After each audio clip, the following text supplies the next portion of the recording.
Hey there, hi there, my cutie folks. Happy Saturday, happy weekend.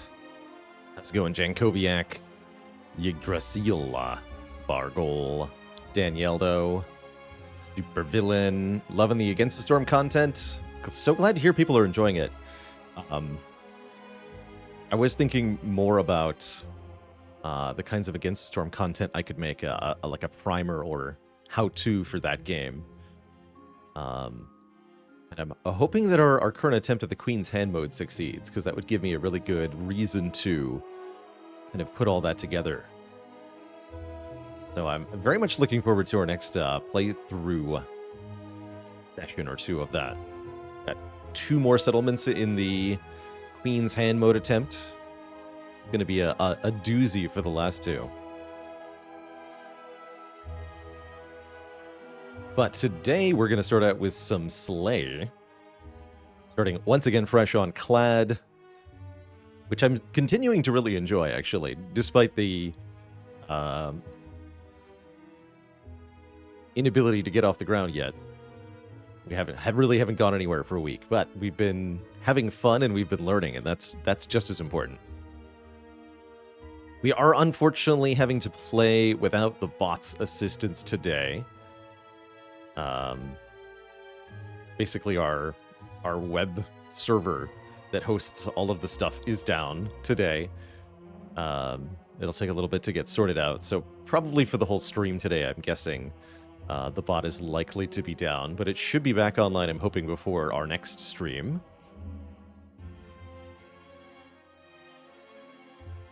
So we won't have our usual helpful commands. We'll just have to have chatters helping people out. Unfortunately, that also means that as a result, our website that tracks the run live is down, and so is the entire Slay the Relics extension. The entirety of the Slay the Relics extension, the ability to mouse over the relics on stream, that's also down. In fact, I should probably disable that. Otherwise, it might start throwing performance issues into the Spire. We'll see, I guess. Actually, yeah, no, I'm just going to do that right now. Is really quickly reboot Spire without the Slay the Relics extension enabled to avoid throwing a bunch of errors. Gooseberry with 31 months. I could make a command for it also. Yeah, I think we have an exclamation point bot command for this sort of thing.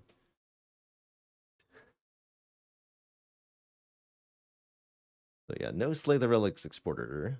Everything else should be fine. Here we go. simply have the bot inform everybody that it's down. It's great. Yeah, it's great.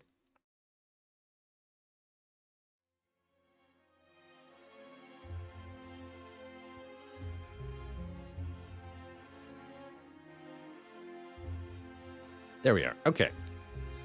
The Spire is back. Excited, looking forward to the defect streak attempts. I'm also looking forward to it. I'm excited to see what happens. Definitely. So our previous attempt at Clad once again failed to get past Heart here. Classic case of taking too much damage to Shield and Spear, even with the Centennial puzzle. We really struggled in that fight. I do wonder what we could have had in the deck that would have made things better. Almost all of our attacks drew cards. This was all pommel strikes and a couple perfected strikes.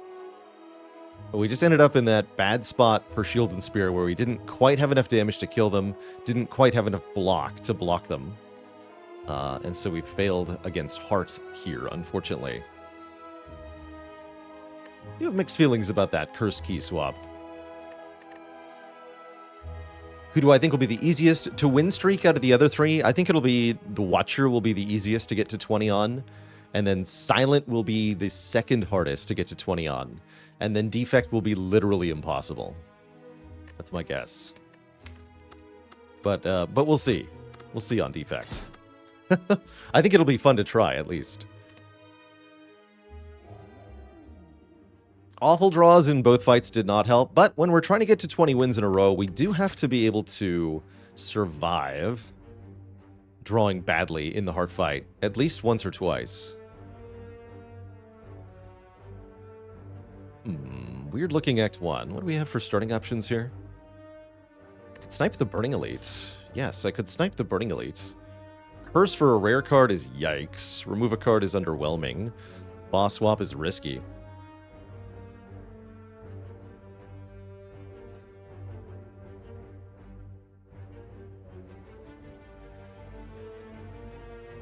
Red Joker, a dad joke for the crowd. Did you hear about the woman who sued an airline for not delivering her luggage? They lost the case. And DKV, thanks for the 13 months of support. Lucky number 13.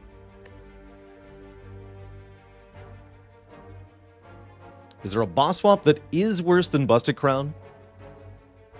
I'd say Busted Crown is worse on average, but some of the other boss swaps can low roll in a way that makes them particularly bad. For example, the Calling Bell, you get a curse that you can't remove, and 3 additional relics. And if those additional relics do nothing, then all you've really gained is a curse. For example, you could get Juzu Bracelet, Darkstone Puriapt, Unceasing Top as your 3 relics from Calling Bell, and then you have a curse that, yeah, you just have a curse at that point. And you don't even get the max health from the Darkstone Puriapt with the Calling Bell. And then there's Pandora's Box, which is usually really, really good, but as Killer Sheep notes, it's possible for Pandora's Box to give you a really terrible set of cards, such that you do actually just lose immediately. This is exceedingly unlikely. We're talking like less than 1 in 10,000 Pandora's Boxes. I'd say overwhelmingly they're very, very good, but it's possible for a P-Box to be worse.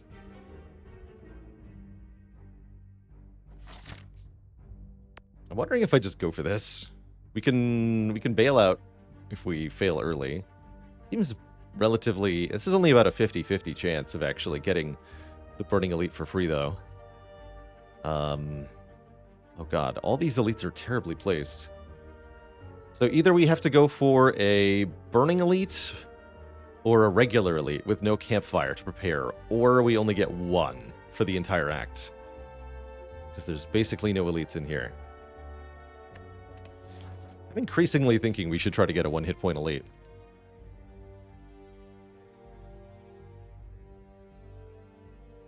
I don't think there's any overly serious lore, Elterial, for the Spire, but the gist of it is that this big whale here at the beginning is Niao, called the Ancient of Resurrection, who is waging some kind of eternal war against the corrupted Spire. The adventurers have all come here to the Spire for their own reasons, but upon entering the Spire, they find themselves trapped in an endless cycle of death and rebirth, constantly striding forward into the Spire and usually perishing, as I'm sure most of you can attest in your own attempts. And each time you die, they find themselves reborn back at the bottom of the Spire, not quite remembering what happened, but once again compelled to forge deeper into this weird tower thing. So I guess this is you and your memories being, or these adventurers and their memories being manipulated by Niao as part of her war against the Spire. Why exactly Niao has a grudge against the Spire, why the Spire has to be slain, this is a little bit unclear.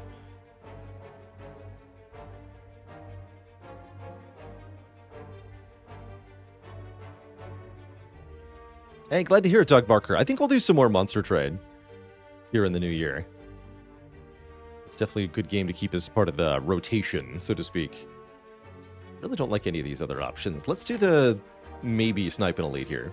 At minimum, this means we leave the Izu Pool fights of Act 1 with full health, which is definitely appreciated. Gives us the opportunity to trade away health in an event for something. Blood for Blood, Hexaghost, oh yeah. Take a Blood for Blood here. Really like Blood for Blood as an early clad card, although maybe having to go into an elite without an upgrade. We could have considered a little bit differently there. Or we could lose the Blood for Blood and get a relic instead. 112 gold for Blood. It is literally cheaper to buy that card. However, there are no shops coming up that we know of. Interesting.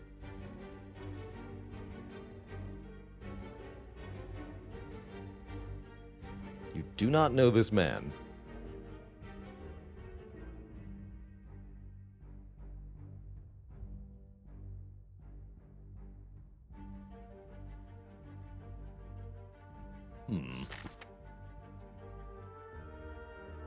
I know, that's a lot of gold. That's what I'm saying. That's a lot of gold. You know what? Take the Blood for Blood. Have it back. Give me a happy flower. That's pretty good. And perish, cultist man. Perish. Okay, we get a potion. Okay, we can take the Pommel Strike after all. I think that's better than Iron Wave or Sword Boomerang here. And I like it with the happy flower. Question is, do we get a fight in either of these events? This one, Scrap Ooze. I mean, we're guaranteed to get 6 health back, so the first click, as they say, is free. Ouch. I'm going to click a couple more times. Success! We got an Ancient Tea Set. Damaged, but rewarded. Current streak... Oh yeah, I should at least put that in the title. Current streak is 0, just so you all know. The bot can't tell you all because the bot is dead. Rip. Rip the bot. But yeah, we currently have no streak. And hey, we got that elite for free. That's a good start. Let me look at 2 potions. Since I saved all the money. Skill pot, power pot. Now leave.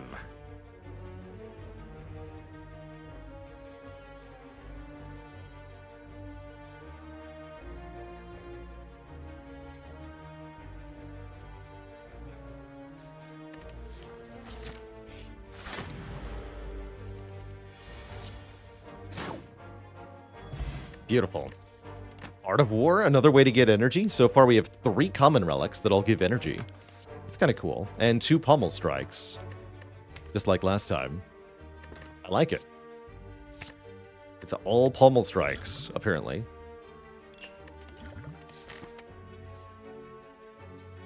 I think we're on track to go this way. Get 2 more elites here. I really do like the relics we have. It means we have no upgrades going into Hexaghost. Who needs them? Who needs them?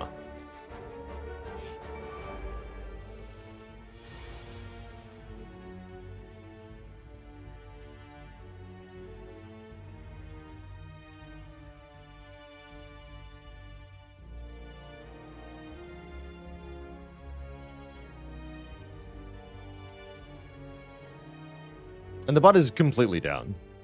It won't give, like, incorrect responses. It's just not even here.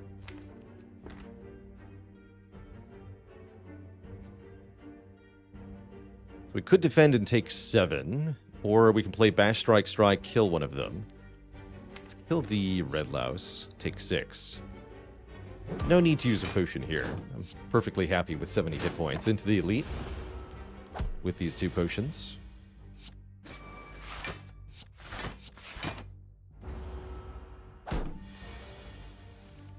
And Happy Flower on 2 is where we want it to be, I'm sure.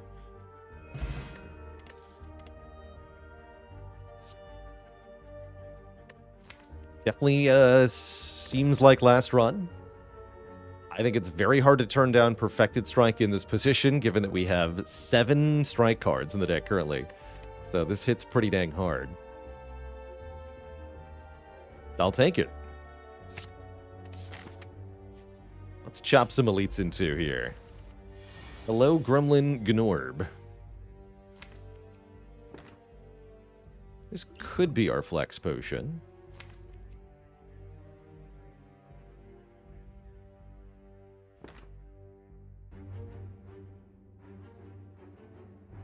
Really depends on what this draws.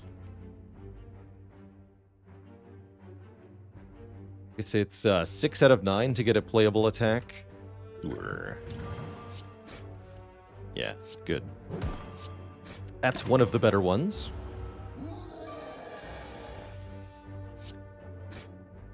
Wow, perfectly clean nub fight, thanks to that flex spot. Very nice. We score a Regal Pillow. That's of questionable utility. Disarm going into Hexaghost, always appealing. Whirlwind is also pretty good with our extra energy stuff. Although it'll be a long time until we can upgrade it, and it won't help us against Hexaghost, really. So I think those things say take Disarm.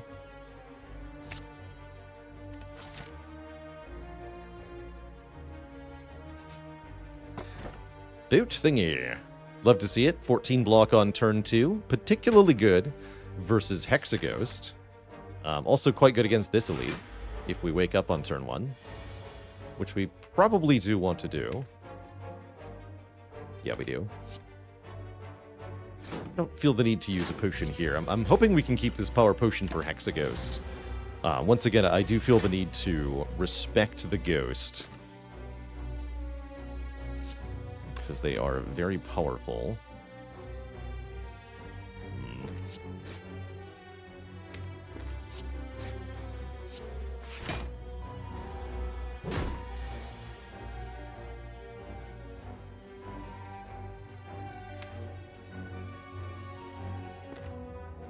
Bash defend? Maybe bash disarm. We take a little bit more, but then I don't redraw the disarm. Let's see, we'll bring you to 64.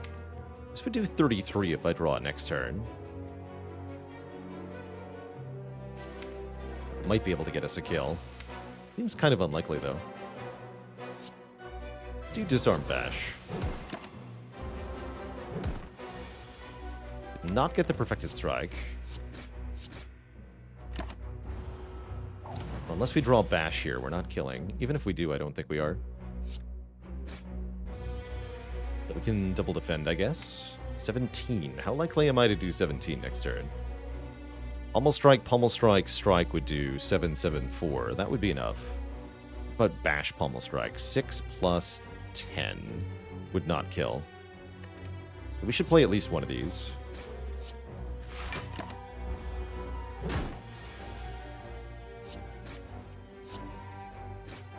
Okay. Perfectly reasonable Lagavulin fight. Do we want a second wind? Seems pretty nice for Hexaghost and potentially the future. It's one of those combo pieces that I do inevitably enjoy. How would I rank the Act 1 bosses in average difficulty? It feels more to me less... Rather, it feels less to me like average difficulty and more to me like character matchups. Ironclad does well against Slime Boss, but struggles against Guardian and can have a bad time against Hexaghost. Whereas Silent has a very easy time with Guardian and is usually okay against Hexaghost, but has a very bad time on average with Slime Boss.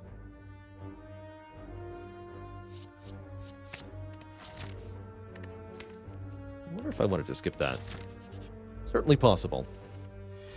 Although it does help here.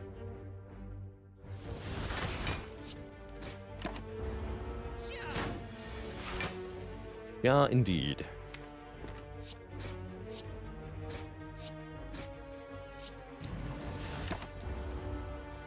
Really like having a boat thingy.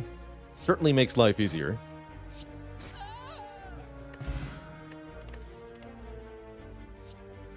Wow. Now, those are some options for cards. Beanfire is a killer of a card. Exhaust your whole hand, deal damage per card in your hand. Very useful combo piece. Another Perfected Strike would further improve the deck at what it's already doing, which could help us get past Hexaghost. Flame Barrier evens out our block, is a good Art of War card, and can also damage Hexaghost. Climber King, thanks for the 4 months of support. Really do enjoy Flame Barrier, on average. Gene Lucas, thanks for the Prime sub. Welcome to the Cozy Sub Club.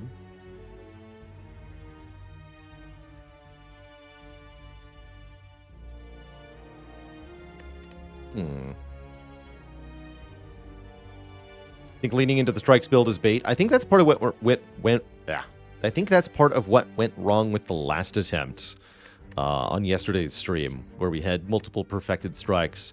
It ended up failing in the heart fight and the shield and spear fight. And this sort of thing usually will, unless you can get the perfected strikes to do a lot of damage.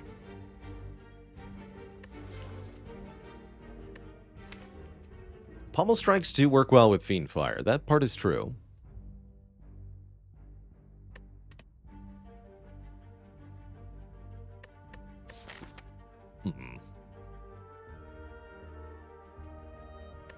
Let's take a Fiend Fire. It is the rarest card as well. I'll take a Blood Vial this early. 2 hit points per combat. Not worried about having too much health into Hexaghost, because we do have the boot thingy.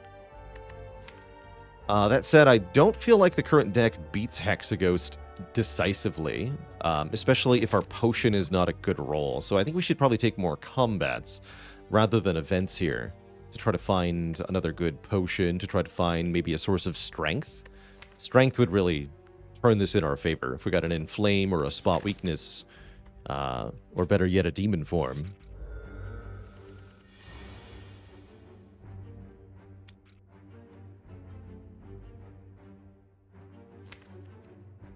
This is not usually a fight you're too happy to see, but I'm not that worried here. We can KO one of these slimes on turn 1. We got free block on turn 2. I think this will be fine.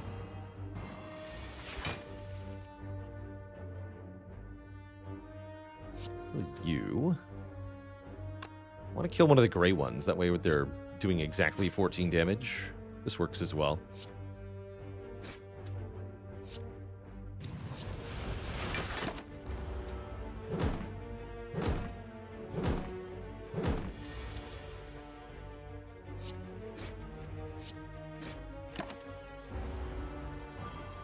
Then we can set up the Happy Flower for the next fight.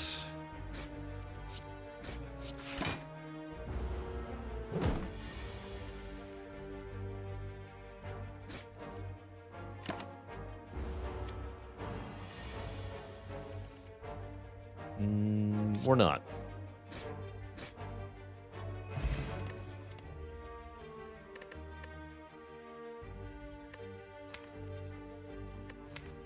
Carnage? I don't think Carnage significantly changes things here. Doesn't do more damage than Perfected Strike. Skip these. These are not what we're looking for here. Carnage more like garbage.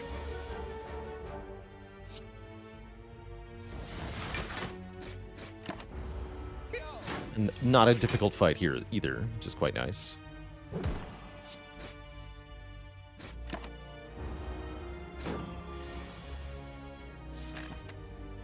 Turn 2 Happy Flower seems better than turn 1, given that we have Ancient Tea Set for turn 1.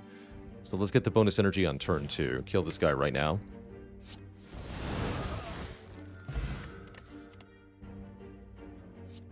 Power Through is definitely tempting. I love Power Through with Fiend Fire and with Second Wind. But that won't help us kill Hexaghost. Gary Spaceman, thanks for the 14 months of support.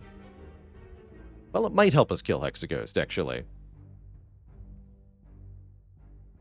think we're going to be relying on this Power Potion to do a whole lot. Note that we did not find any potions. We're now at 90% potion chance from Hexaghost. So we have found nothing. Yeah, it might help us survive Hexaghost. If we upgrade the Disarm, we can potentially plan on going longer in the Hexaghost fight. And this is such a useful combo piece for later. I think we should see how it plays here. Grab it. And I think upgrade Disarm. Disarm upgrade will make Inferno much more survivable. Then from our Power Potion, we're hoping for either Evolve to make the Second Wind and Fiend Fire stronger, or Fire Breathing to turn the statuses into damage, or Demon Form for free strength over time, or failing that, Metallicize would be okay. Combust would be pretty bad, but would be decent. Inflame would be fine.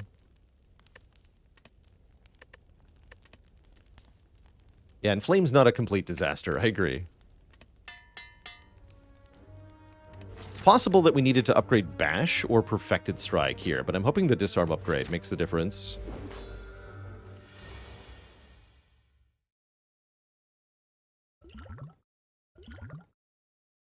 What about Dark Embrace? That actually seems pretty good as well.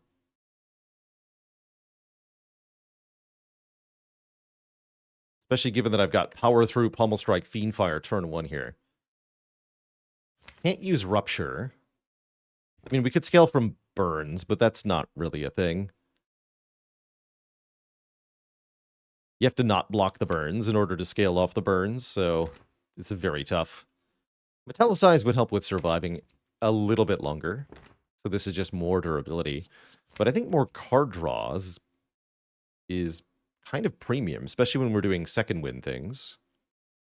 So I'm going to try Dark Embrace here. Could also just burn this card for 7 damage if we really, really thought it was terrible, but I don't think it's that bad. Do I lose all of these strikes? They'll make Perfected Strike weaker if I lose them. Keep one of them then? But I want to be able to play the Disarm here. Lose them then.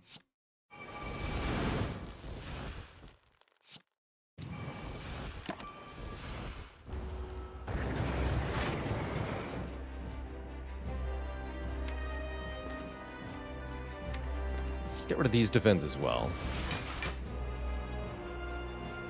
This is 18.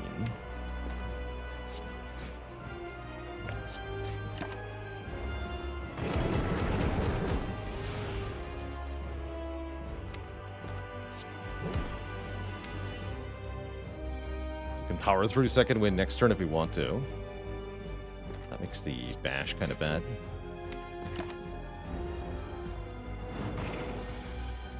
Maybe rather power through Perfected Strike here. Yeah. Or maybe not even Perfected Strike, actually. Power through, rather. It's just Pummel Strike, Perfected Strike. Gots to deal damage here.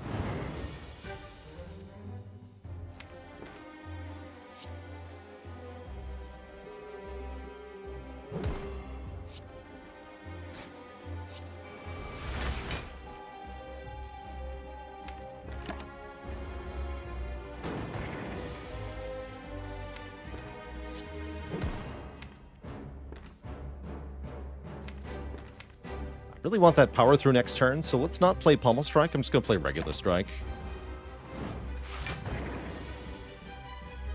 We got second wind as well, so let's power through second wind here. Delete 4 statuses.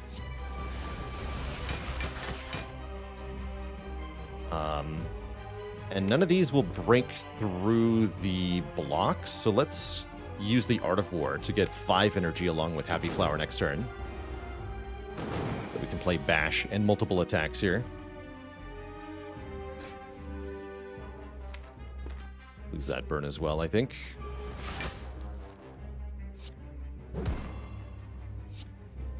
Next turn is Inferno, but we have Power Through in hand. We have no burns in the deck. We still have 45 hit points. It's only a 3x6. Seems easy peasy to measy.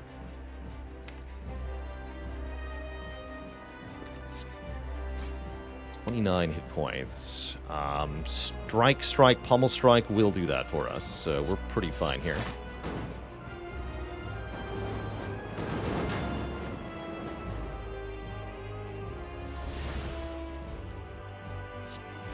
GG. That's a cool Hexagos fight. Oh no, Phaley. Bummer.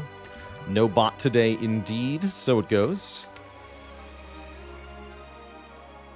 Guess that's fine.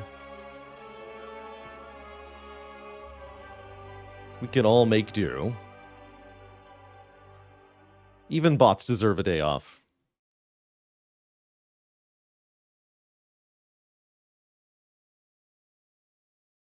How's it going, T-Sense? First time seeing me live. Just got your A20 win. with defect because of my vids. Well done. Yeah, these rares are not indeed it. I could very reasonably see skipping all 3 of them. Although I'm kind of side-eyeing Berserk as another energy source. Feels like we already have that sorted down. We might also get more with the boss relic. If I have lots of energy, I could think about Bludgeon. I don't love it, though.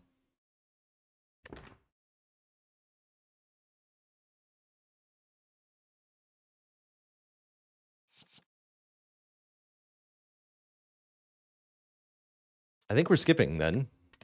Let's not take any of these. Does Berserk open up Blackstar? I don't think that it does. I don't see which elite the Berserk really helps against. Most of the elite fights you really got to solve on turn 1 or turn 2. Maybe Gremlin Leader, you could argue Berserk would work against, but only if we drew it on the right turn. I think we should skip these. That's okay. Our rare card was Power Through. Just pretend that. Or the Fiend Fire. Or what have you. Yeah, indeed. Energy from our boss relic. It's that or take Black Blood. I don't totally hate this ectoplasm.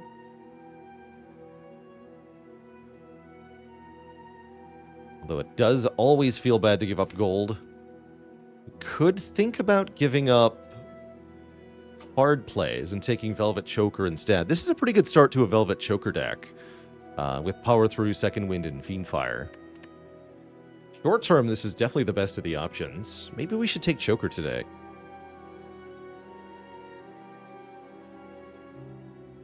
Just means I can't build, corruption nonsense, but there's still lots of good things you can do with only 6 cards per turn.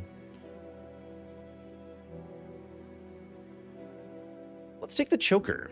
Maybe we'll find a Pocket Watch along the way. And we don't have to give up money, which is a painful thing to lose. Perhaps too painful. Nitrous Oxide, thanks for 10 months of support. Thank you, thank you.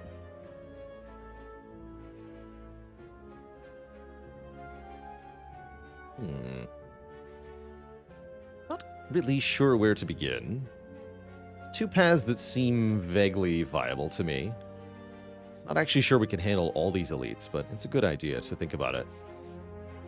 It's the 2 options. The late event here, actually. I like the late game events. So it's kind of a late shop versus early shop question. Since we have the Blood Vial, we do want to maybe get offered bites here. It'd be nice to take a few events early.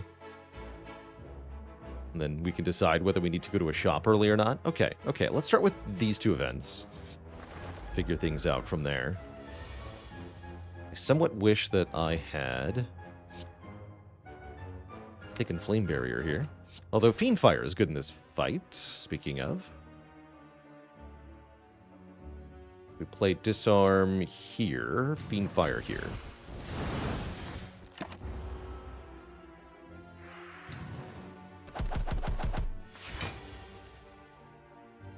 And I like to finish the birds that are on the ground. Taking out the new flyers is definitely... The ones with more strength is definitely tempting, but reducing the number of targets, I think, is just really valuable.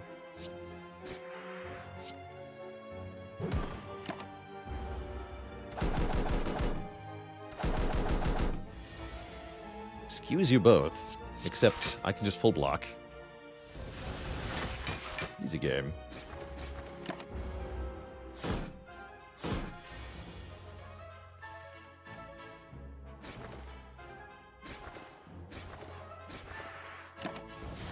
Thank you, Happy Flower. Well, this went well.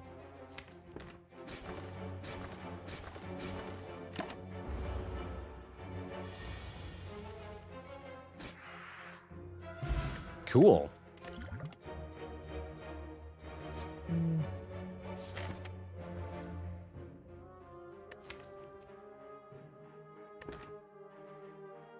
It helps a little bit I'm not sure if that's a good enough reason to take a Metallicize. It helps a little bit. It is a good amount of block over the course of a battle without being a lot of card plays.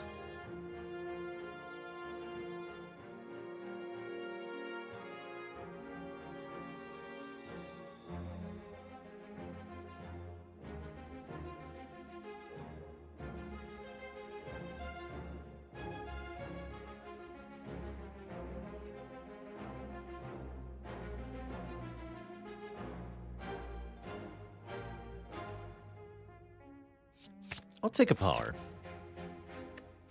I don't want to take too many mediocre powers, but we do want to take some so that we have ways to scale in boss fights. I think currently some is better than none.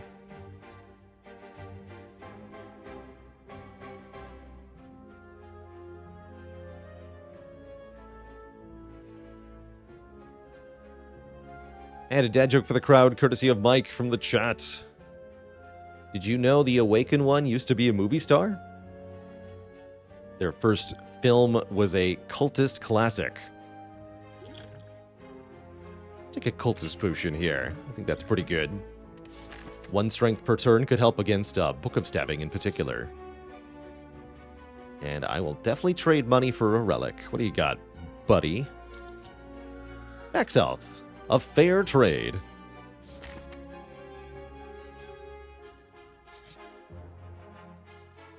And another relic. If we're able to defeat the Red Mask Gang. A reasonable fee of all our gold, they say. How about not? How about not?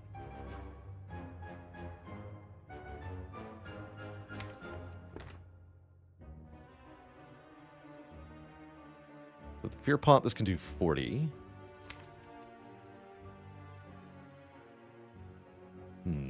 Bear, yes.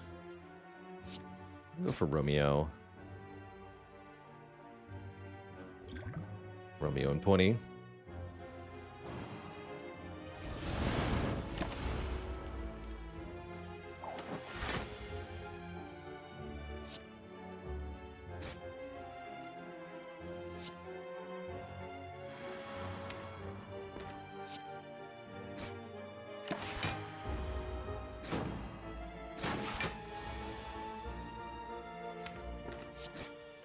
Okay, good. I was going to say, I was really hoping to have Pummel Strike on this turn.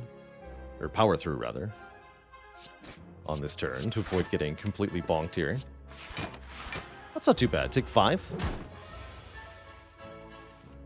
Although, it doesn't stop here. Let's take the extra energy next turn, actually.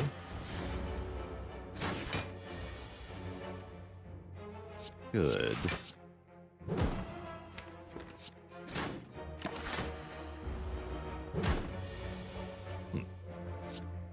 Kind of an awkward 1v1 versus bear there at the end, but we're through. We're through.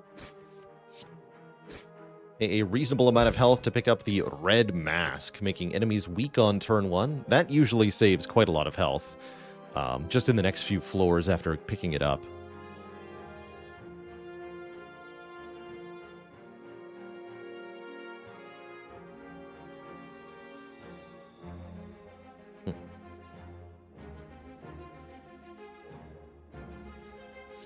Fair no. So I'm feeling less and less like an early shop is required here. Actually, we missed our chance to get a shop without sacrificing a fire. So I'm going to go the left path and get the shop after the elites.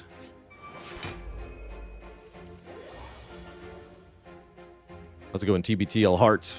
Welcome, welcome to the stream. Always happy to hear folks love the content in one form or another.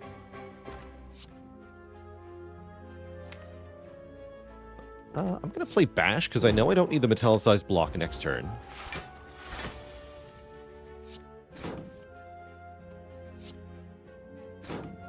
Although I don't think I can do... Maybe with Power Through Fiendfire, I can do 41.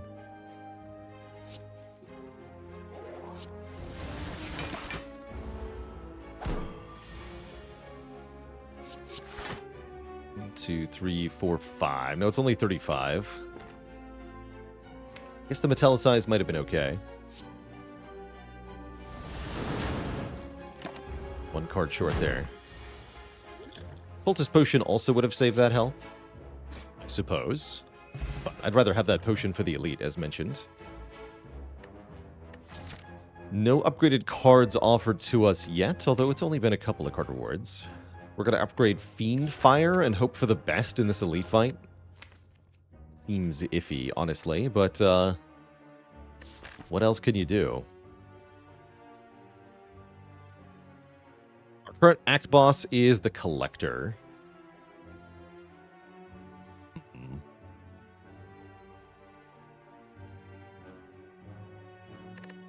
This doesn't feel like we're strong.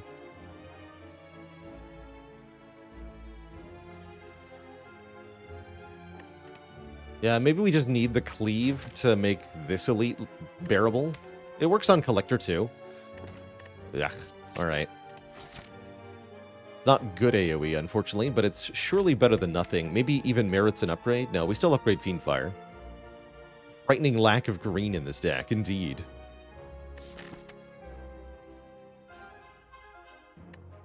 We're sufficiently panicked we can go to this shop now. Instead of going to the fire, but that's one less upgrade. I'm gonna keep going forward here. Gonna see what happens.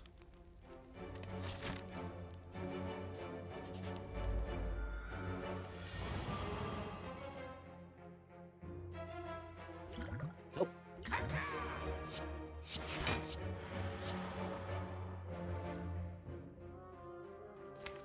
Middle guy will take a while to kill, so disarm him. I think we'd better deal damage right now. Although getting Art of War there was tempting. At least we're not weak on this turn. Oh, good. He's dead. Just cleave Fiendfire. Currently this does 44. So yeah, Cleave Fiendfire would be 33 plus 9, which is 42. So we hit them all, and we kill this guy. Okay, good job, Cultist Potion. I could also Pummel Strike, then Fiendfire, and that would both deal damage to somebody else and torch another card, I guess.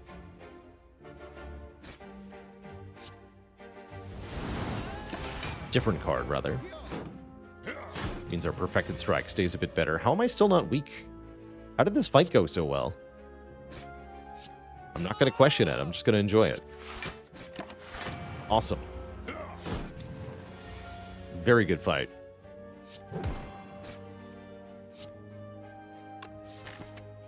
Yeah, Happy Flower turn 2. Thank you.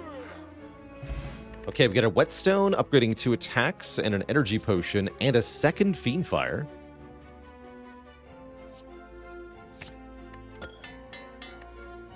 Things are looking up. We also got several cards to say plus. I bet we should upgrade this other Pummel Strike, rather, to make the Fiendfires hit harder in these fights.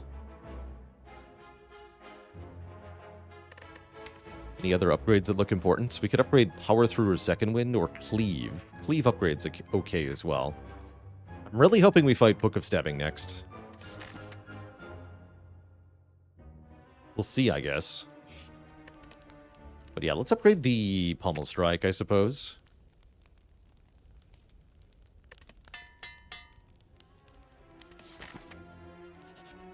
Is it Pocket Watch time?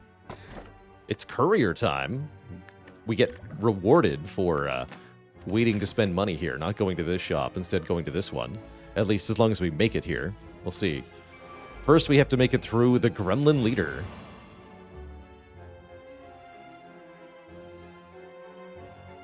Who is attacking us on turn 1 along with 2 minions here. And I can only at best kill one of them. Probably going to do something like Cleave, Metallicize, Fiendfire, one of the sneaky gremlins here. This fight's definitely going to be tricky, as we have to chip down 146 health off Gremlin Leader while also dealing with the minions. And we don't have any real way to scale.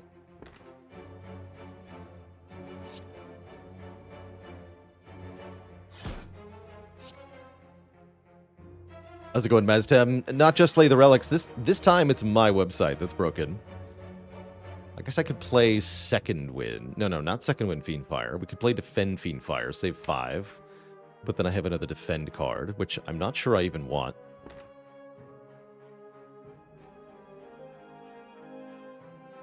But yeah, Slay the Relics is down today. We're not even running with it enabled in-game as a result.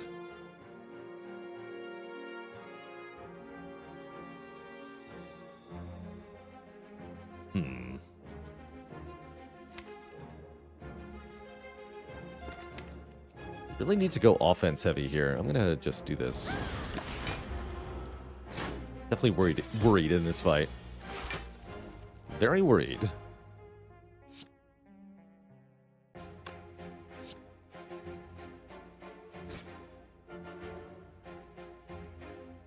Let's go strike, disarm, strike.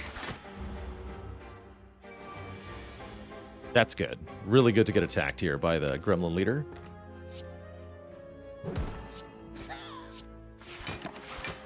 Buys us a whole extra turn, basically. Although I don't like that you're summoning again.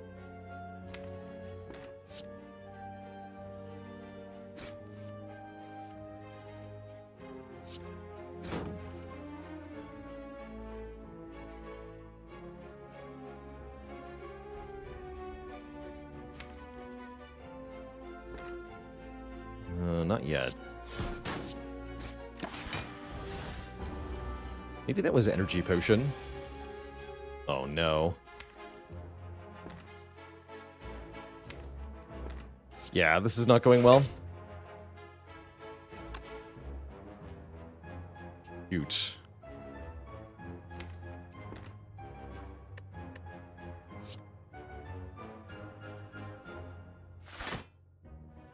Welp.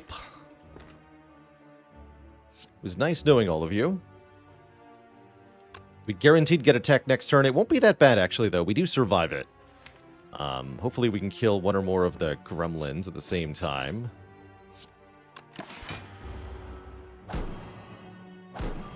But we're weakened for essentially ever, which is very bad.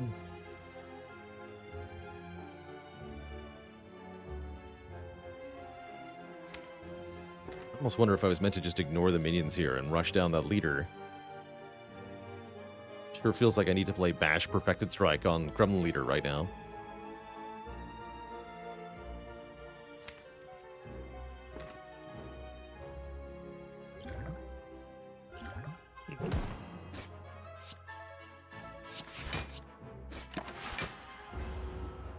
Panicking just a little bit. Don't have to go to that second elite, though. The good news. Good.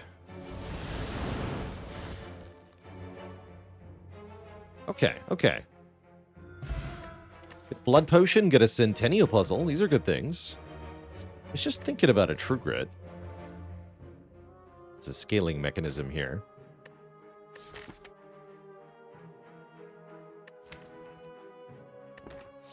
I'll grab that.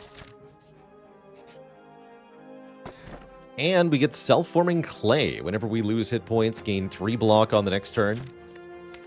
You know what? I actually feel pretty good. I'm going to risk it here. For Slavers / Book of Stabbing. Thankfully, we do get the Book of Stabbing. About time. That's what I wanted to see.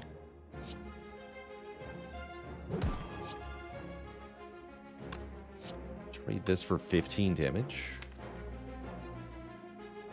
Just deal 15.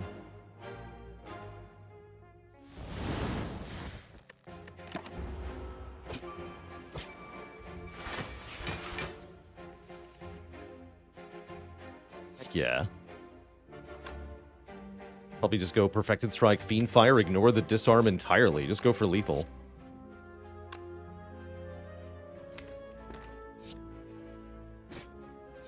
This does 60 damage. Yeah, it's almost dead.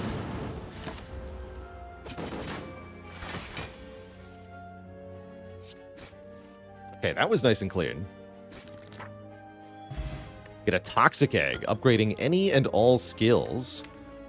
Starting with, if we want it, armaments, although I'm not sure that I'm going to want armaments. We definitely want to pick up some stuff in the shop here to help us get past Collector. I don't think we do want armaments. An impressive amount of relics for what feels like a not very strong deck. We're doing our best, okay? It's a scaling of sorts. Does let us upgrade the second wind power through, kind of. I just don't think it does it quickly enough, is my concern. I say we skip.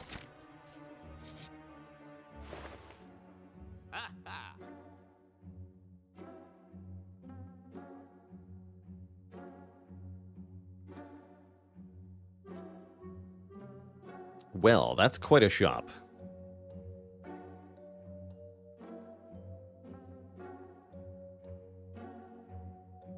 Spot Weakness is a green card. You know what else is a green card that's very good here? Evolve.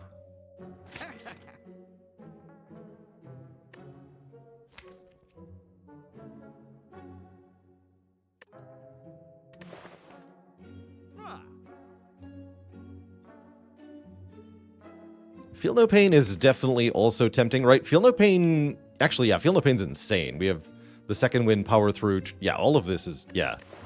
It's really good, actually. And I can still buy Shockwave Gremlin Horn. Wow. Or we can buy Spot Weakness and a Strike Remove. And Shockwave. Shockwave is also ludicrous here, of course. I'm somewhat tempted by the Bomb as a solution to the Collector, as it perfectly kills Collector's minions. That's a shockingly good bomb. Works with Art of War, too.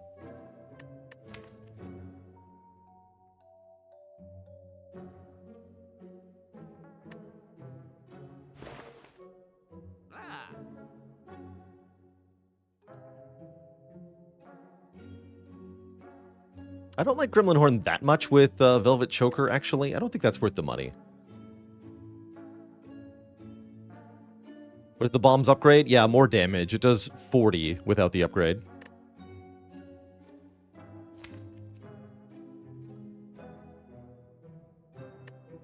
Oh my god, JC, a bomb. Wait, the bot is here. What?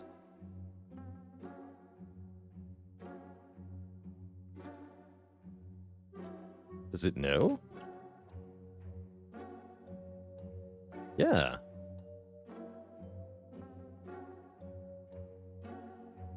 Welcome back, bot.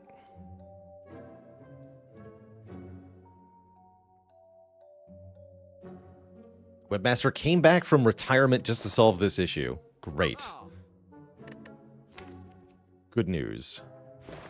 Now I'm going to go Spot Weakness, Shockwave card remove. We have two of these, by the way. Now that is scaling.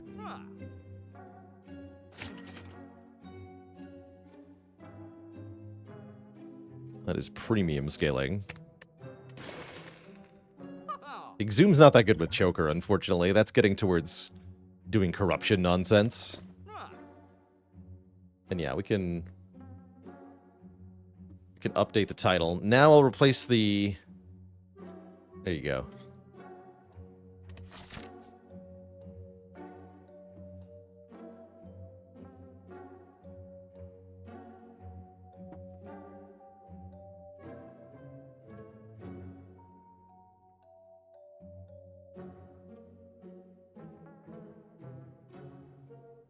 Oh, wait.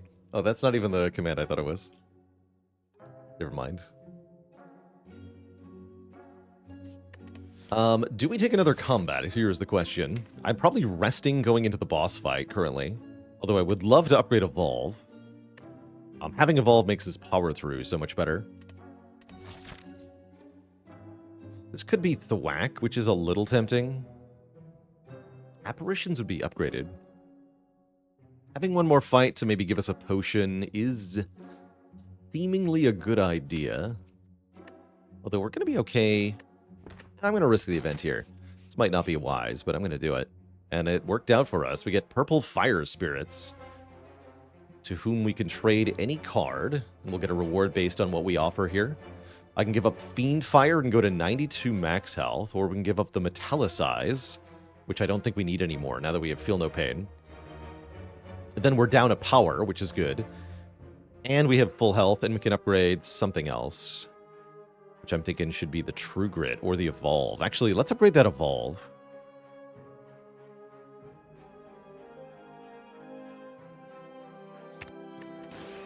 Thanks for the heal.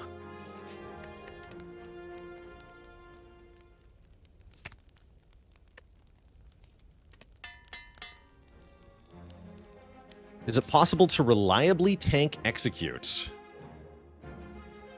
Generally not. Certain decks can do it, but I would say you should, against the champ, you should focus on using his first phase, as long as he's above half health, to set up some kind of game-winning combo. And that can be setting up block with Barricade or Calipers, or a lot of Dexterity and Will-Aid plans on Silent. But more preferentially, you use the time to set up some kind of damage combo that you can just use to kill him.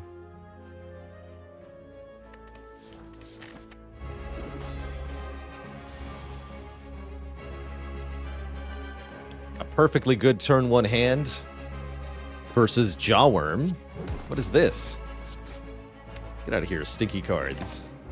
Actually, honestly, it's a perfectly good hand as long as we didn't draw any spot weaknesses, so seems fine. There we go. Go power through Evolve. Skip the Feel No Pain the first time. Feels bad, but we had to skip something there. Draw cards.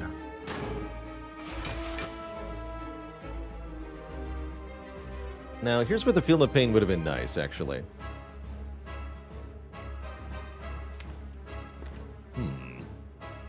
I do think I just play Fiend Fire here. Deal a ton, do I not?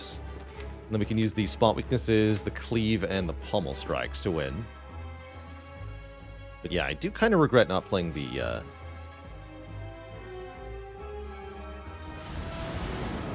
Feel No Pain last turn.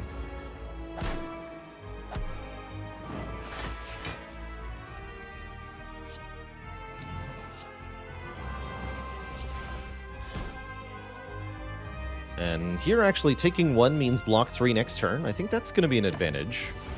So I'm not going to play that defend.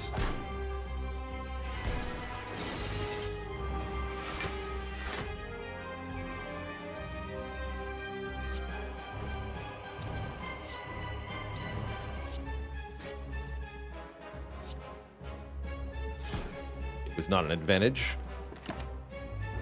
Well.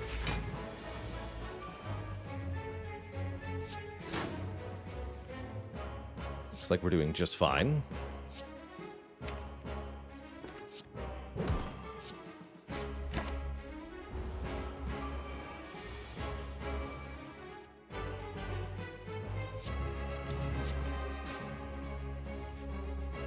Yeah, GG.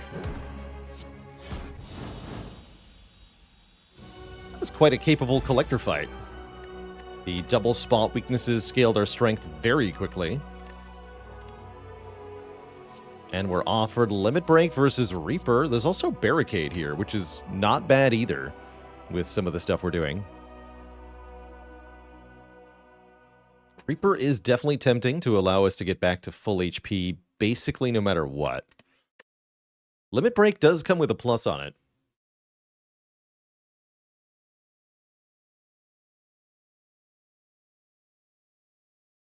That is a tempting Barricade, actually.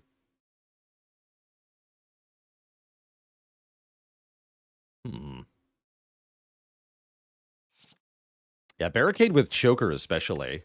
But I'm thinking particularly Barricade with Second Wind, Power Through, Feel No Pain, and Fiend Fire, Feel No Pain, and Self-Forming Clay. I'm going to take this Barricade. I think we have a lot of different ways to block, and they're all going to work really well. With a Barricade. That's a pretty good Pandora's box.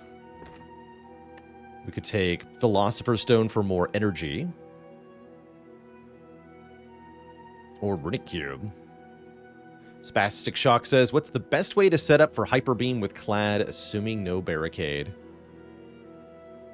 There's a couple of ways you can do it. Stuff like Corruption with Dark Embrace. Lots of Feel No Pain. I honestly find one of the easiest ways with Ironclad is just have more than 58 hit points as you go into Bronze Automaton. That way you can tank the hit if you really have to. While you get your damage down and such.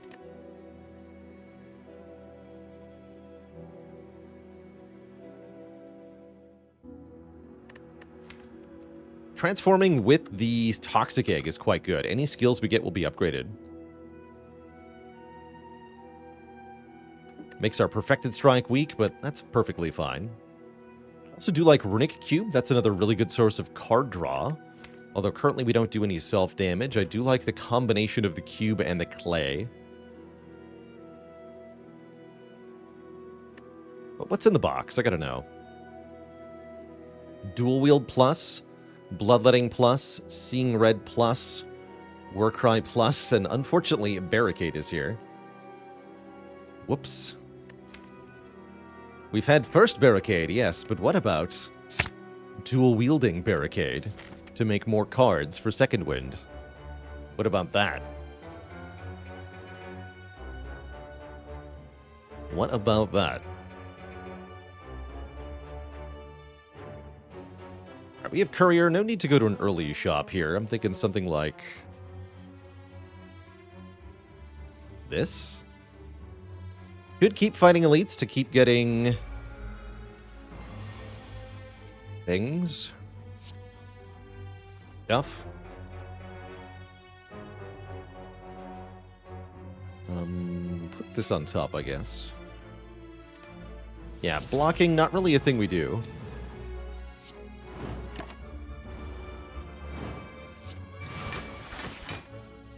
I want my Reaper back.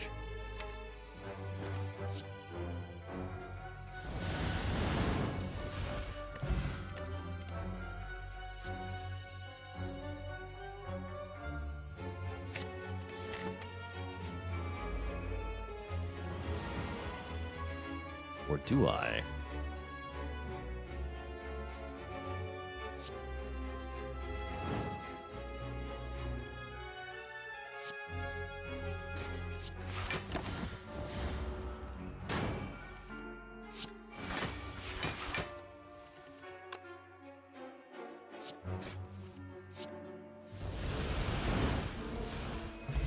Guess I'm at full health anyway. More garbage. Very unlikely that we take an unupgraded card, although I would take a Dark Embrace, of course. Do you think Transient is actually one of the easier enemies for us to deal with here? Do you want to put Evolve in play? Is that true? I do. Take 7 here on purpose. Get my card draw down.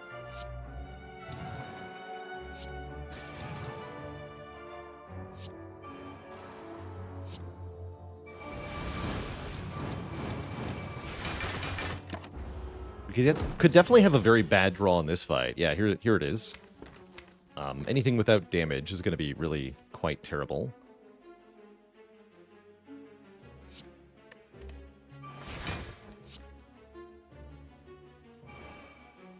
Let's do Shockwave, Bash, True Grit, I guess.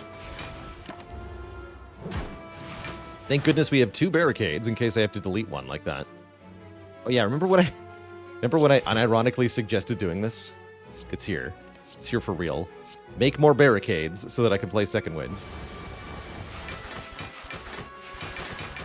Good talk. And I guess save energy for next turn with Art of War here.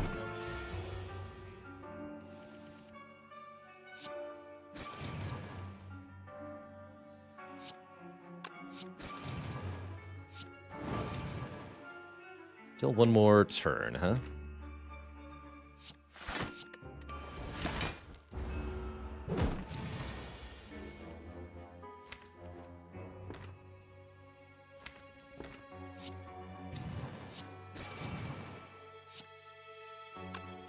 Do power through second wind? See, that'd be 15 plus 8 by 3 block. Or we deal 45 damage. Bring it to minus 78. We take 9. So if I power through second wind, we block, what was it? 15 plus 28. No, 24, excuse me. 39, take 3. This is better.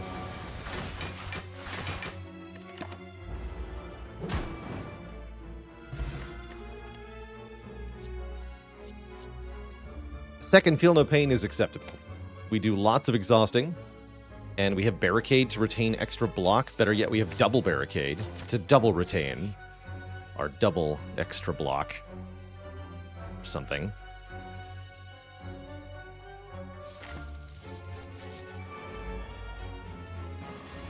Please don't curse me. That is all.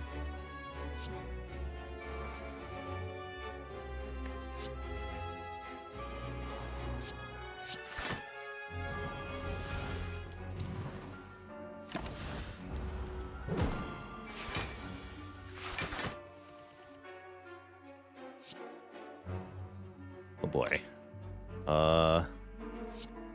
Here goes nothing, I guess. Good talk.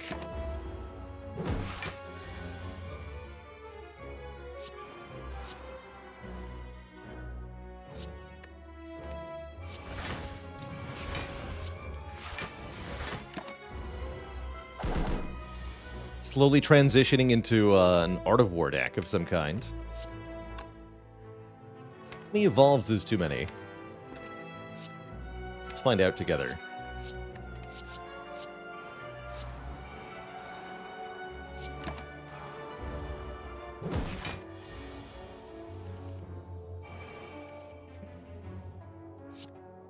Are you dead? You're super dead, yeah?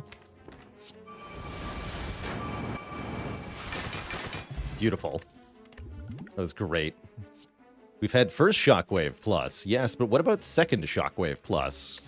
You know, for the haters. Give me that. 2 Shockwaves is the correct number, I usually feel.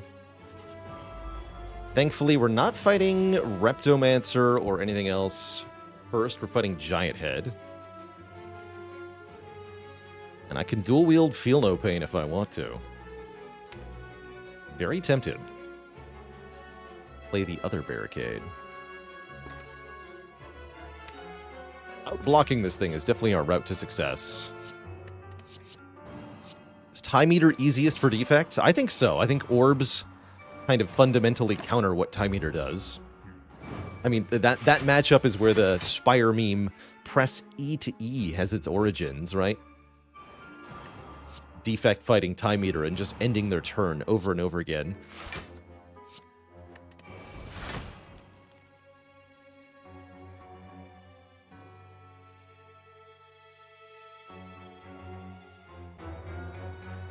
Manclarake. Thanks for the Prime sub. Welcome to the Cozy Sub Club. Hard to pronounce. Do we want the Immolate for burns? We got the power through for that. I am not concerned.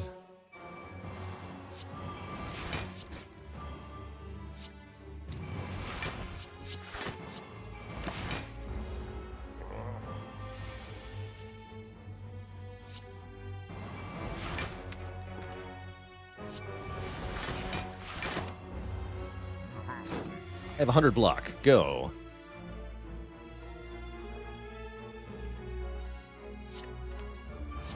But we need some strength still.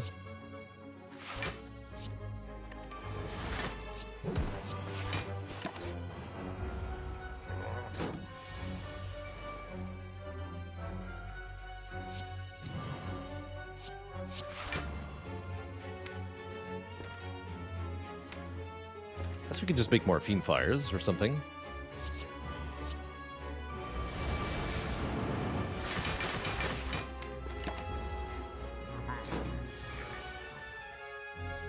Goodbye.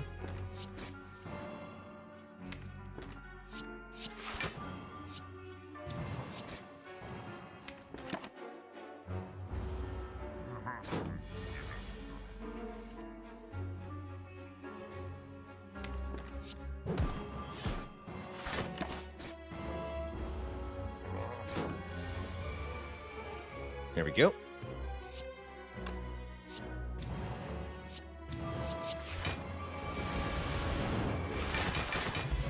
Strike Dummy makes our Pommel Strike steal 3 more damage. That's kind of appreciated. If only we'd leaned heavy into Perfected Strike this run. Get 3rd spot weakness or a 2nd dual wield. I don't think we need either of those, though. Havoc is no bueno with the Velvet Choker, unfortunately. So I think we skip all of these.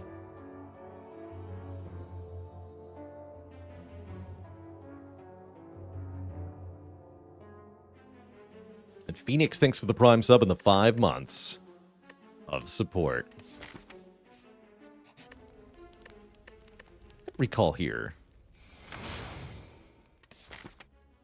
Alright, next elite is, yes, the Reptomancer. It is time. Thankfully, we do have this Immolate.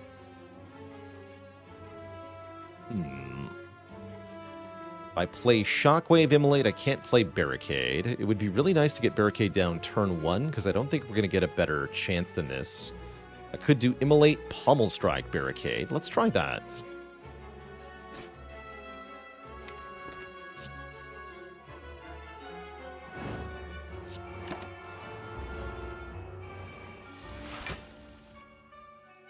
Oh, here was my chance to play Barricade. Well, dang.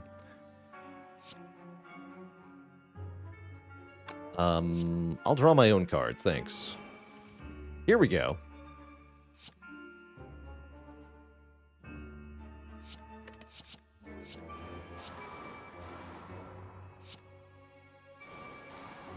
And I only get 1 more card. Fiendfire would be a pretty good one at this point. That would mean no disarm on Repto. I'm okay with that.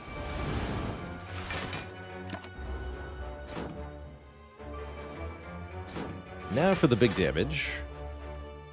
Oh, shoot. Well, that's not the draw I wanted on this turn. Dang. Big dang.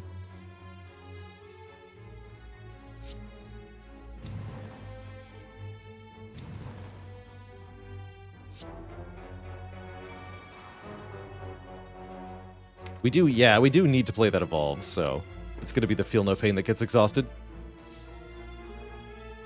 I could also Feel No Pain True Grit, but then I block for quite a bit less this turn. Speed Potion would save 5?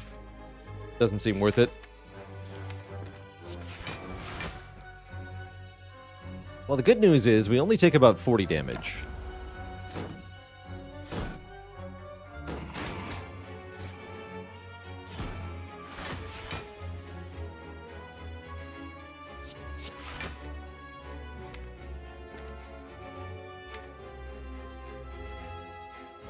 Sure, I can't afford to lose second wind here. This is 21. My second wind, this won't kill either of them. We can just outblock them. I guess the other option is True Grit Fiendfire. That way I can kill one of them and retain a decent amount of block. Let's see, if I just second wind, we'll block for 14 by 3, so we do get to keep some block. This would be a good time to Speed Potion, actually. That would be an additional 15 block retains. Let's do that. Speed Pot, second wind. And I should still play Perfected Strike on Repto here. Keep weakening her.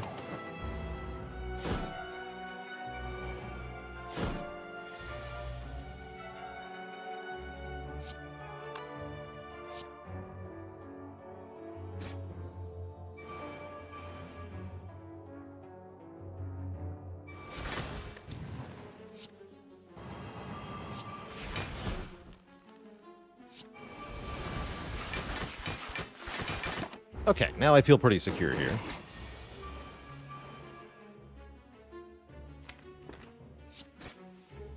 There we go.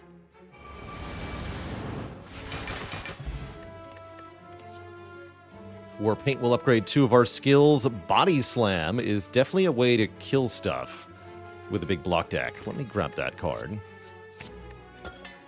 Nice. Upgrade Power Through and True Grit. Feels quite good. And I think we can still go this way. We just rest at this fire, and we should be able to beat one more elite no problem here. Don't even necessarily need to rest, but I do need to take the Sapphire Key over the Vajra. Currently, I think this is the best path we can go down. Rest Site, Elite. We could even get 2 more upgrades. Could upgrade one of the Barricades or one of the Feel No Pains. Actually, or both of the Feel No Pains. Probably both of the Feel No Pains upon review. That's where the majority of the block is coming from. What about Mind Bloom? There is a chance for, yeah, Rare Relic if we go with the events, but it's only a chance.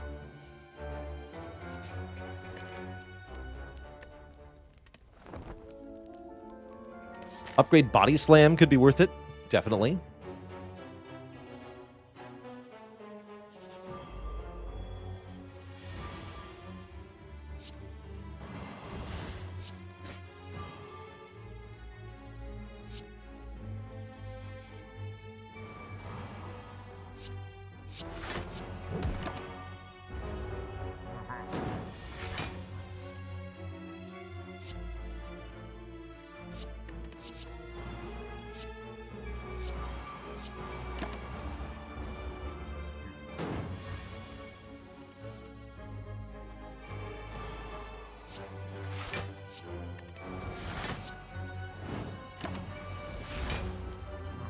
One.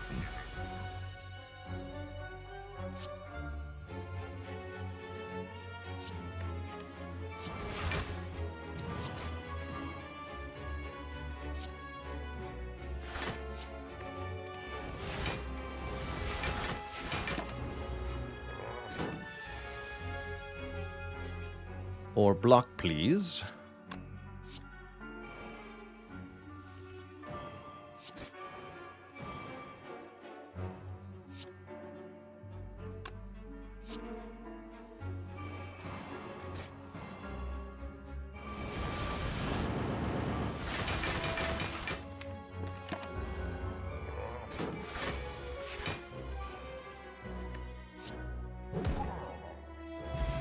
Dreamcatcher, another Rest Site relic. Offering Plus. Even with the Velvet Choker, I'm going to take that.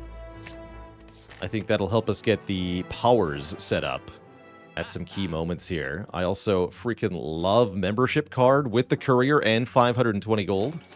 Heck yes. I think the Preserved Insect will make the Elites in Act 4 a bit easier, so let's grab that. I think a True Grit on sale for 11 gold is just insane. I think a card remove is worth it here.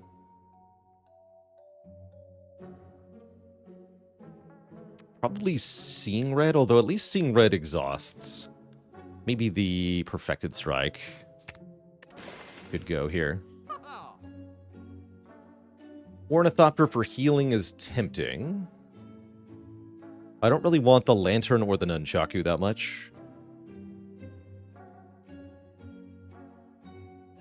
Will there ever be a new sale card under an existing card? No, there's only ever one card on sale.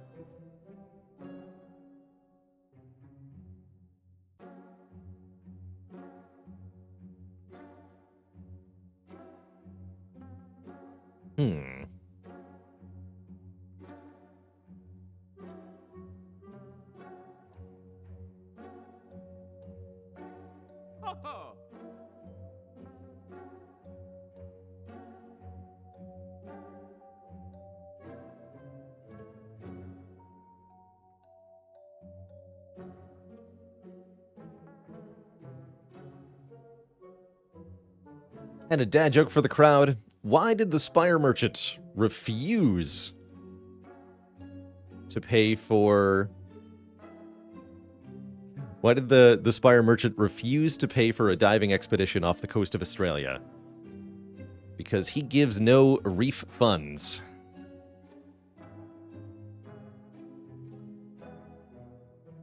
That is all.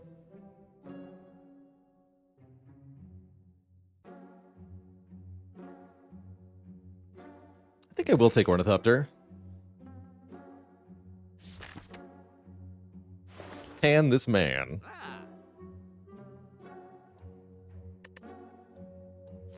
don't think I want Panacea. Yeah, I'm gonna upgrade I think the Feel No Pains, not the Body Slam. If I want to Body Slam, it's gonna be worth 1 energy. Alright, let's see if the Offering is worth it here.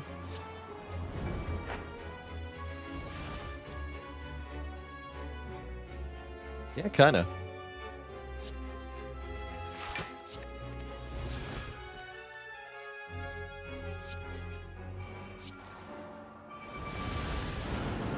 I'd say it was.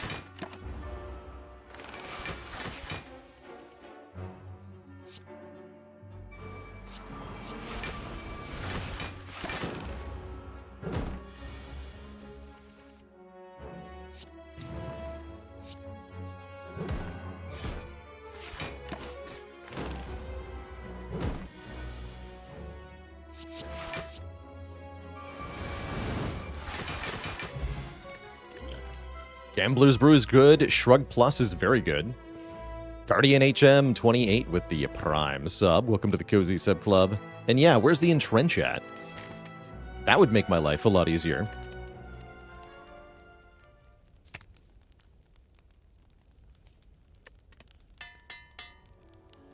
What does show off some waffles get you? Recognition in the chat room is about it. Just sort of a, hey, look how many channel points I used to have button. For those with nothing else to spend it on.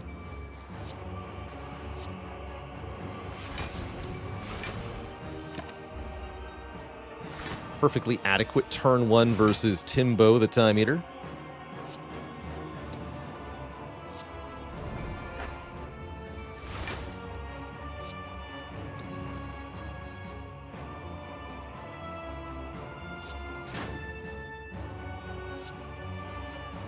Oh, Barry. Barry, my friend.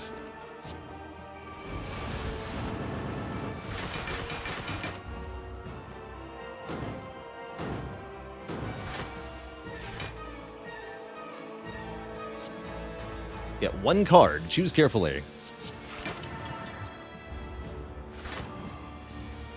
Hey there, Brad Comp. That's a lot of waffles. It sure is.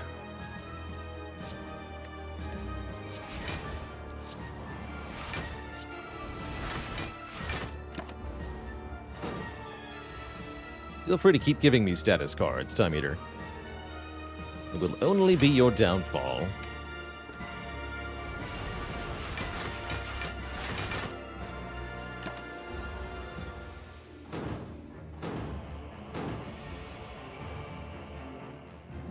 Hey. Oh yeah, I've got Body Slam, though. Well, you're hosed.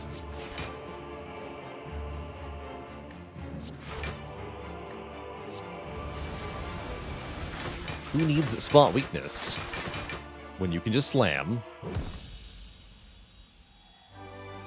Direct.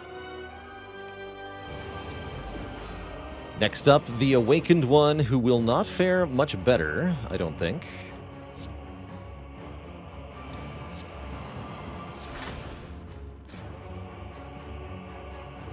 Missing Disarm is a little sad.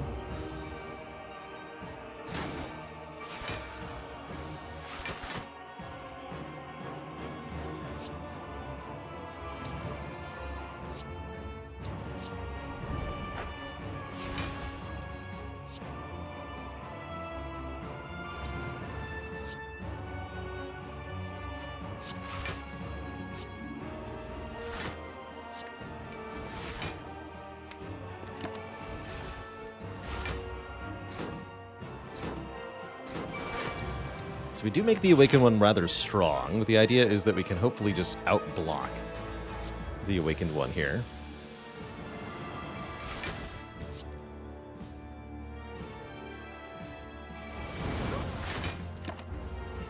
As long as we can kill the minions quickly enough, too.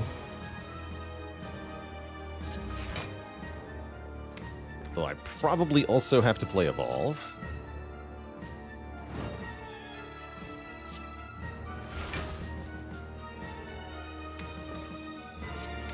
Yeah, we do. So we got 10 strength Awaken one. That's a little uncomfortable. We can turn that to 7 strength with the Disarm.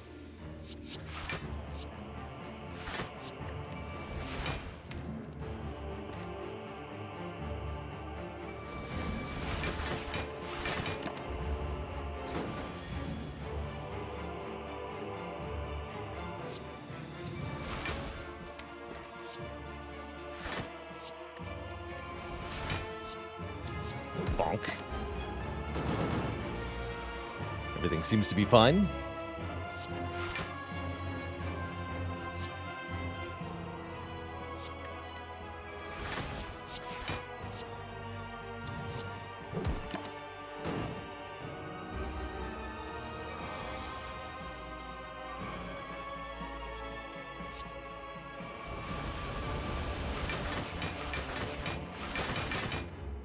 Bonk.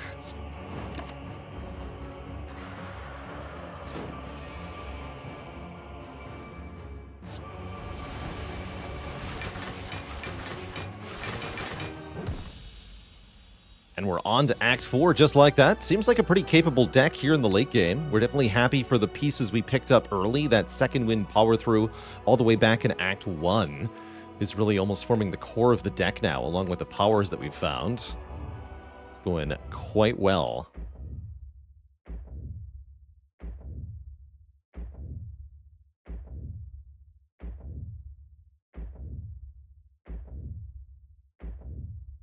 You ready your blade, dealing 22-32. Have I been here before, the source of all these two thumps?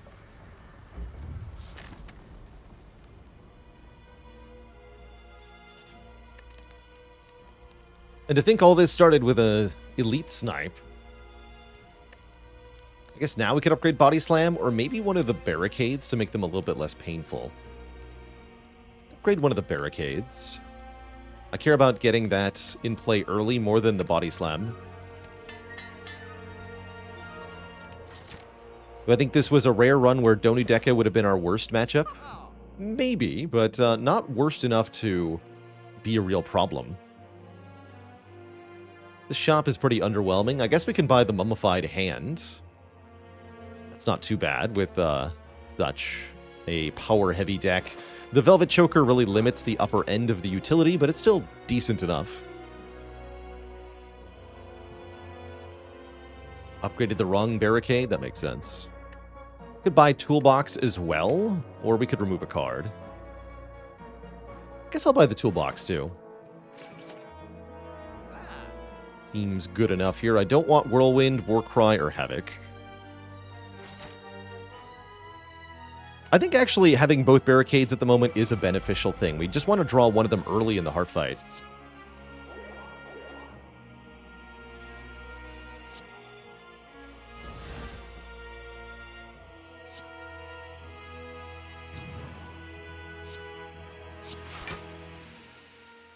Fourteen times 1, 2, 3, 4, 5, 6, 7. 70 plus 28. 98. So that kills Spire Shield outright.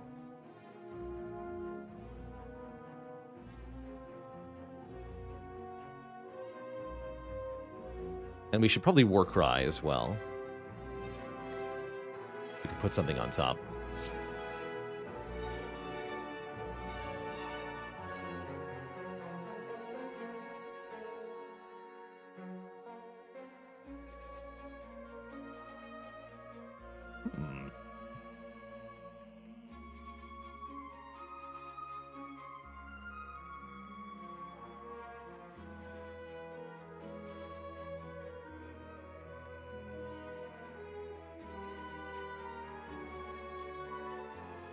Yeah, so what if we put Fiend Fire on top and then use the second Fiend Fire with the bonus draw from the Centennial Puzzle to kill Spear next turn?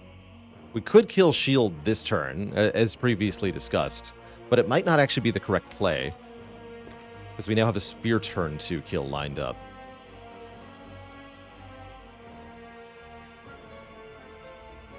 I like that.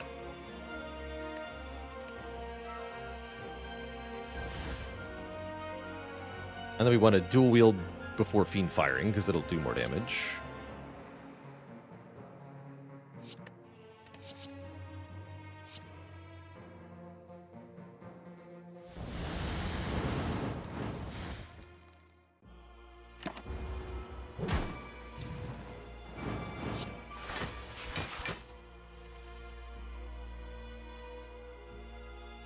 But now we get them both, I think.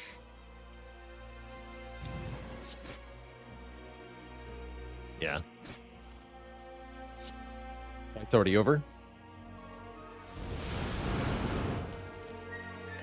That's pretty good.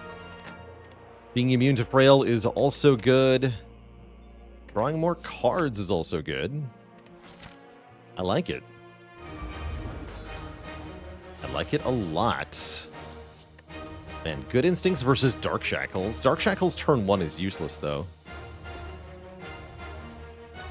Take the block 6 for 0 card.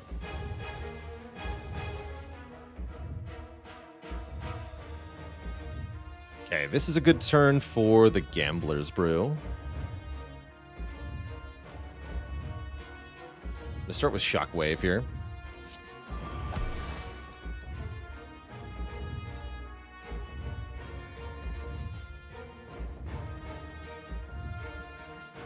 Then Offering. Okay, we can dual wield Feel No Pain Plus. Let's do that.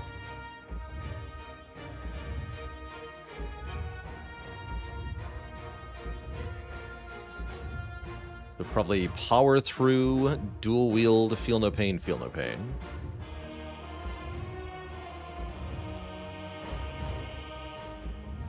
For the remaining 4 cards. Mummy Hand is useless here, sadly.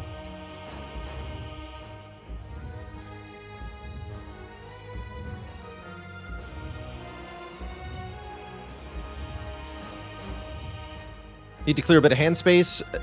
We actually can't. There's no way to play all 3 Feel No Pains. Don't even think about it. We can only play 2, and therefore we don't need hand space. We'll discard one of the Feel No Pains, but I wasn't going to be able to play it anyway. We also discard a Wound, which is fine.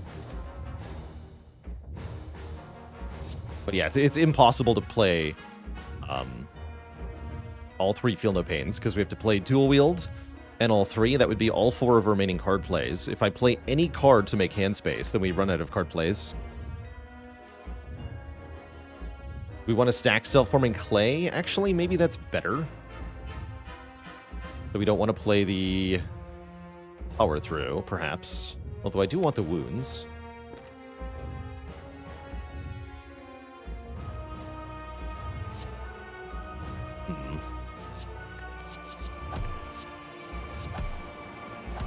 We can play the second Shockwave instead if I want to. Let's get that out of the way.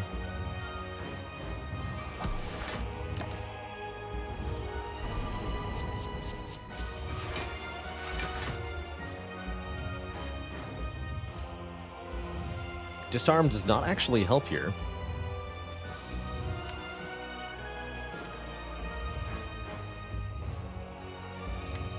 Not the greatest draw, but I'm also perfectly happy with it. We're going to have lots of energy next turn, probably lots of draw with Evolve. I don't want to gamble for only 4 here. I can probably gamble for a lot more next turn. Alright. Just skip that turn, basically. Right, yeah, this is a much better Gamble Brew, or I can just play Second Wind. Take basically no damage.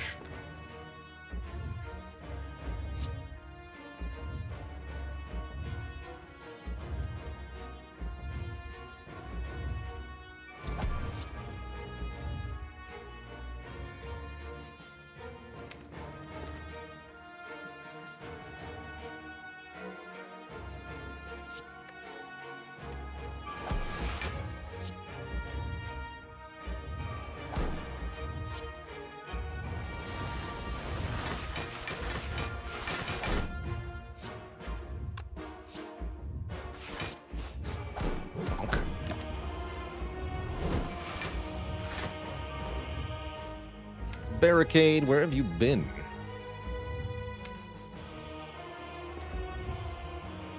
Where's your cheaper, more attractive cousin? There they are.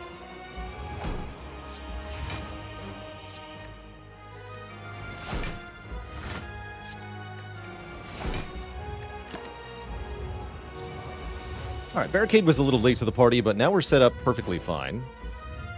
This looks like it'll go quite well for us. Wish this disarm did anything, though. It does exhaust for 12 block, I suppose.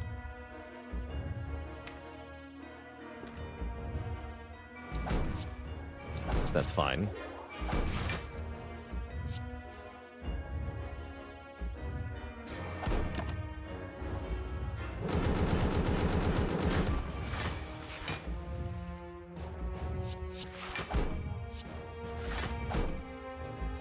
Use both true grits. I still have one, apparently. Seems fine. 100 block.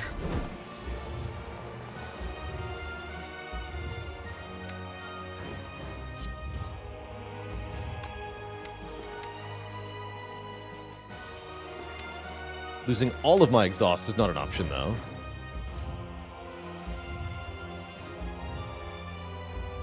Let's just bash the remaining artifact off so I can reapply if I need to, I guess. Yeah, whatever.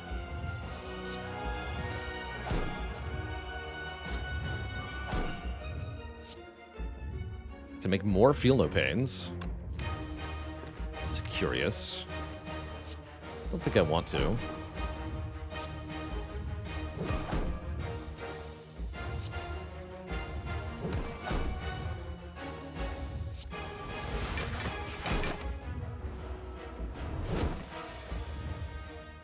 Seems like this is going pretty well.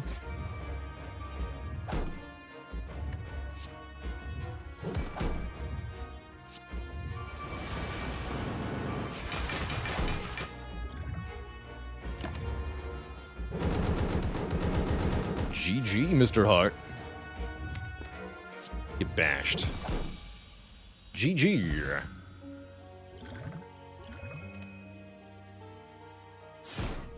Delicious. Be free, my gambler friend. Be free. GG. That our streak back. The value of 1. 1 to the power of 1.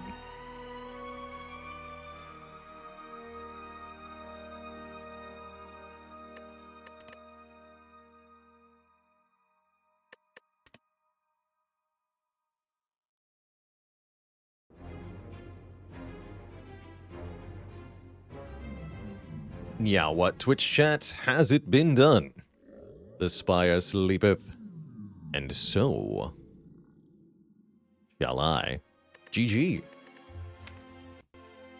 Don't think there was anything too exceptional about this run. Pretty cool to get a win with Velvet Choker as our Act 1 pick. That always feels a bit uncomfortable. I'm certainly happy we did not take Ectoplasm. Because I think that the lost purchasing power would have been quite a bit worse. Excuse me.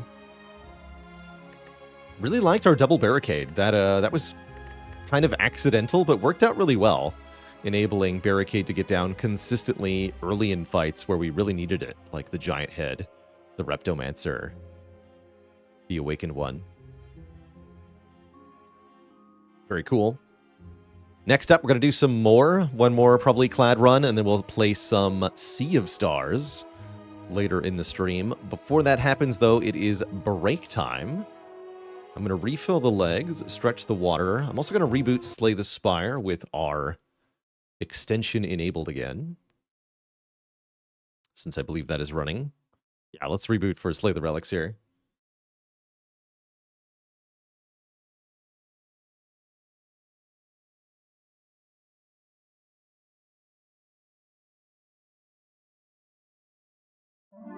Choker's good as long as you're not doing infinite things.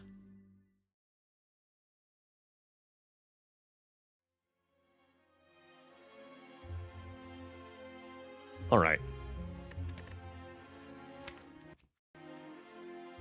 So, I'm going to be back in 5 or so minutes. Going to grab a quick bite to eat before we play the next run.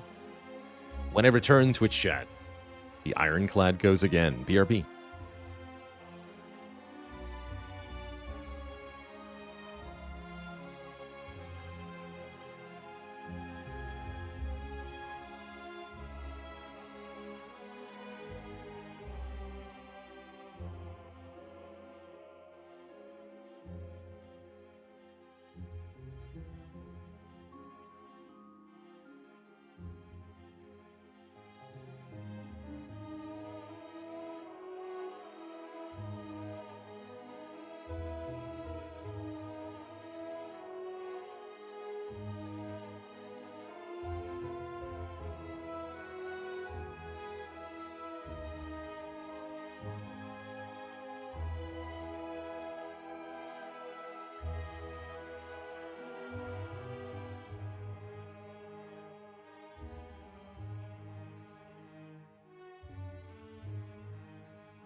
Alrighty, Twitch chat, the wait is over. Thank you for hanging out. Well, I had a sandwich. Now I am invigorated enough to feed on everything in the Spire. With my starting feed. Ooh, with my starting 250 gold? Yes, please. There's even multiple options for which shop we hit first, but I'm looking at... Oh.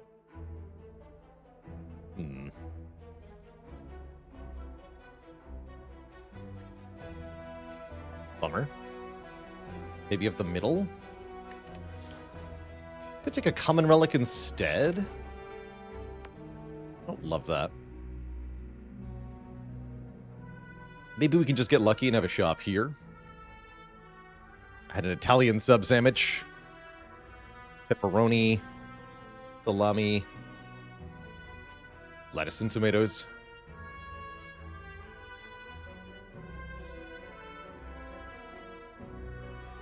Yeah, probably something like this.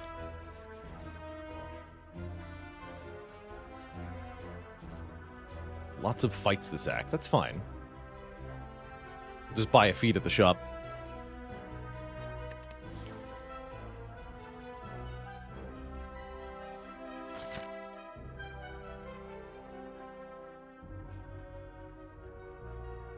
Can get a lot more upgrades going, burning elite into lots of rest sites with a late shop. But I really don't see any of our starting bonuses being consistent enough to make that actually work.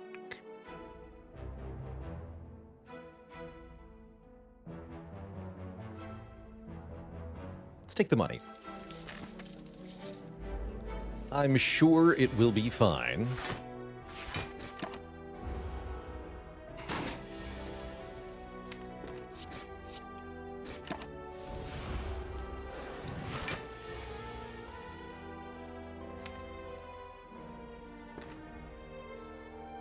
Was not fine.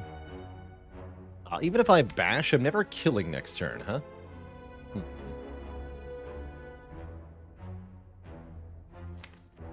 That's annoying.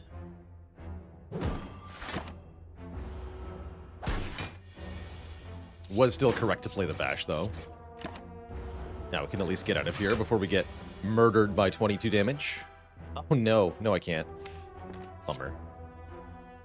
Wow, what a bad Jawworm fight. All because of the bottom deck bash first cycle. Ouch.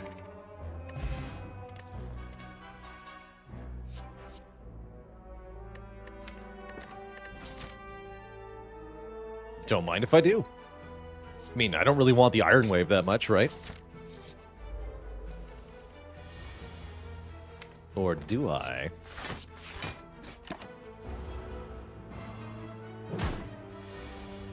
Hey.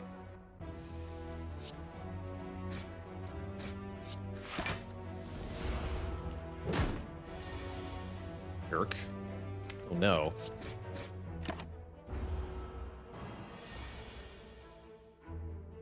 Wow, that went badly. Two really awkward draw orders in a row from our opening fights here is not what you want to see. At least we're out of it now. Yeah, health going down in the first couple fights, definitely stinky. Some of the finest opening battles you've seen in a while. And I'm picking a Heavy Blade over Thunderclap Sword Boomerang? I guess so. I guess so.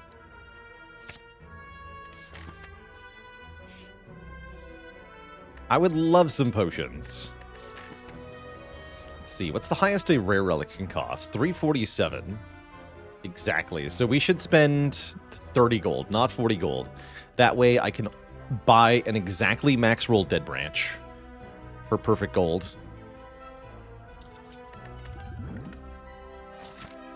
Please, give me a Dead Branch.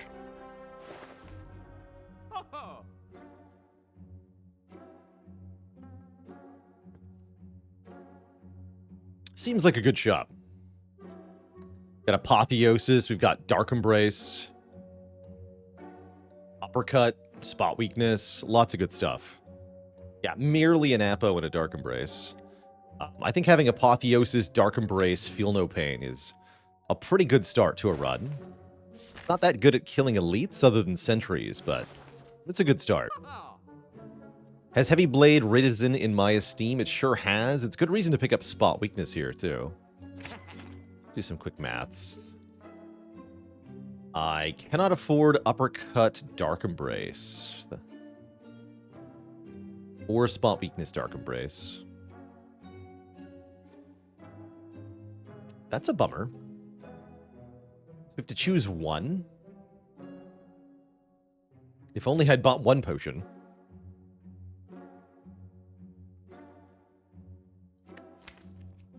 Probably has to be Uppercut, honestly.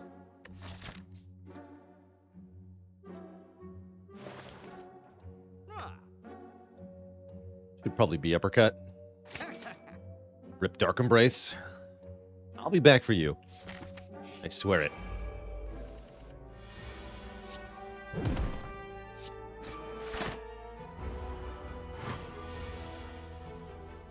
And at least we're able to get some health back from this fight. As well as potentially another potion here. No, actually, good. So I can aggressively use potions in the first elite fight. And I can aggressively pick a Battle Trance, draw 3 for 0 cost. No more card draw this turn. Seems fine by me. What about Sever Soul Dark Embrace? That could have been kind of cool. As a pick from the merchant there. That definitely could have been cool.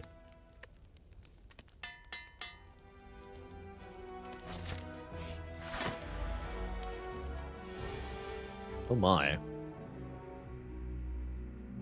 Apotheosis, Feel No Pain. We could also do Bash. No. Bash Apotheosis. Upgrading the Feel No Pain or even playing it doesn't seem like it matters that much. Let's do Bash Apotheosis.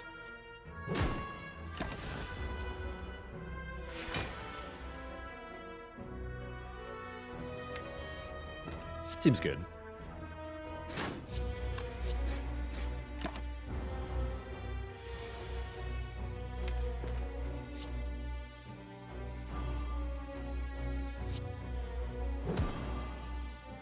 And this would be a good energy potion.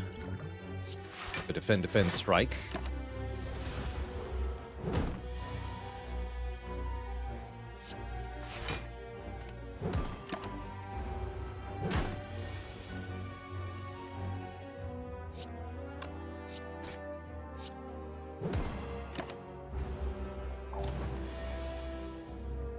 Pretty easy fight overall.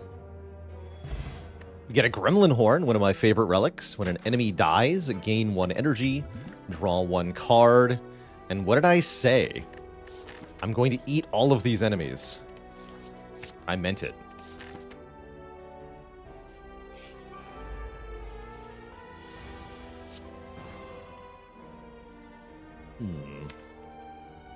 Might not get to eat this guy, though. Could be worth using the Snecko Whale to try to do it.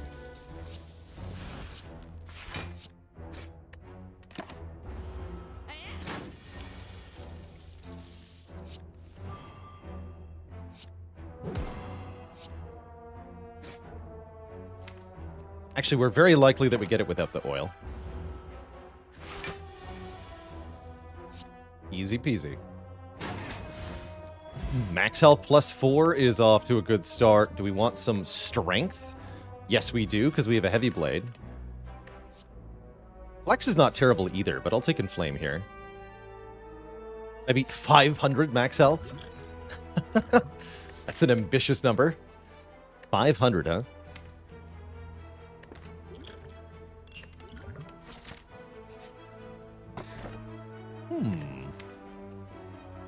Bottled Feel No Pain seems pretty good.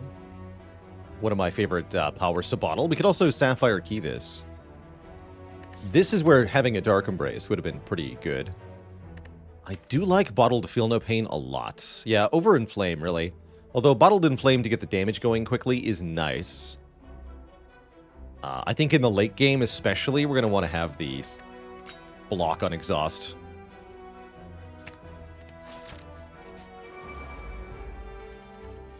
All of them have 18 health. Spooky.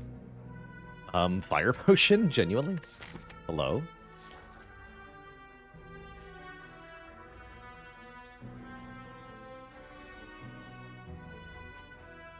A very tempting fire potion.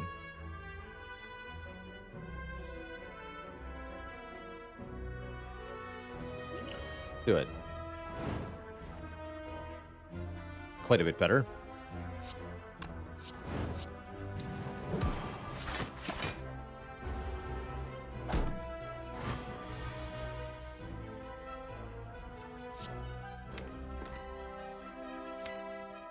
I'll wait for the upgraded feed.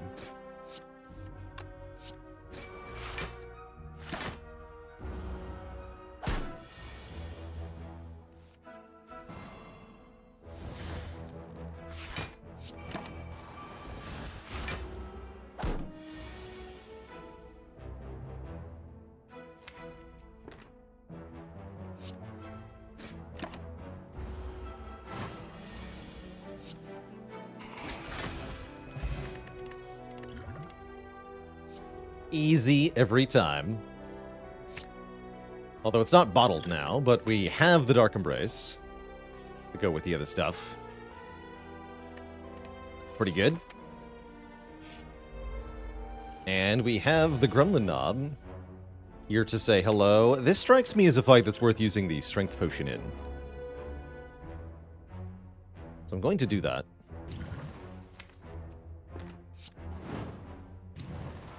Uppercut's kind of lousy. Better than Dark Embrace, though.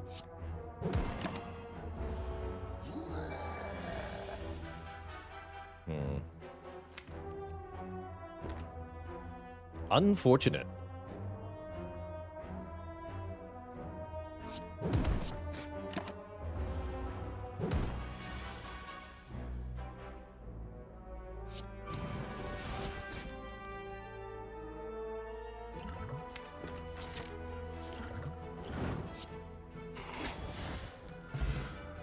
Delicious. We score an Omamori blocking curses, a flex potion to make the heavy blade work better, and I like a headbutt here to allow us to put a card back on top. Can line up feed a little bit easier for us. Good with battle trance. Works with heavy blade well too.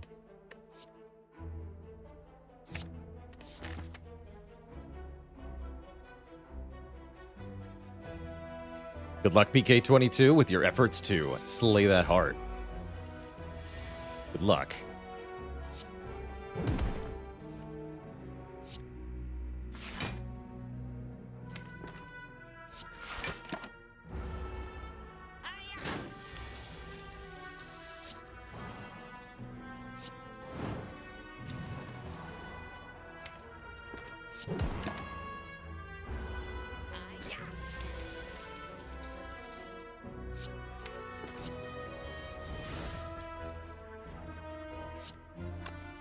This is another fruit juice. It is. All right. I'll be greedy. Ooh, Burning Pact or True Grit with the Feel No Pain Dark Embrace. I think we probably want a True Grit here going into the Guardian. Although the Burning Pact is definitely nice later on. Why did the knob not offer a key? Wasn't our Burning Elite. We did not go to the super-powered Elite here in Act 1. It was just a regular old Gremlin knob. Doing his best.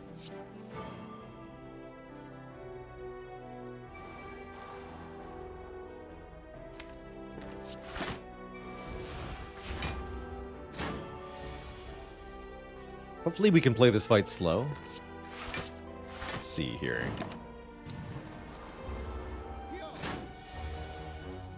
Good.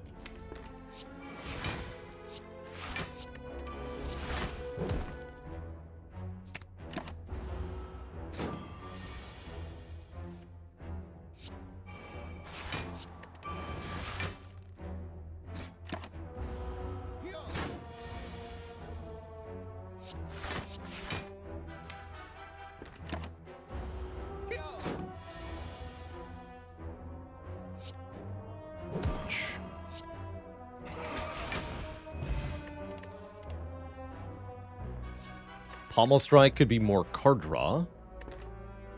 Infernal Blade does go with the Feel No Pain.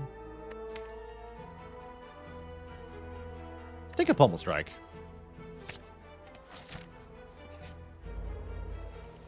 And I think we're mostly done adding cards now. At least that's the hope.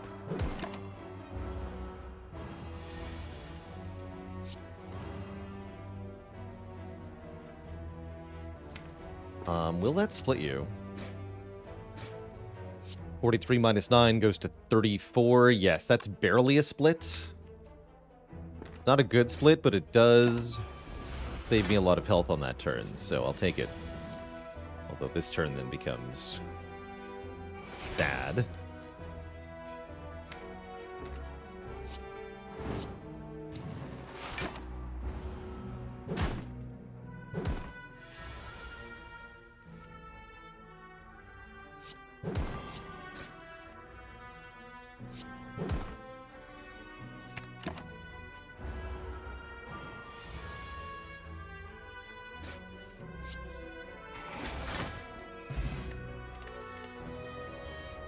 Do we want an Anger? Nice zero-cost card. Scales with Strength. Good with Dark Embrace in particular, I like. Let's take one Anger here. And now I think we're quite well set for Act 2. Normally I don't like taking this many cards in Act 1, but with an Apotheosis, they're a lot better. I mean, 3 of them are also powers, and one of them is feed. So take that as you will. We're going to upgrade our Feel No Pain. Since it's always drawn on turn 1, I don't want to have to try to draw it alongside Apotheosis. And even if I did draw it with Apotheosis, I'd want to play the Feel No Pain first.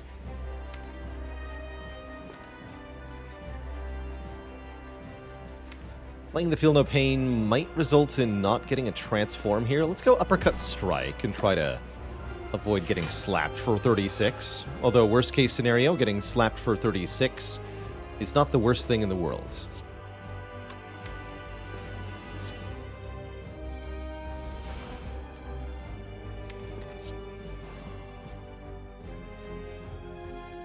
Alright, we can't quite do enough damage, but I can block for 16, take only 20 here. That's fine. And then we can get the remaining powers in play with a bit of work here.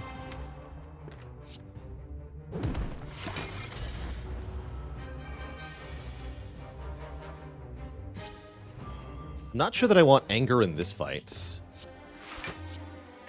Gonna keep it for now. But I may not want it.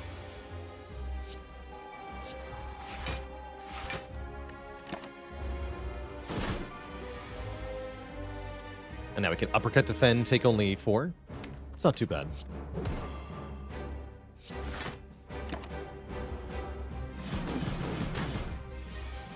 Calling Bell into Bottled Lightning. I like that. It's a cool prediction. Let's go Bash over Uppercut here.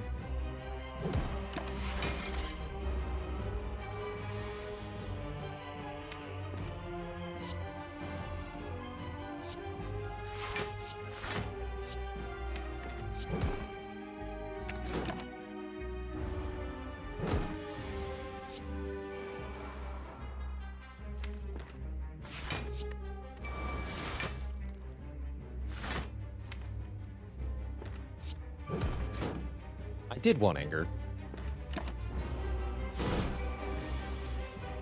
Now we have Volnon this turn thanks to playing Bash. Although, will it be enough? 22, 18. That's one short here, huh? Sad. Oh well.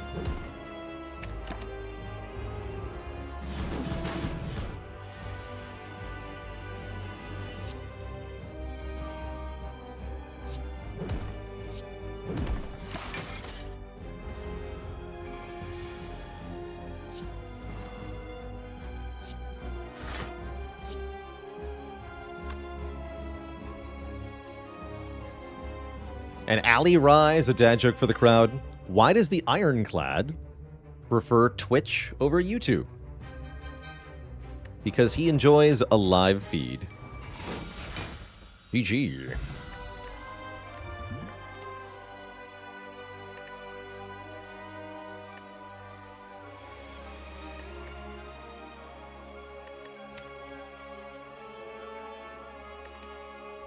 None of these cards are particularly good here. We could think about double tap. Double tap headbutt is a thing. Double tap heavy blade could be a thing. Double tap uppercut's not bad. I'm willing to try it here. I don't think it's particularly good, but it's not bad. If we take Berserk, will Omamori cancel the card? I hope so. I have enough powers already. I don't really want more here. This is where we would have liked to see corruption. Let's take a double tap. And is there a calling bell? No, but there is a cursed key. Gain energy every turn. When we open a non-boss chest, gain a curse. That is guaranteed Omamori value. Normally, you don't have any way to guarantee that this does anything. Seems pretty good.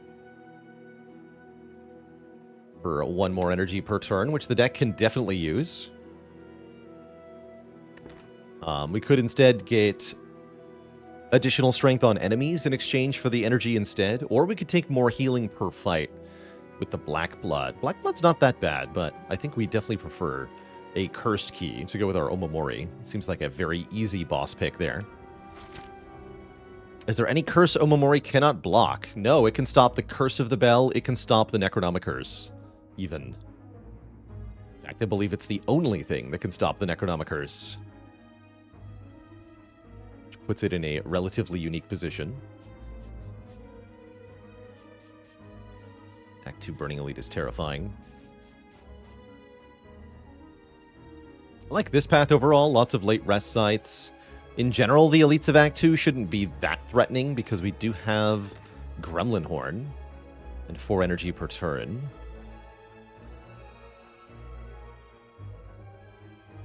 Even blocks the Parasite from Writhing Mass. Yes, it does.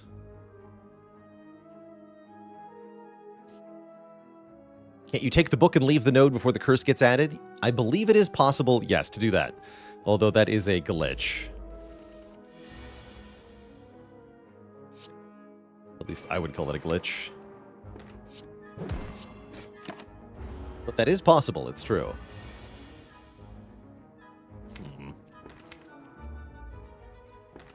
Bummer.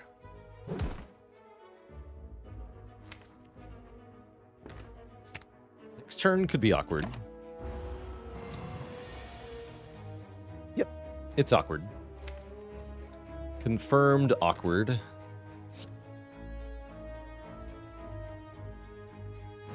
Draw one right now.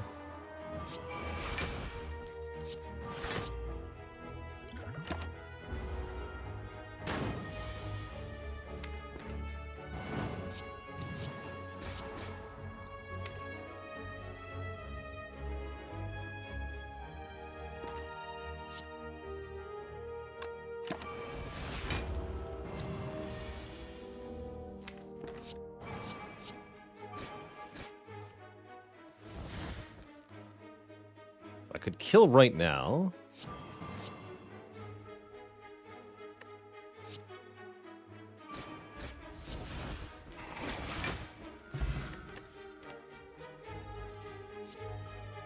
Useless armaments, useless rupture. We don't have any AoE, so I guess that means cleave is fine. Let's add a cleave here, so that I can hit multiple enemies. Our act boss is the Bronze Automaton. It's vaguely useful there as well. We'd prefer something like a Whirlwind, but we're out of time to find it.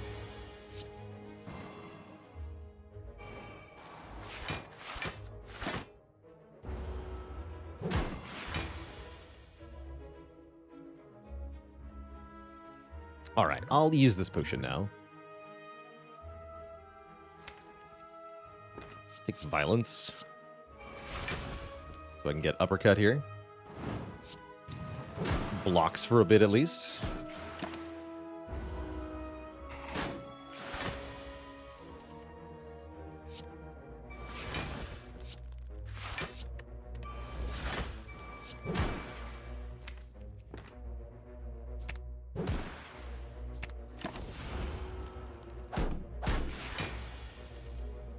Why is Cleave good for Clad, but Dagger Spray is bad for Silent? Because Ironclad has strength cards and Silent does not. That's the short answer there.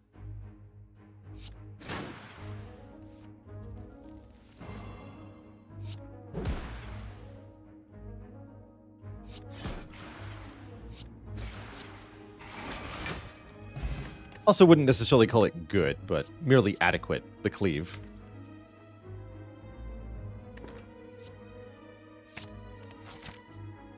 Who said Dagger Spray is bad? I've said it. I think it's not a very good card on Silent.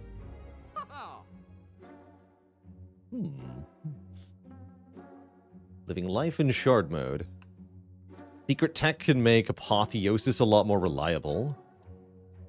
That is a good secret technique. That's a really good secret technique. Normally I'd be buying Impervious here, but secret technique is looking very good.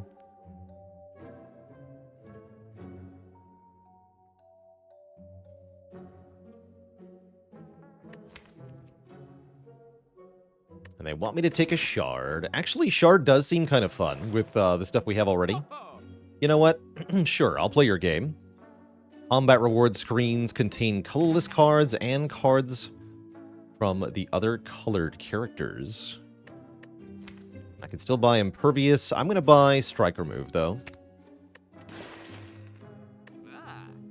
Now, is that going to improve our run or make it worse? Deeply, deeply unclear is the current answer.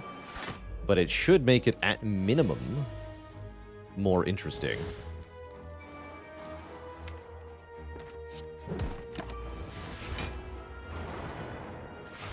I think Shard is pretty good on Clad. Actually, pretty good in general when you have...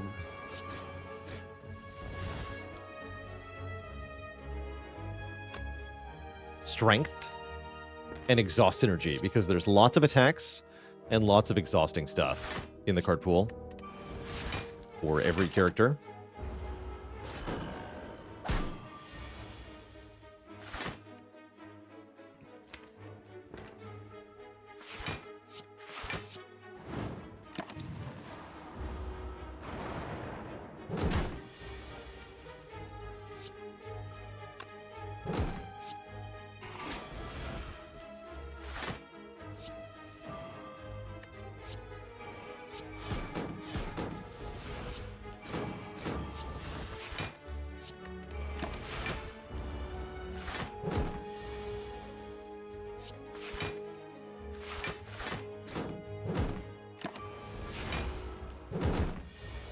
Pretty good fight.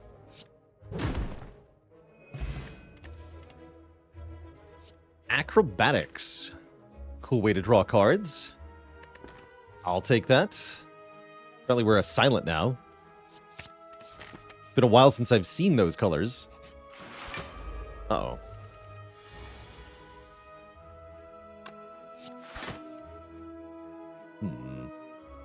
Could uppercut feed? I don't think it's a good idea, though.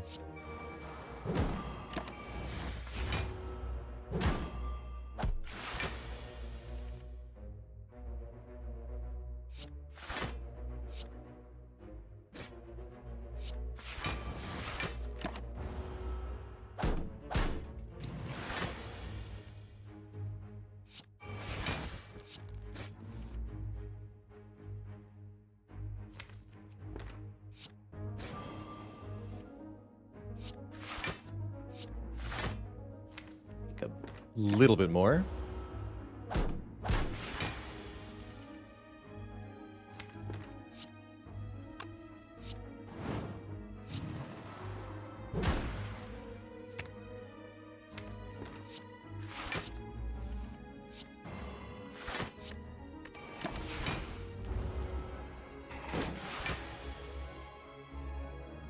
Oof.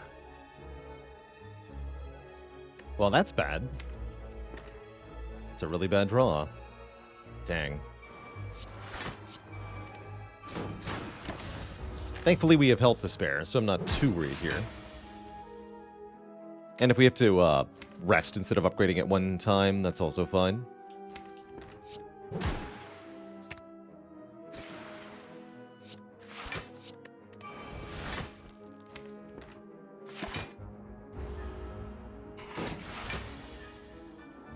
Double tap will not retarget. That's correct.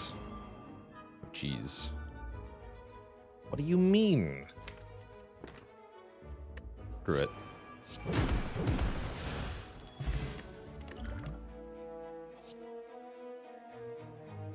Now that is called payoff from Prismatic Shard. Well-laid plans plus is freaking sweet here. Holy moly. That is an awesome card. SSBM Smooth, thank you so much for the 26 months. The double Baker's Dozen. Our pressure points headbutt, the power. No, well-laid plans is the power. And a good one at that. Retain deck, go.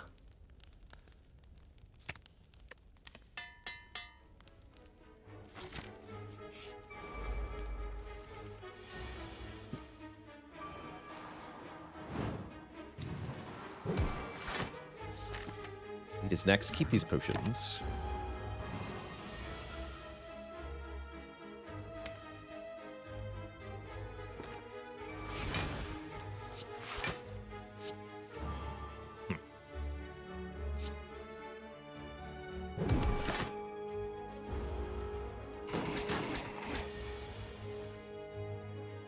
I guess I just don't have any block cards. Well, that makes sense.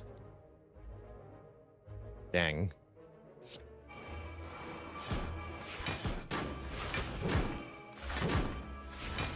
Deck needs some block cards.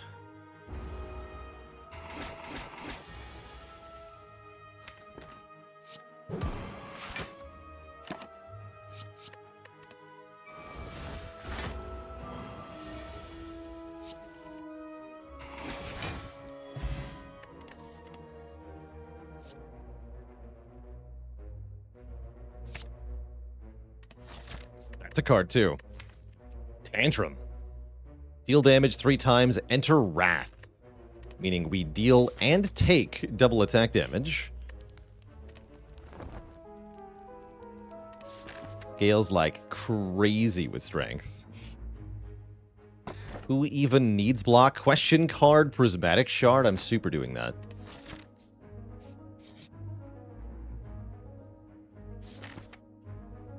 Ow. My hit points. That Omamori is spoken for. Thank you very much.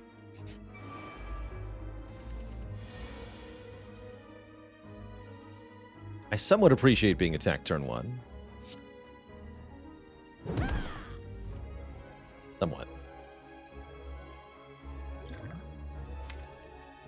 Reasonable time to consider attack potion. Probably just headbutt defend, uppercut defense. Take as little as possible here. Pretty sure we just decisively win this fight from here, though.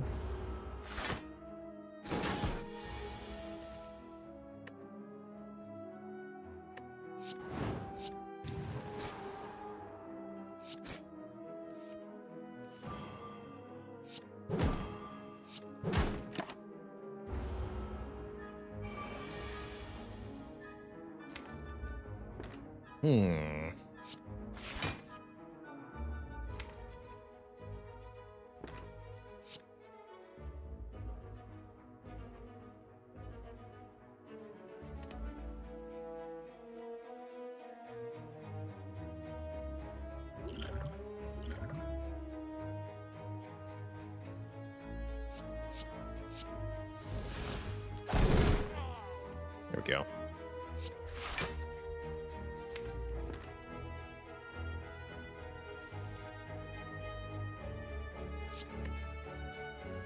This is worth taking 2 for.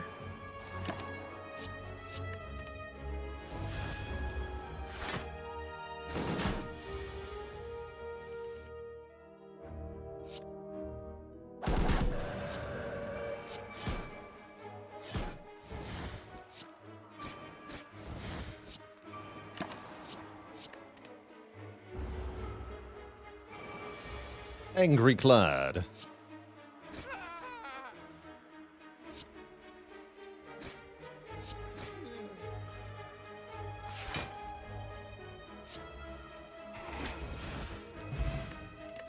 We even get the attack potion back.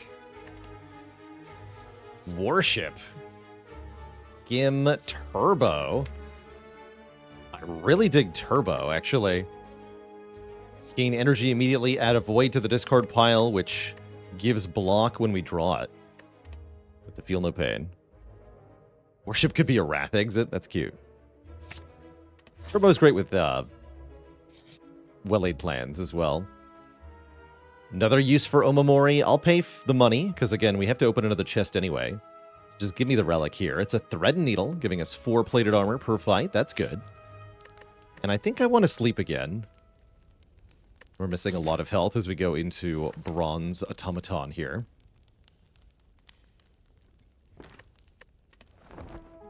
Killing your enemy is a Wrath exit. Never forget.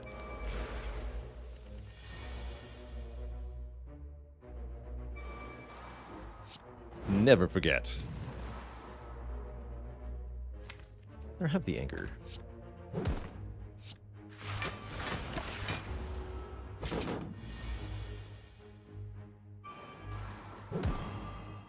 Don't play defend.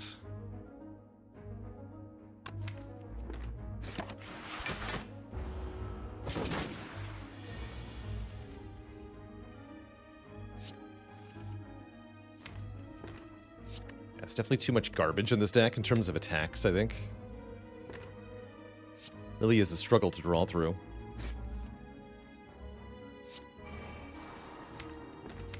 Truly a shame.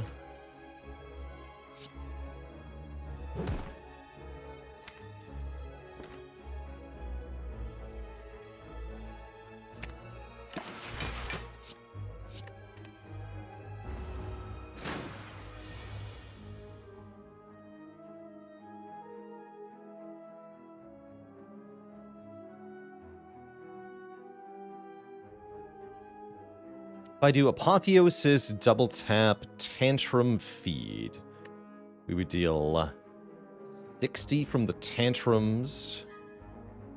This would be 28 twice. So that's 116, is it not? Let me just double check that. 20 plus 40 plus 28 plus 28. 116. Yeah, that's enough.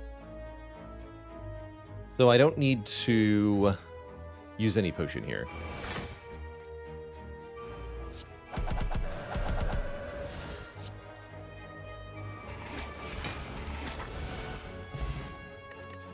Pick up a Tori, reducing unblocked attack damage. We're offered a Heavy Blade, Sucker Punch, Protector, Ghostly Armor. These are pretty skippable. That Power Potion, though, that's valuable. I'm going to pick that up. Quite happily so. And we're going to upgrade either Inflame or True Grit. I guess we'll upgrade Inflame here. Could have also recalled there.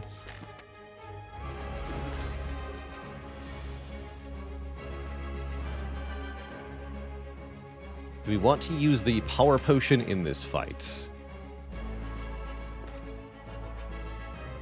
Probably just the Strength Potion is sufficient. Let's use that. Get some assistance here. Unfortunately, playing Tantrum, I think, is a pretty bad idea this early.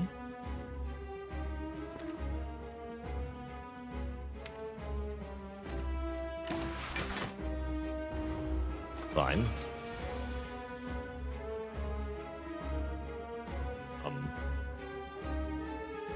Welp.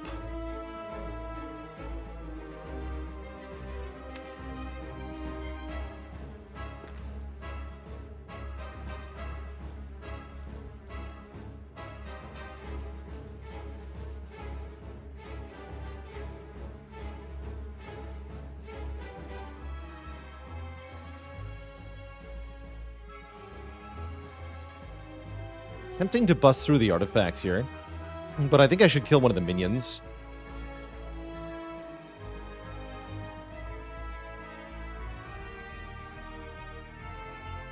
What is block, anyway?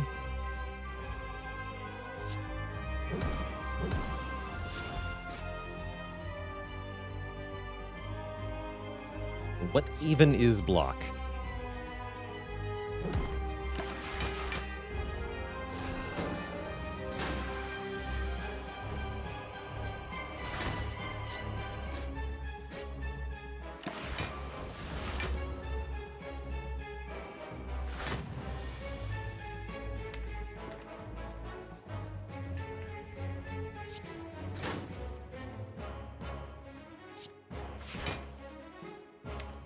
Cleave, huh?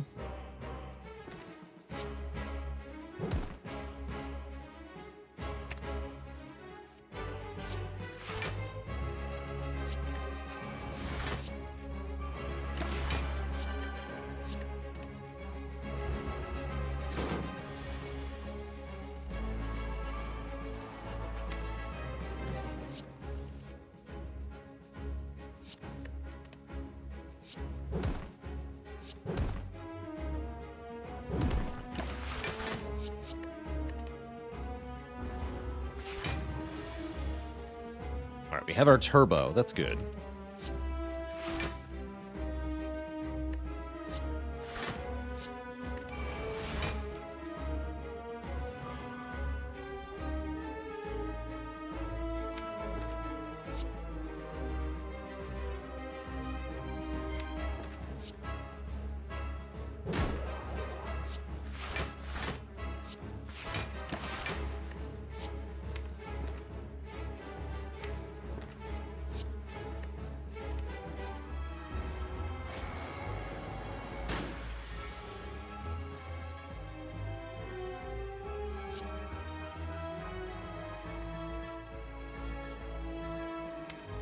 Sure if we can land the feed next turn, but we can definitely kill next turn.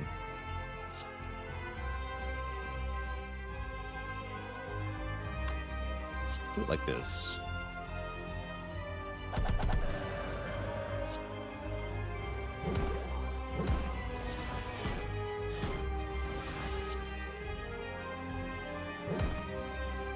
We can actually kill right now, but I want the chance to feed here.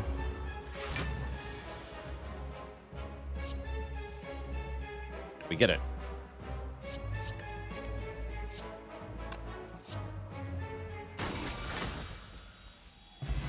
Delicious.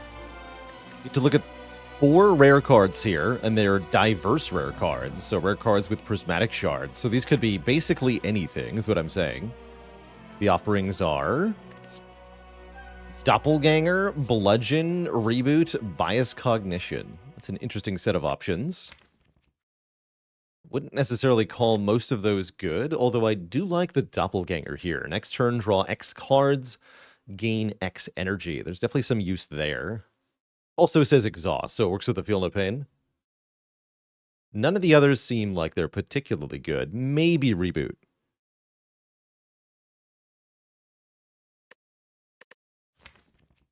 Although if Apotheosis is on the bottom of the deck, the Reboot is really stinky. I'm going to take the Doppelganger. The focus down won't affect as much, that's true. Here's the Culling Bell. Or we could take a Fusion Hammer and go up to 5 energy. I mean, we already know we're getting one more curse, actually, so I think we take Fusion Hammer here. Reboot is a 7 draw, no? Well, that's only true if we draw Apotheosis and play Apotheosis and then play Reboot. If we don't draw Apotheosis, then Reboot is a draw 4, and it's also potentially put everything in the discard pile back on top of Apotheosis. That's why Reboot's not good here. There's a chance it causes you to get further away from the Apotheosis. Highly unacceptable.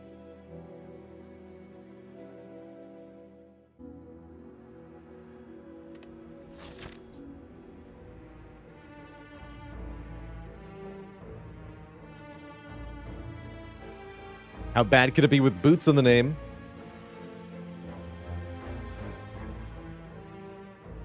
I think the speculative Heavy Blade actually works out pretty well. In Act 1, even if you have no strength, Heavy Blade at 14 damage for 2 energy is passable. And if you can get synergies online, strength is pretty easy to find for Clad. So if you can find any strength at all, it turns into something really quite good.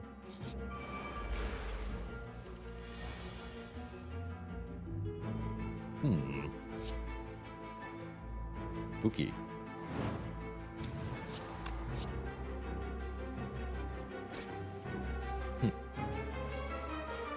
Ouch. At least we block for a lot. We get 6 plus 4 plus 4. 14 block here. And then take a ton.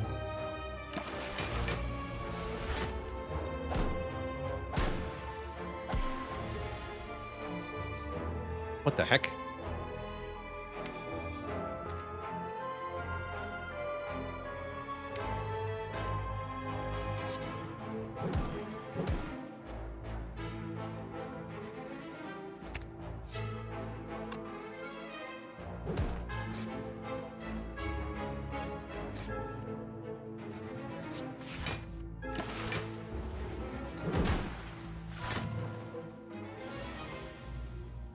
Please stop. God.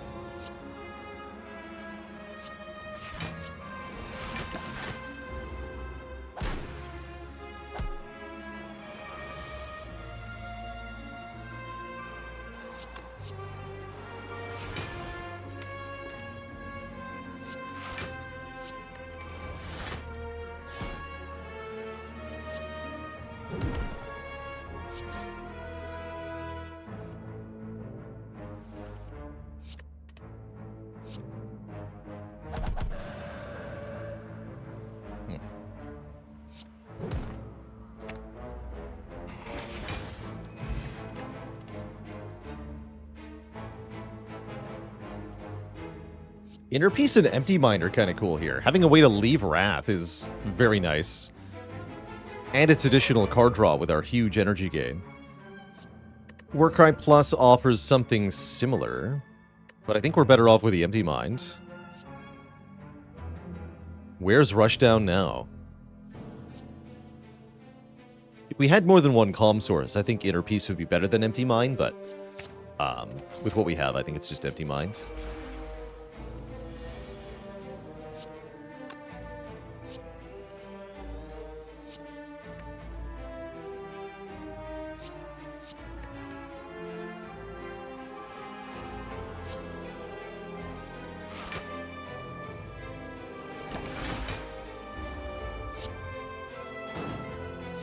I'll wait for the upgraded feat here.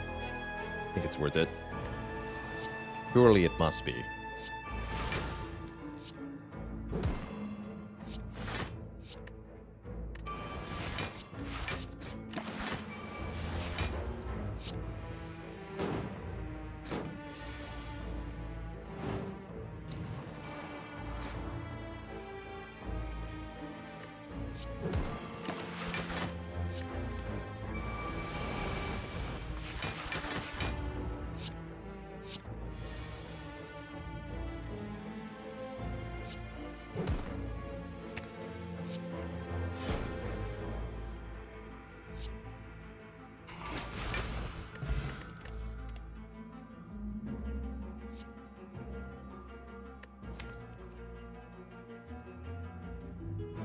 I guess Empty Body Plus is also a decent block card.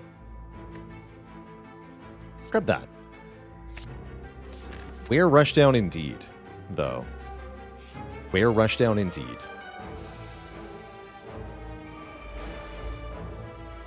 This fight can be a little bit tricky. I'm wondering if we should invest our power potion here. I think I will.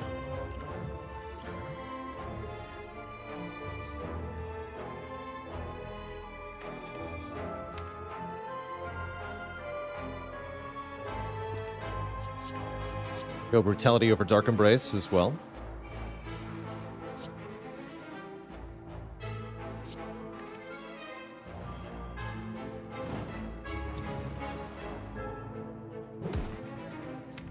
Double tap Headbutt. Headbutt Anger Battle Trance? Sure.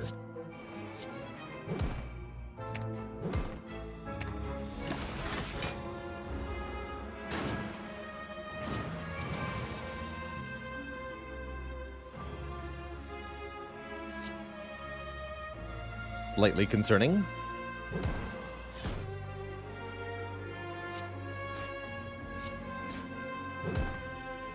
Less concerning.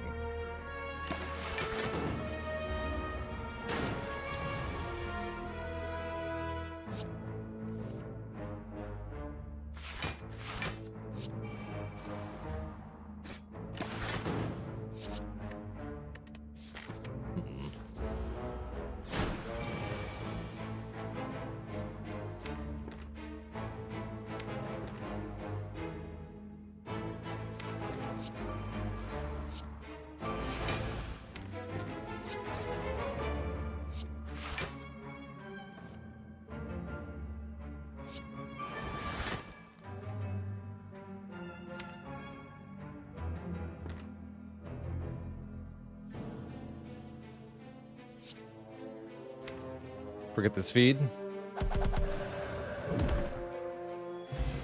Gurya, we can lift for strength at rest sites. How cute. I actually really like the force field.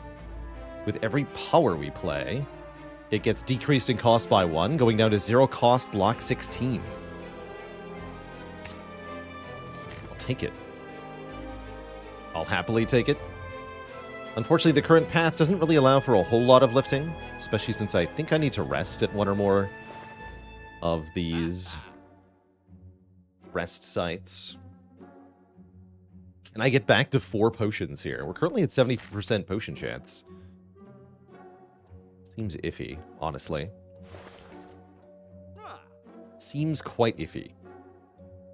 Yeah, removes are pretty valuable here. I'm definitely leaning towards just doing that a couple of times at these shops.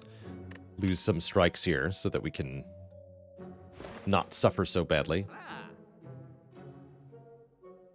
Draw potions seems like it might be a good idea.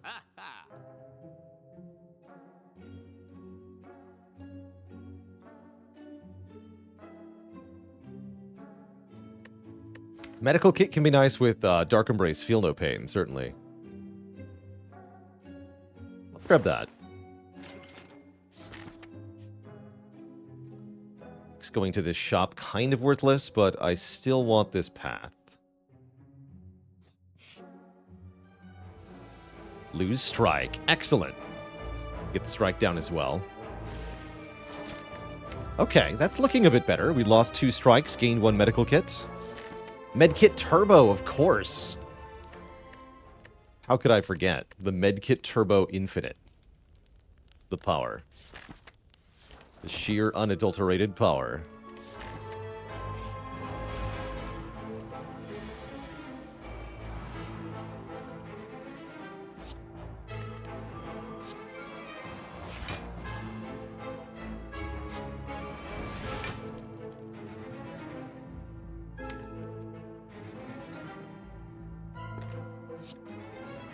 Put this into the draw pile, but don't stay in Wrath.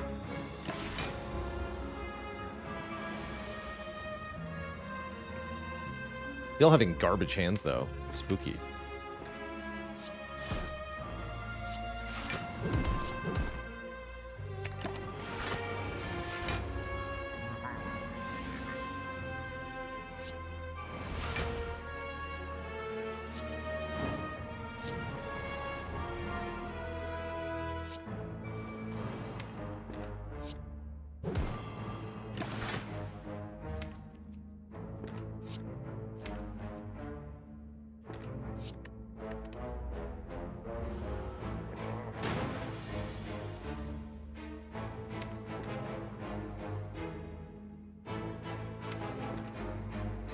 Empty mine. Let's try something here.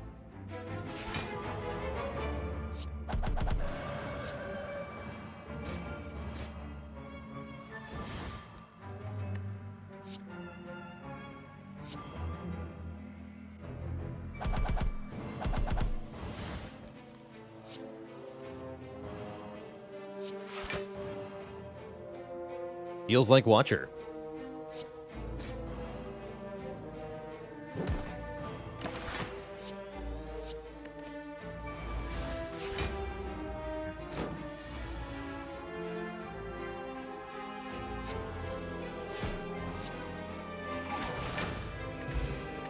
Bottled lightning, here it is. Didn't come from the... Actually, Phaley would have called it. The calling bell would have given us bottled lightning. That's pretty sweet. That's pretty sweet.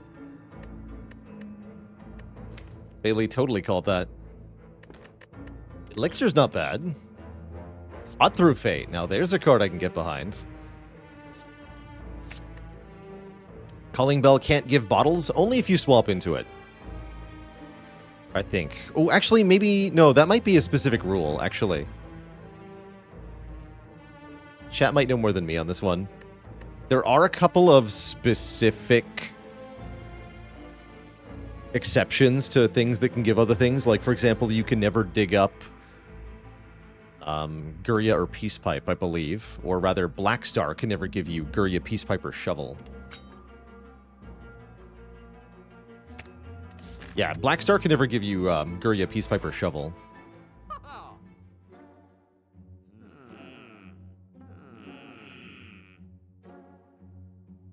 You know, Chemex might have been better than Medkit, but oh well.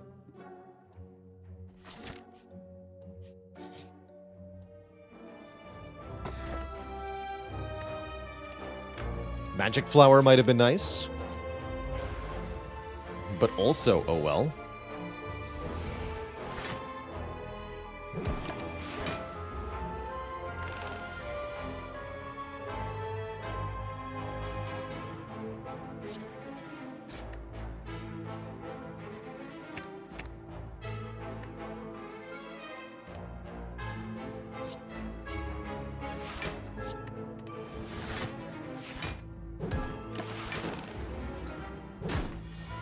Perfect block.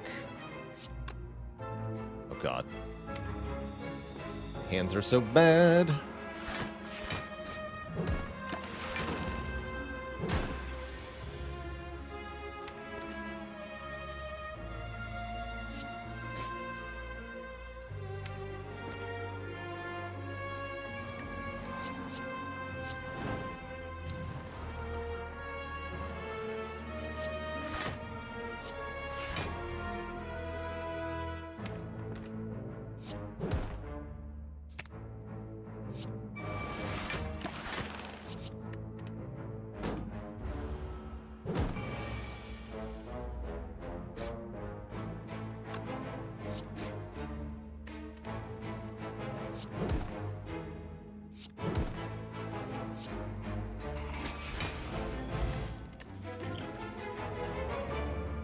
Evaluate's kind of interesting. Shuffles an insight into the draw pile.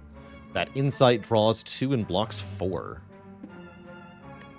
So it's kind of like a different shrug, basically. I think I'd rather just take the shrug.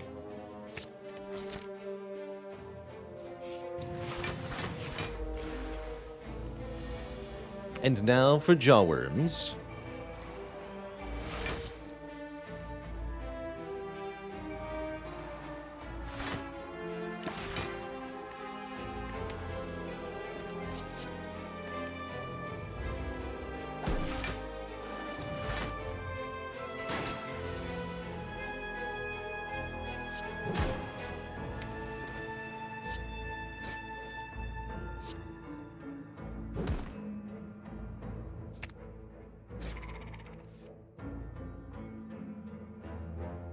Orichalcum already full blocks this, so let's play in Flame.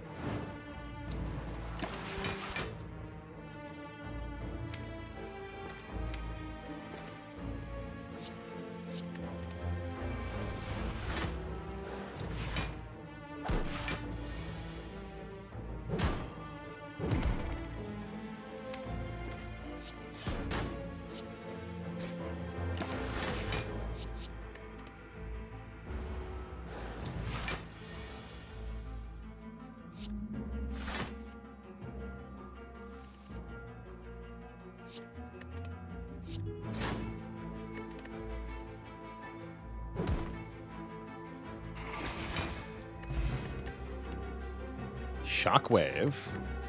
Wave of the Hand could be a potentially better way to apply Weaken. Applying Weak every time we gain block. Let's take a Wave of the Hand over the Shockwave.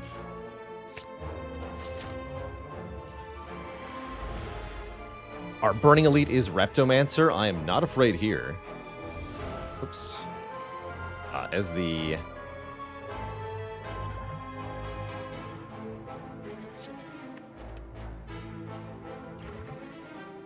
Gremlin Horn will do a lot of work here.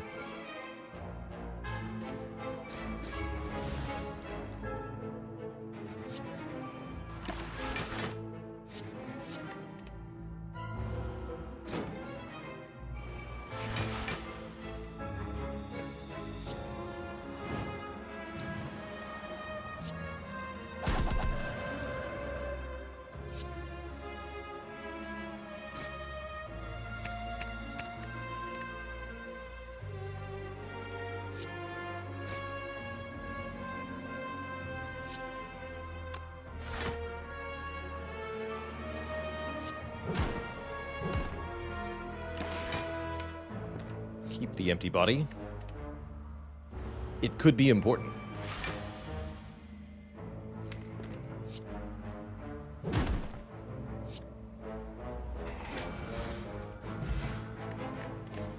Boat thingy. Wallop.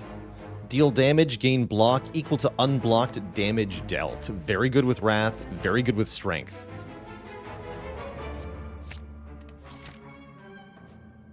I could fight another elite, or we can lift.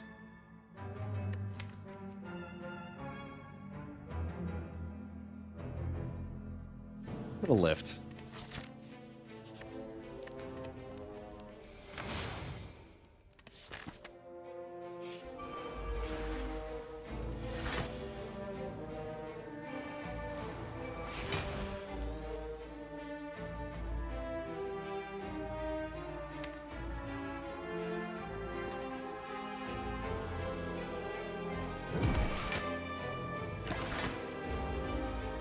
That was risky to change its intent, but I really didn't want to get debuffed on turn 1.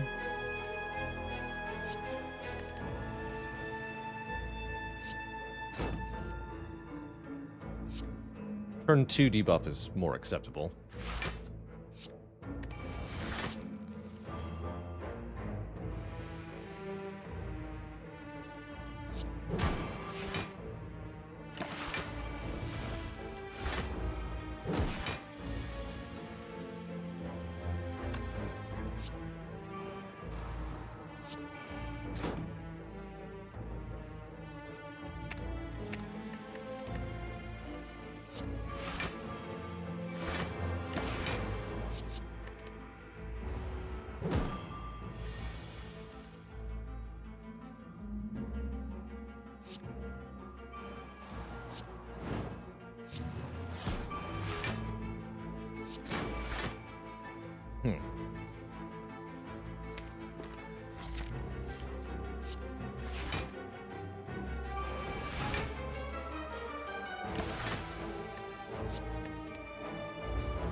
Oh well, doesn't matter too much. We have plenty of health for the boss gauntlet here. I am not concerned.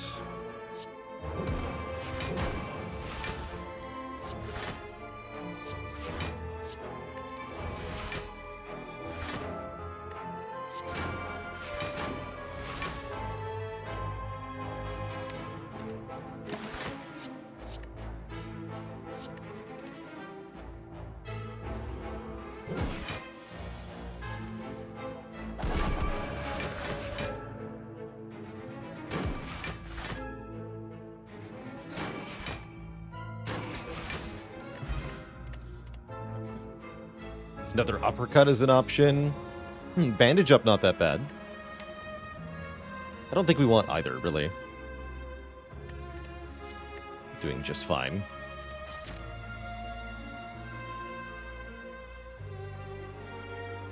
I think Prismatic Shard would be a lot better if it natively gave you the question card effect. I think that'd be worth paying 160 gold at the shop for. As it stands, having Shard and card together is very cool. Very strong.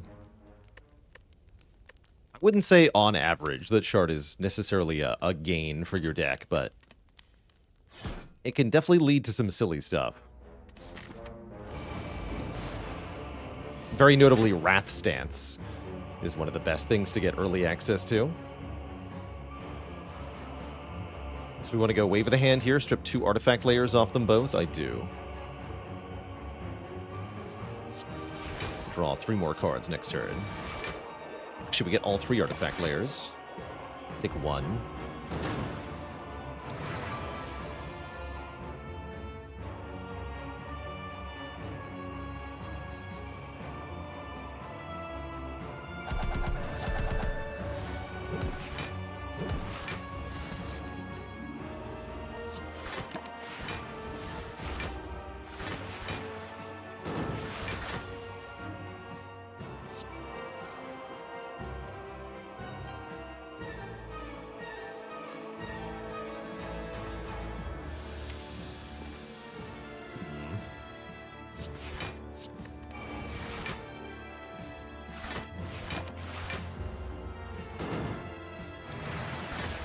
You can add as many days as you want.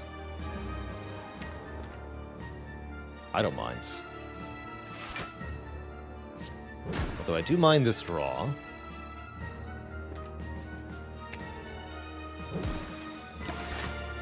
Ouch.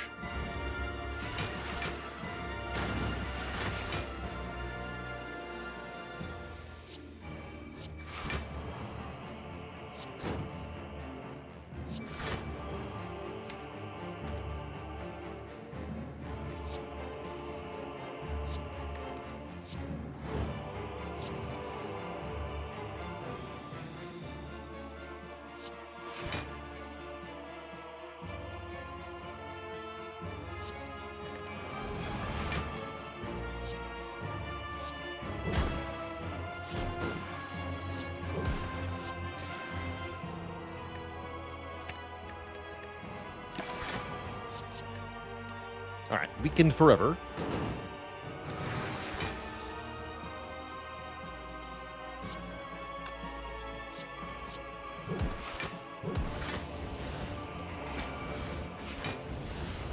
Oh, that's right, I can play these too. Excellent.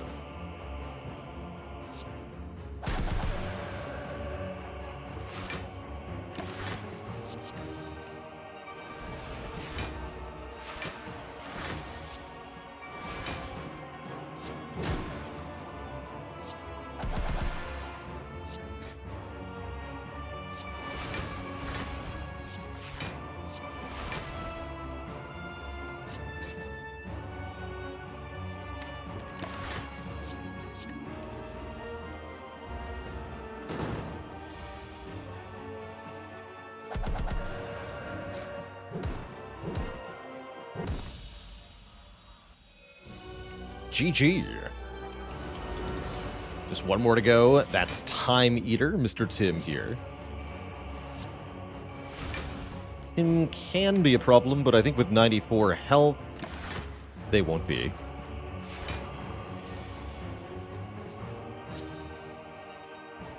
At least I hope not.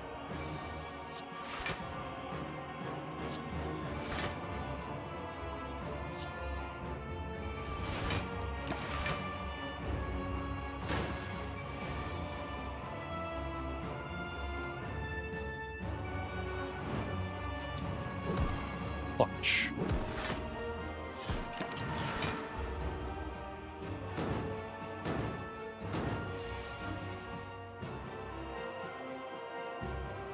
Ouch.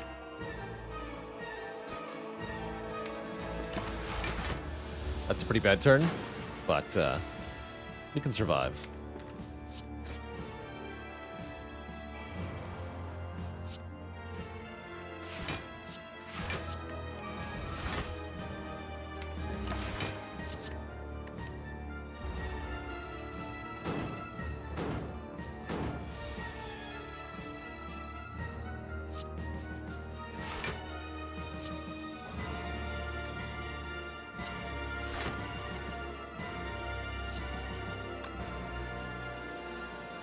Four more cards. Let's do Strike, Cleave, Headbutt. Slimed. Take back my Battle Trance.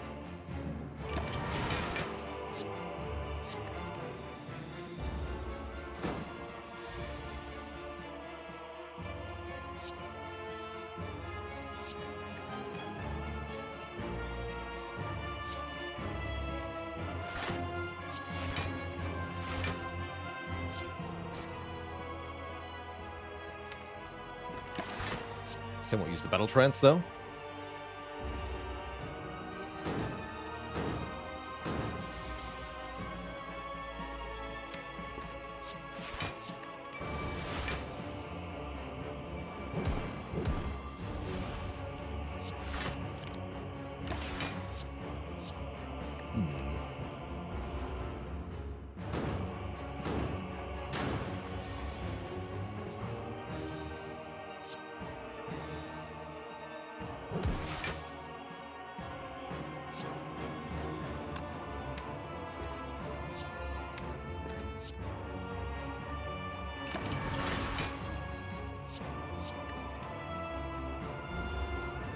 Right, now we try to rush down and KO the Time Eater. Although I need to not be attacked this turn for that to actually work. Shoot.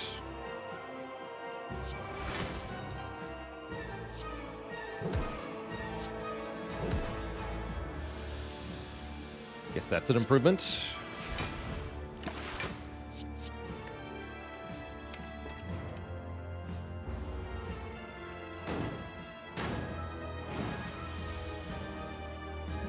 This wouldn't be able to kill, right? What garbage.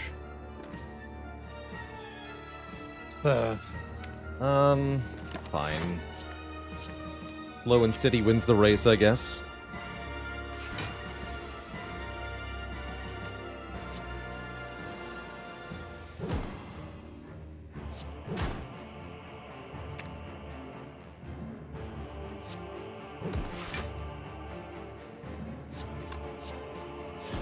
Low and steady.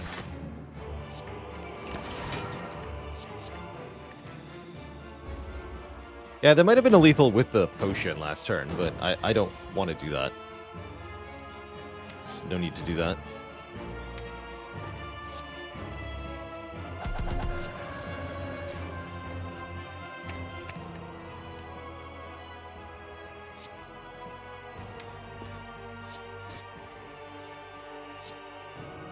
Not when I can do this.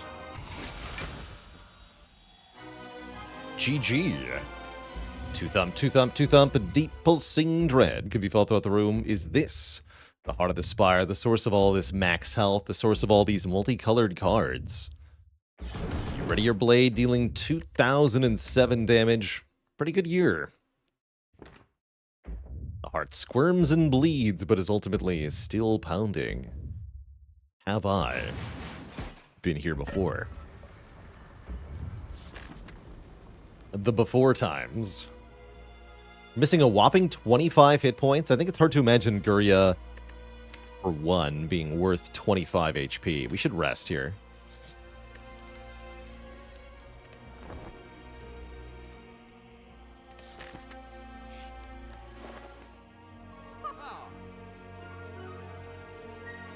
Dupe Pot seems strong. Nothing else here all that powerful. I'd go Dupe Pot Liquid Memories.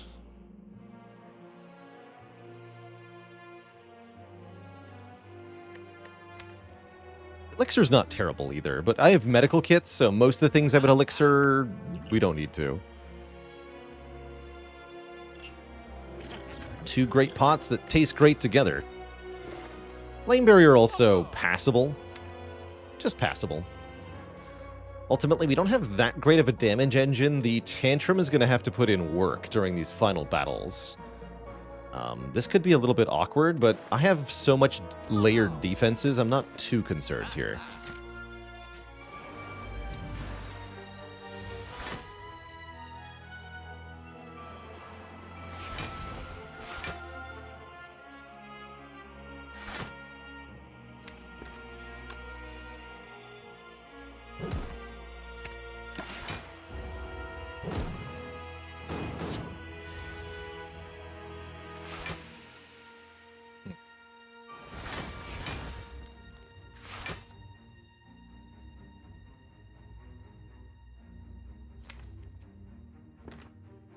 Multi-uppercut here. I'm probably just going to play feed for the 4 block this turn.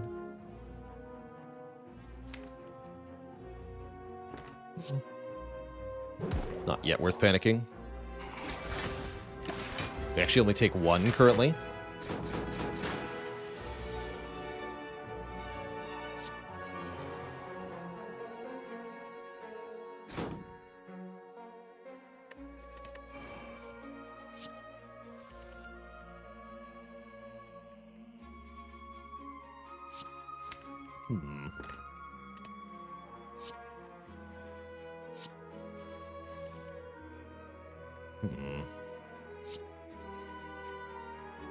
At least we can weaken them both here.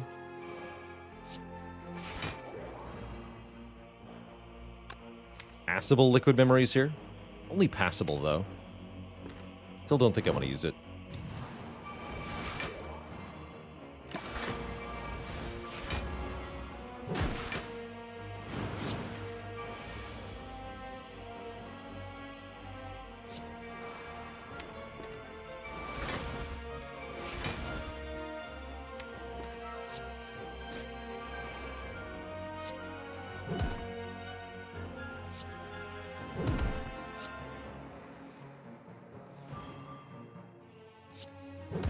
We should probably keep Wallop Force Field. Probably.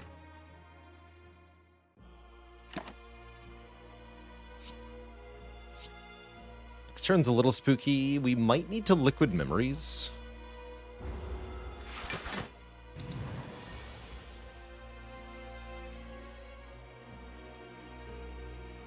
I guess we can just headbutt the Force Field, huh? That doesn't seem too hard.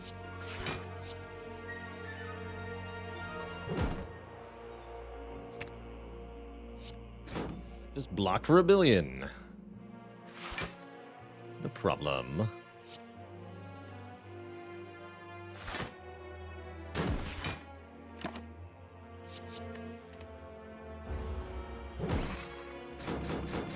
Lose focus. Easy.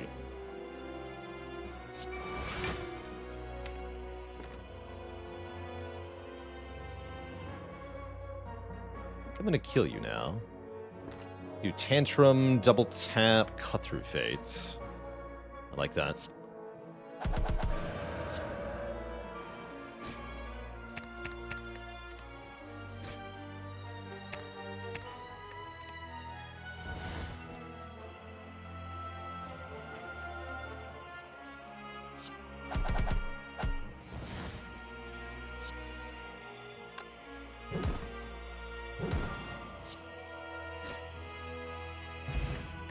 Pocket Watch at the very end here. If we play 3 or fewer cards on our turn, we'll draw 3 extra cards on the next turn. There's also a freaking scrawl here. Yoink. Now that's card draw. I like it. We can dupe pot the scrawl. Draw 20 cards. Brilliant.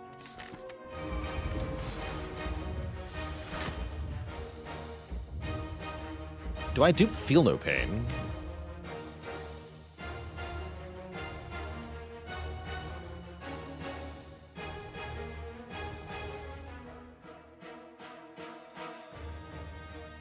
Or are we duping Inflame? Could also dupe Well-Laid Plans.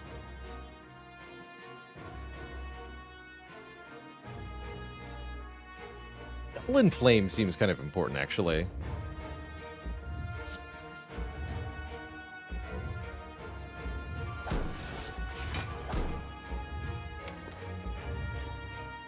Also, it breaks Pocket Watch if I dupe it now, so yeah, I'm gonna just single Feel No Pain. We have enough hit points in Toria. I'm not worried about the heart right now.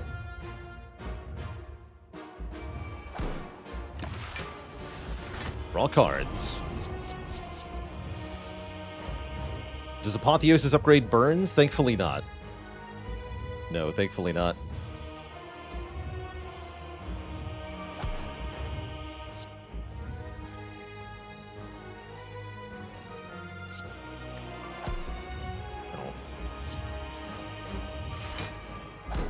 No, I can't play my uppercut. Jerk.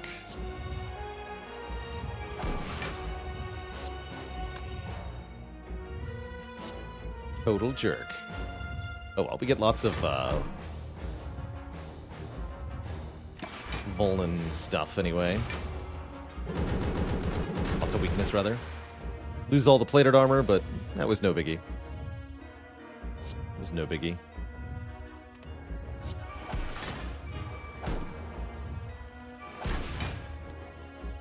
Dupe pot doppelganger? Could happen.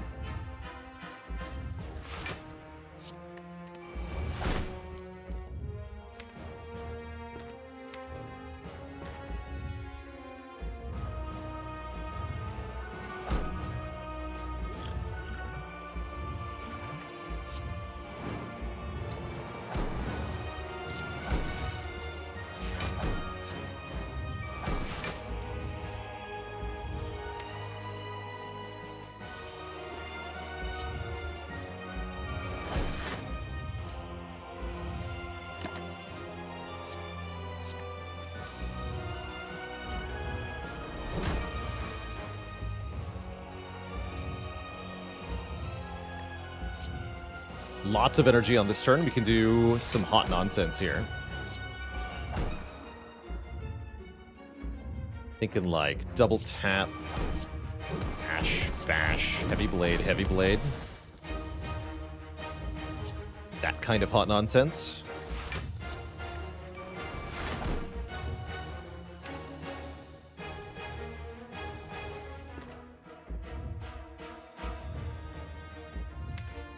Sure about turbo. This. Exactly what I wanted to draw. Perfect. Bonk.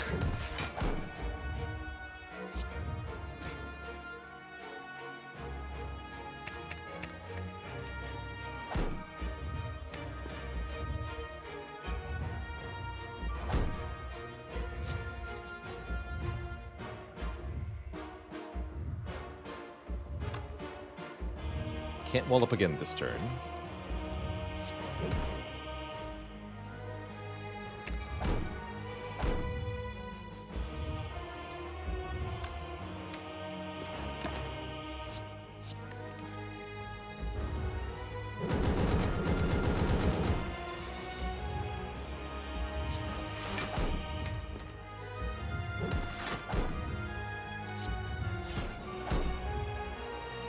Do Pocket Watch here. As you can see, this is going pretty well. Heart's well below half health at this point.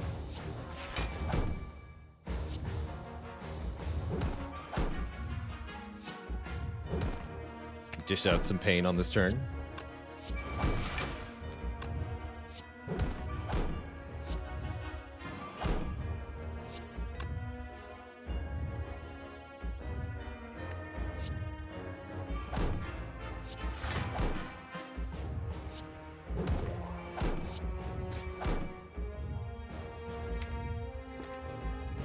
This is fine.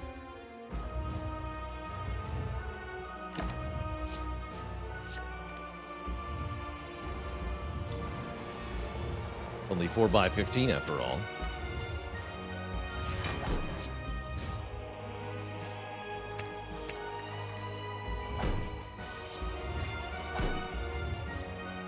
Nothing Tori can't deal with here.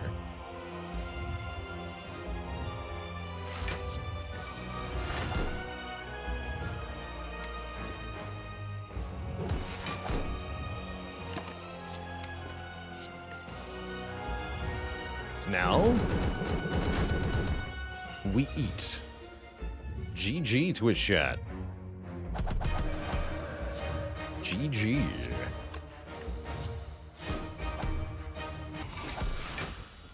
Delicious.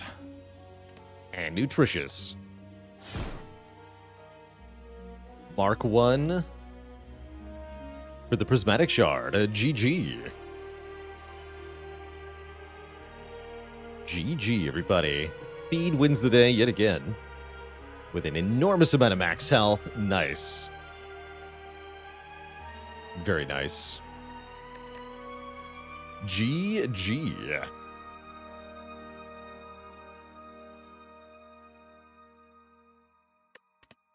Yeah, I definitely think we got a more interesting run for having the shard. That was great. That's definitely great. And we get to free the liquid memories. 1 out of 20 prismatic shard win streak. Go.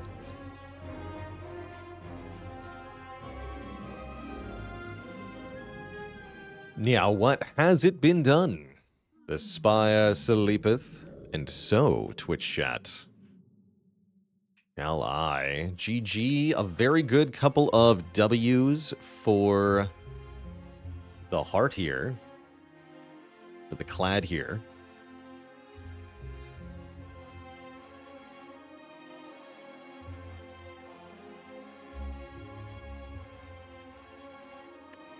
Definitely made some very good use of our Watcher cards on this one.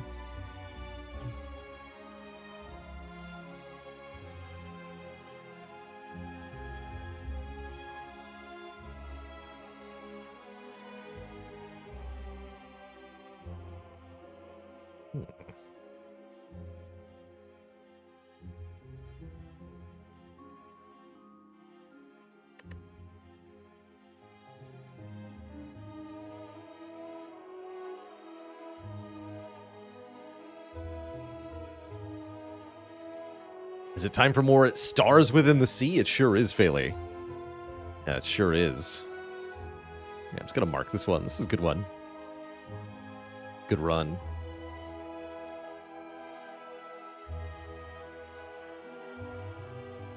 Heck, yes it is. Although it is going to be break time first. We're going to take a break here, refill the legs, stretch the water. So I'll be back in 5 or so minutes to play more Sea of Stars.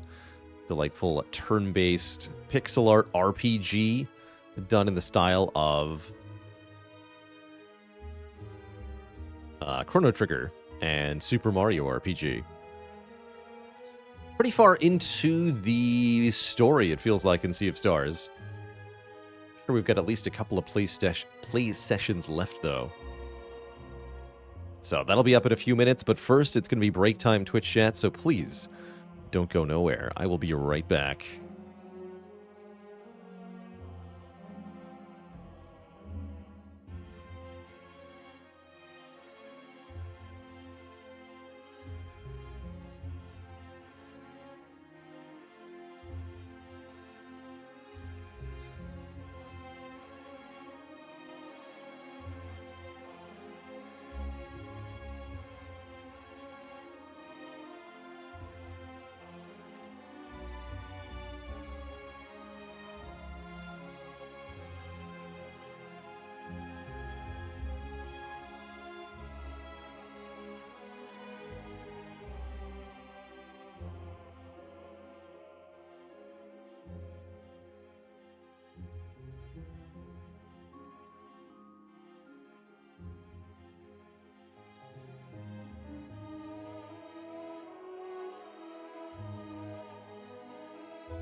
Alright, Twitch chat, we are back.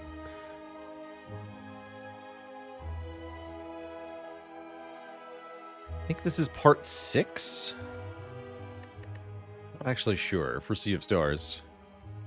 But we are swapping on over here to Sea of Stars. Continuing our weekly playthrough. Yeah, something like that. Let me actually double check here.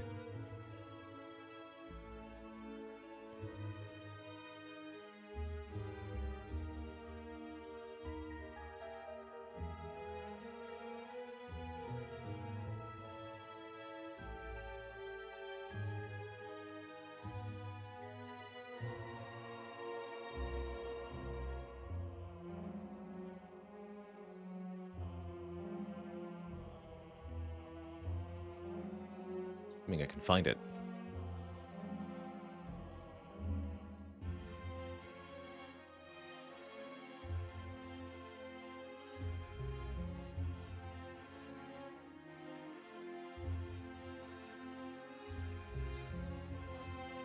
The title's not preserved.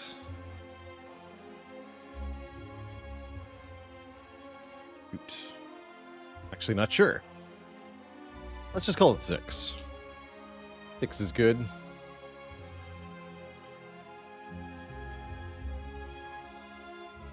How's it going, Darog? I don't think we saved all of the 100 individual defect wins for YouTube. However, the Balor unedited channel will have aired those during the year of 2022. That was our 2022 challenge, was to get 100 wins with each character. So we did 100 with Defect, 100 with Ironclad, 100 with Silent, and 100 with Watcher. And so pretty much any of the Spire streams from 2022 will result in, or we'll make up the runs that were in that video.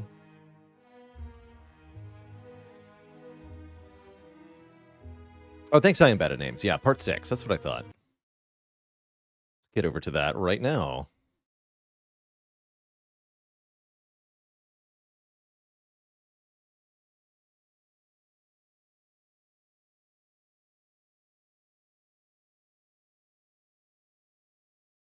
And my controller is not here. One sec to chat.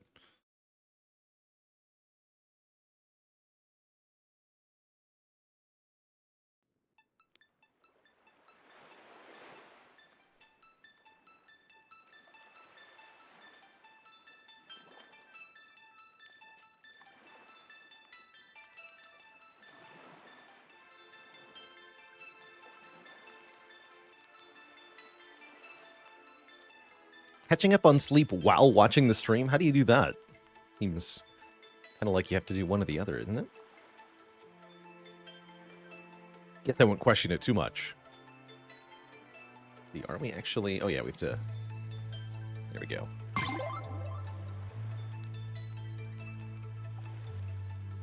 Would I recommend getting Sea of Stars? If you're the kind of gamer who really liked old school RPGs such as Super Mario RPG or specifically Chrono Trigger, then this is quite something as a game. A delightful little experience. Haven't found it challenging for the first playthrough, although it sounds like there's a extra difficulty you get after beating the game the first time. So, last time we played, we recruited Rashan, the ancient alchemist, to our party of adventurers. Can I see them? Up here. And then Rashan tasked us with... something. I feel like we're supposed to go to an island somewhere to the north. I don't really remember more than that.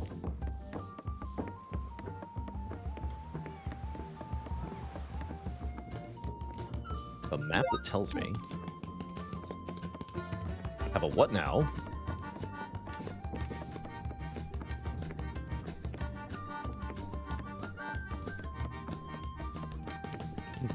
Oh, there's a save point here.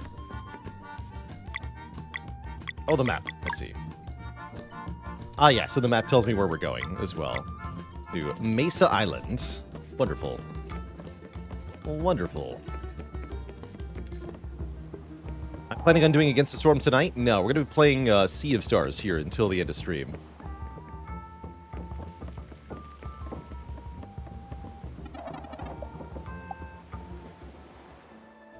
So let's sail for Mesa Island then.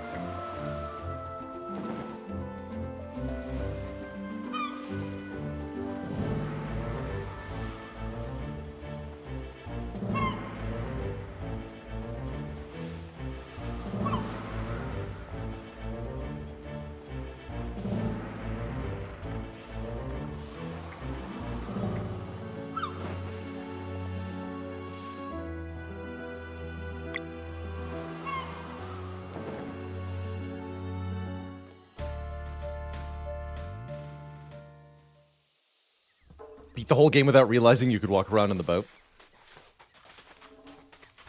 Doesn't seem like it ever really asks you to do that.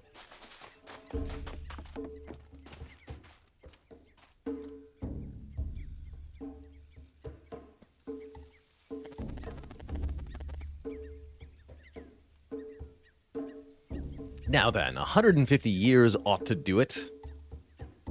We just recently reclaimed Rashawn's most treasured artifact, the Vial of Time, which he's holding there in his hand.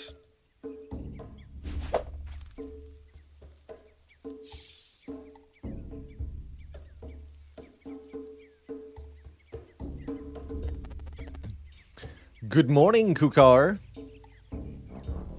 Master, have you come to check on my work? As you can see, I have not faltered. Commend your dedication.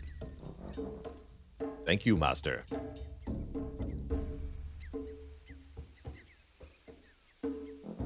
The water has risen quite a lot. How long was I asleep? An irrelevant matter. Aphora left a long time ago, and his acolytes have lost most of their powers. It will not happen again anytime soon. I understand. How can I help? These people are your friends. I understand. Your turn. Hello. Hello, Kukar. Greetings, friend. Can you help us in any way? My main duty is to hold Mesa Island at this precise altitude. Anything I can do without hindering my grip, I will gladly oblige, friend. Well then, could you remove the barrier so we can get onto it? Oh? Surely you know of the evil castle that sits there. It is no place to send a friend. That's still where we are headed. I will not send friends into danger. I refuse.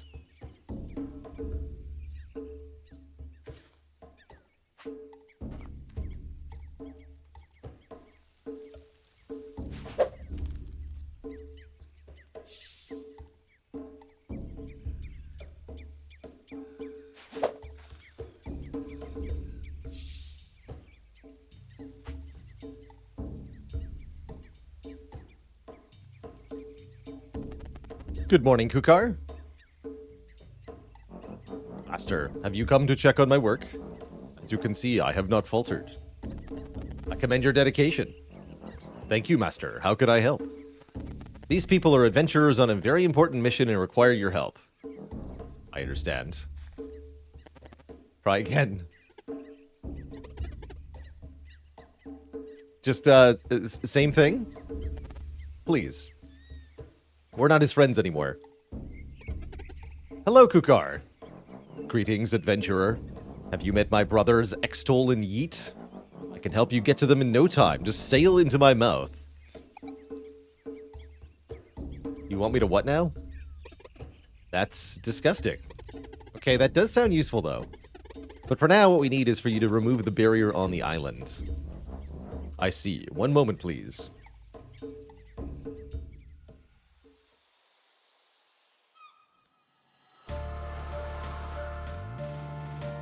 We have to get to the evil castle.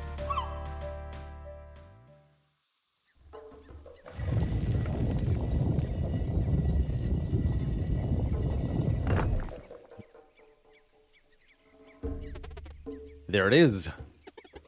Thanks, Kukar. Naturally. Safe travels, adventurers. Up we go. Lead the way.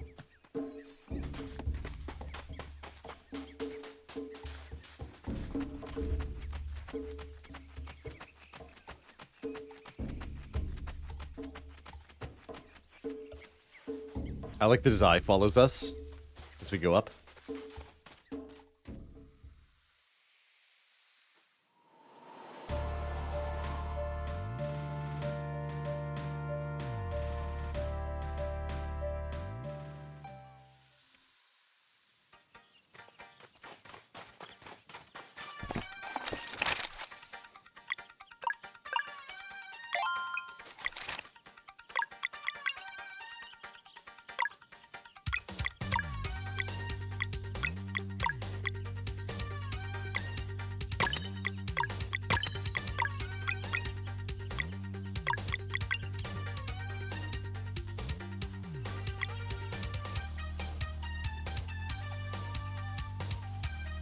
Lock.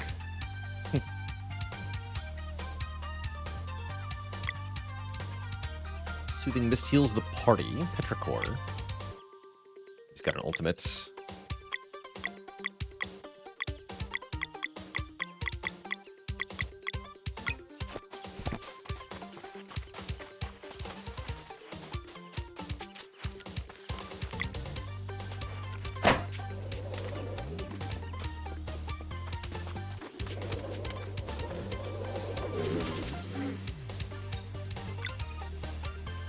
Talk.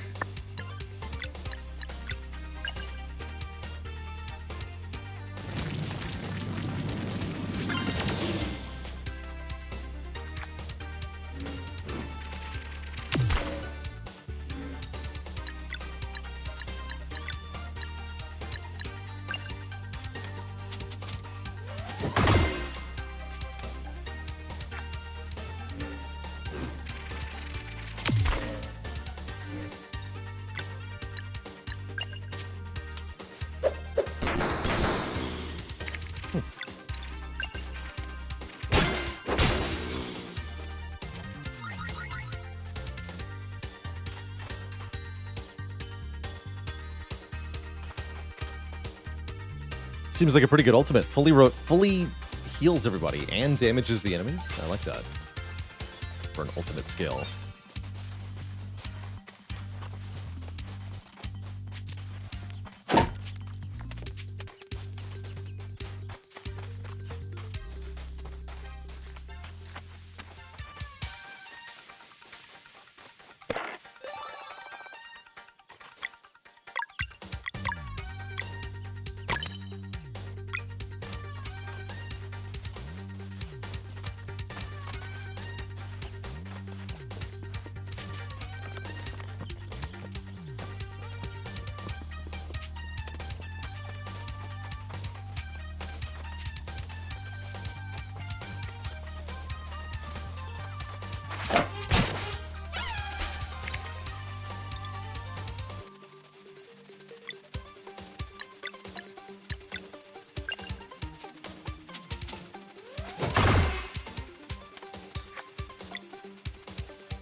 I've access to 2 side quest areas at this point. Oh, thank you, Feeling. Check out at least one of those.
Even heals the people who aren't in the active party, I see.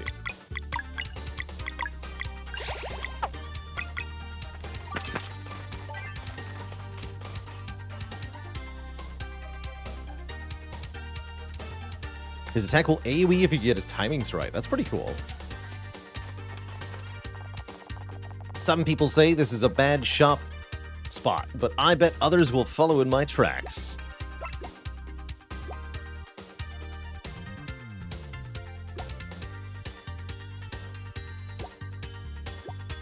Tastes like home.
Nice.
Interesting.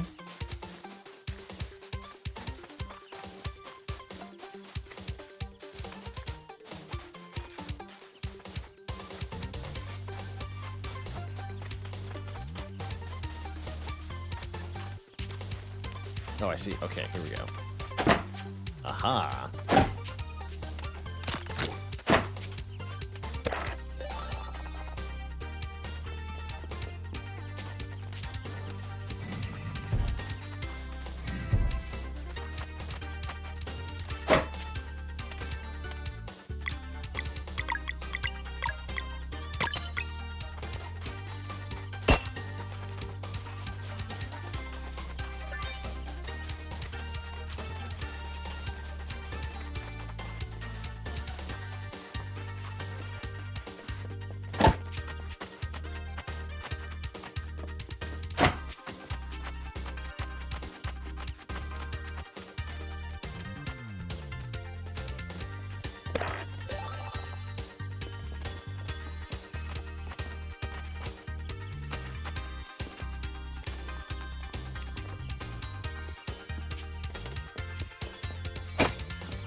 Oh, that's a lot of enemies.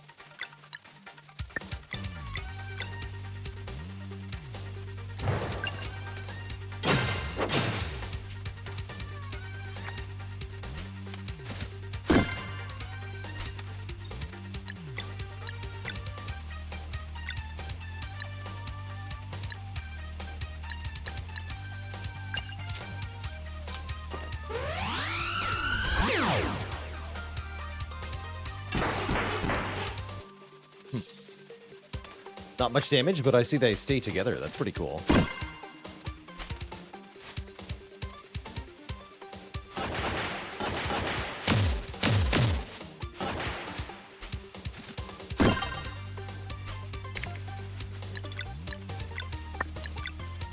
Yeah.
Did he just pressure cooker bomb them? He did. He did.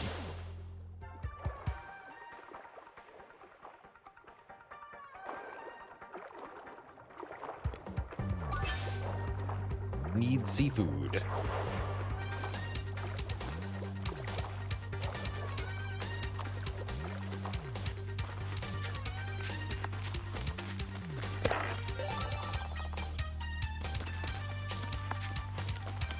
Parfait.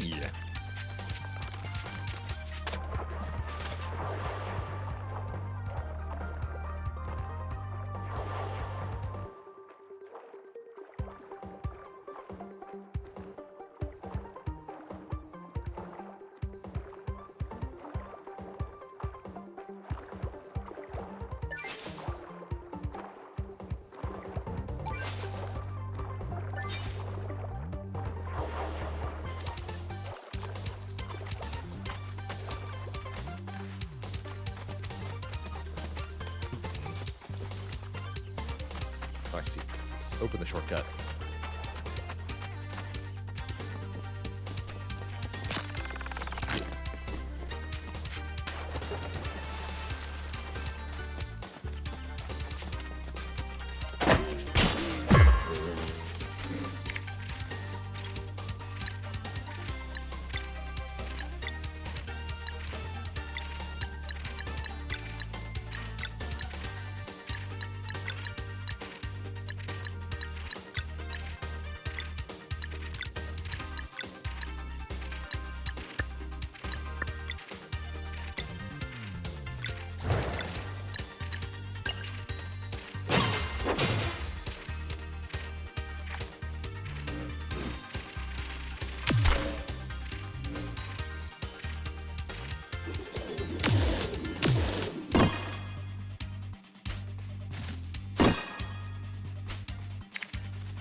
The Butcher, thanks for the 2 months of the Prime sub. Happy to brighten up your days.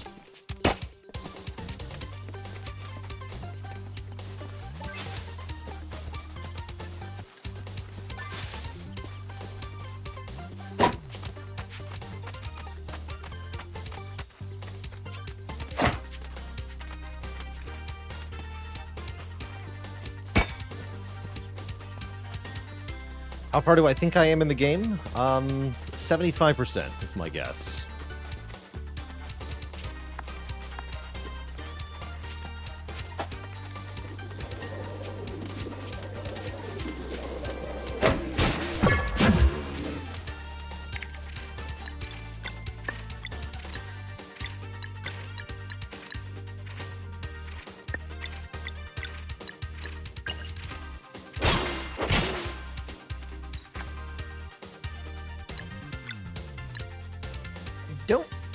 I don't think I want to know whether that's accurate or not, though. That is just for normal ending, for the record. I'm not planning on doing side content.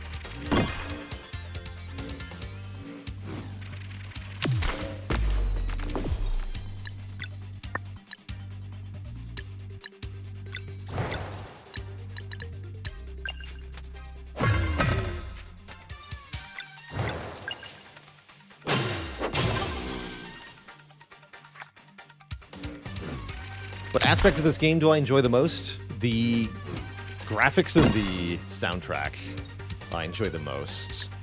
I would say I enjoy the combat system the least.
That's a cool castle. I like the clock tower on it.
When the moon shines bright on autumn sheaves, comes forth the abomination of roots and leaves.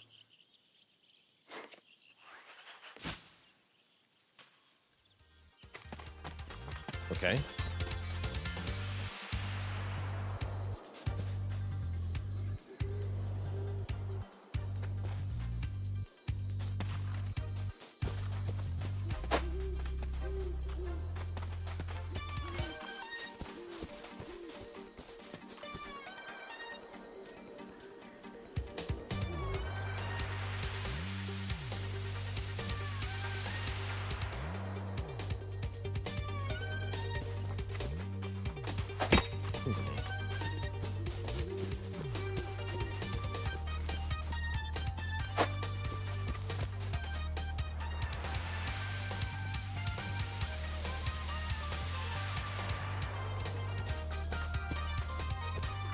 Interesting.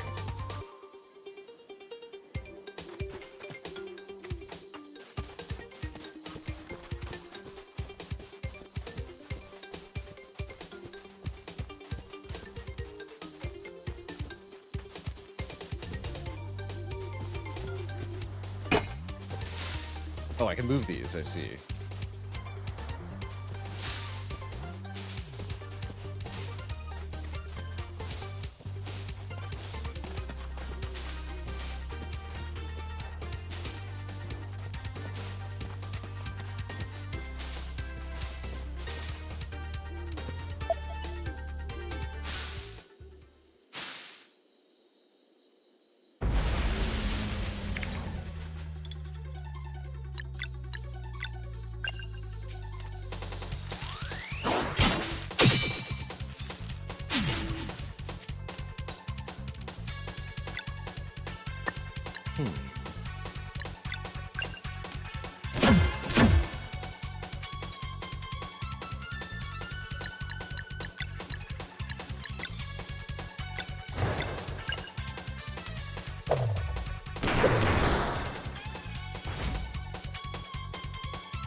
So only can be damaged when the leaves are gone. That makes sense.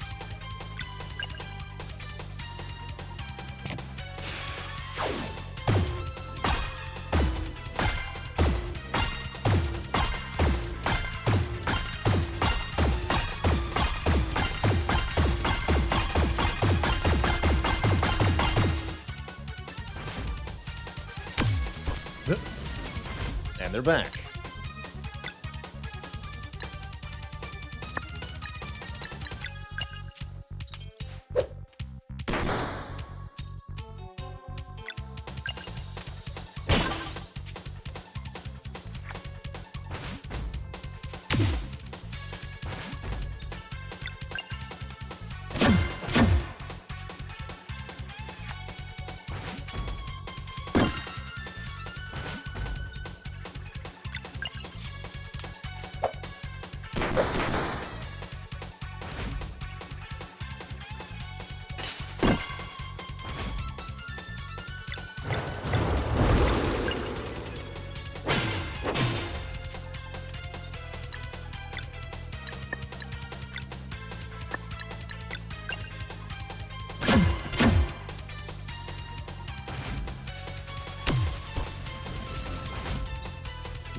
Pain cone. Cute.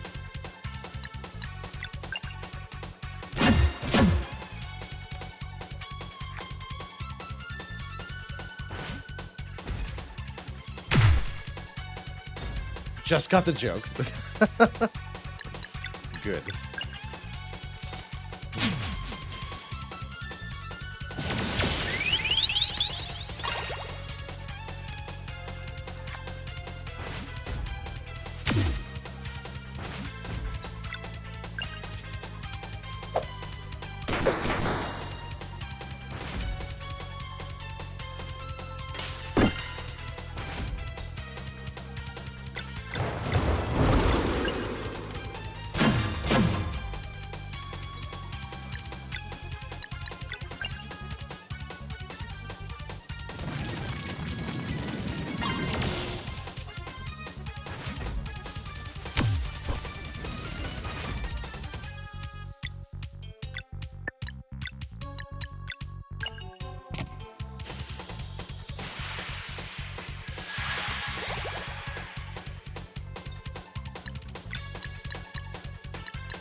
Kaboom.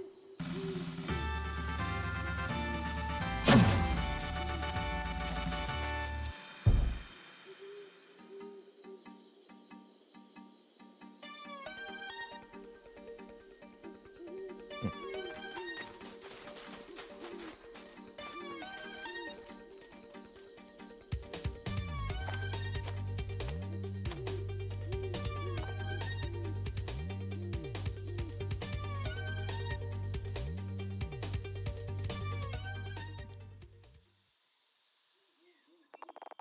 20 years ago, in the village of Mooncradle.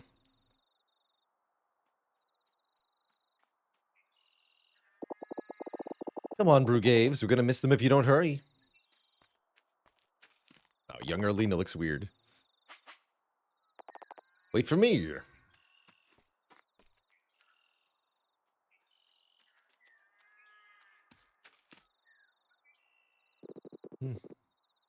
And Moraine used to have hair. There you are, little ones. We're too late. I wanted to see the headmistress in her battle gear. How did she look? As fabulous as ever. How long is the cleansing? Maybe we can catch her when everyone returns? You just might. Today's cleansing will be performed by the biggest group to ever take down a dweller. You can expect a swift return. Maybe we should just sit here then, huh? Don't forget to do your chores now, Oh, come on. We don't even get a break for the eclipse. Not if you want the twins to play with you later. Fine. Be good now.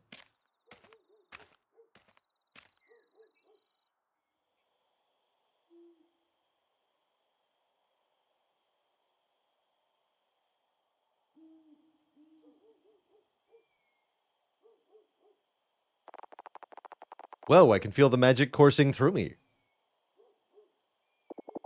You mean you don't always feel it? The tingling? No, this is new. I wish I could see Headmistress Moyara fighting. I bet she takes down the Dweller on her own. She could, but the twins have to do some spins and flips and combine their weapons like they showed us. Right. It's cooler that way.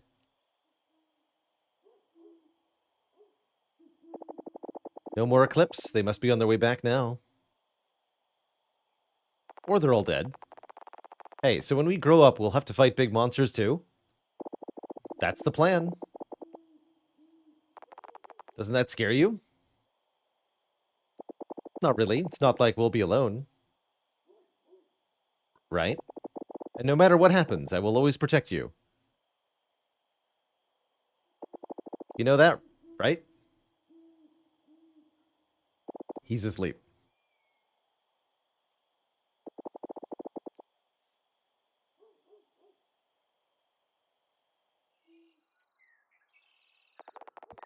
A few hours later.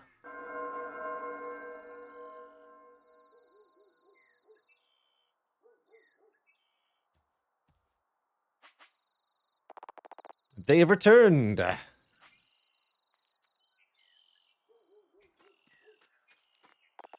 Wait. Nope, it's just Moraine.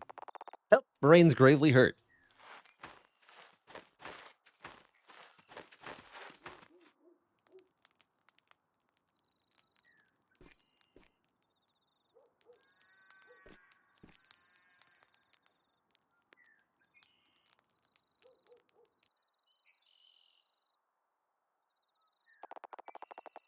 Only Moraine survived. It will take him a while to heal too, by the looks of it. At least the Dweller of Strife was destroyed. But we lost so many. Moyara and the twins, Moraine will never be the same again. Hey, does that mean he's the headmaster now? Who else? It's not gonna be me.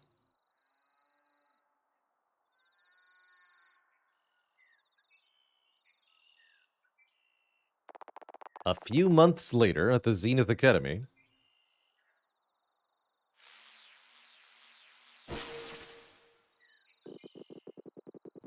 Focus, Brugaves. You will never become strong enough if you don't develop your innate magic. I'm trying. Then try harder, you dolt. You're way too slow. Hey, how about a bit of patience? Do not interfere. Or what? Erlina. That will be all for today.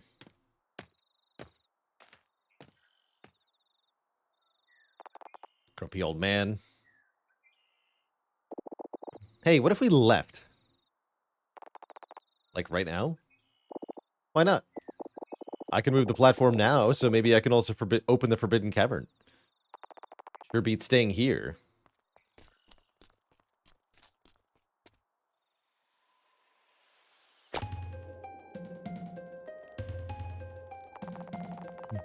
And you always wanted to be like Moyara.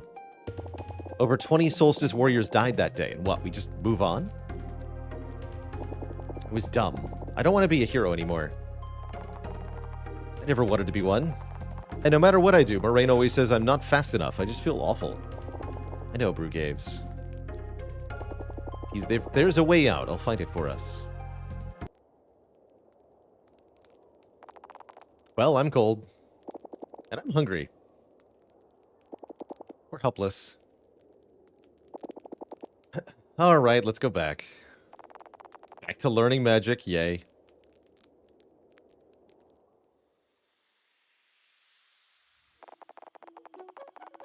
And they studied magic for 10 more years.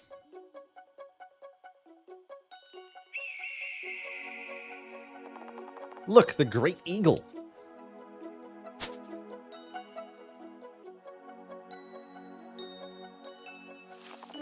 A new child of the solstice is born. Read the name. Valerie. Welcome, Valerie. May Luana's might protect you. Ominous.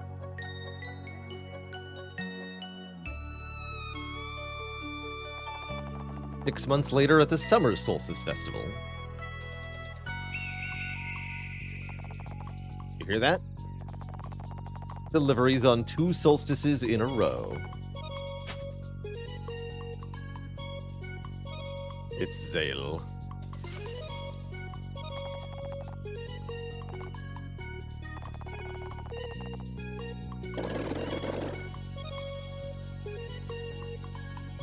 For the greater good.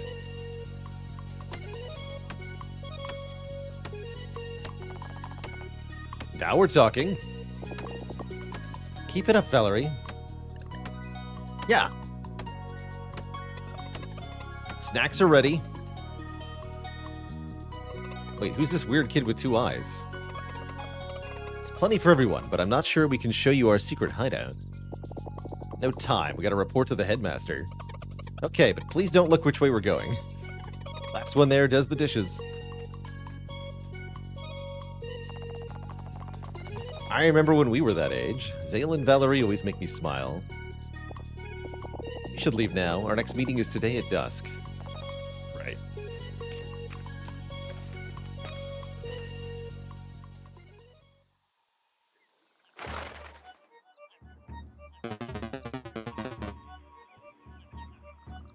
So, you are willing to hear us out this time? You would rather do without the burden of the Solstice warrior life, yes? A fresh start, perhaps. What exactly are you offering? A way out. We believe you will deem our terms interesting. Interesting and fruitful, too. Then speak up.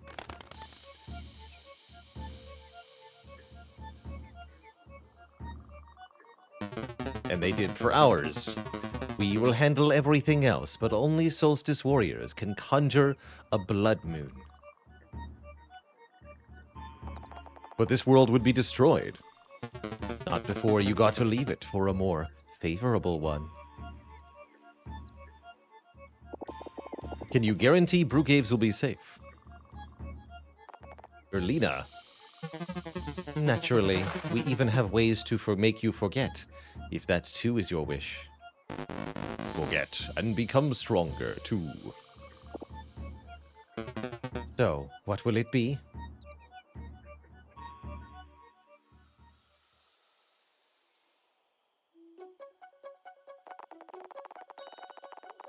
The Dweller of Woe isn't that powerful. You know we can take it. Of course, but that other one, no one knows about. In a mountain that wipes memories, it's been growing for a long time.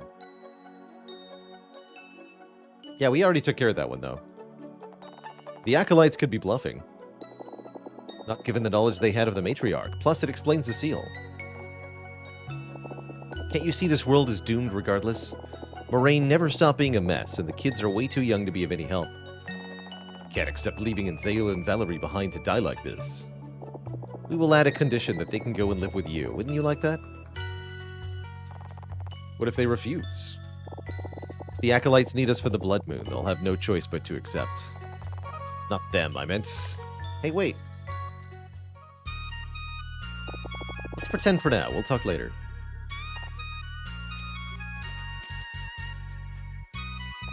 There you are.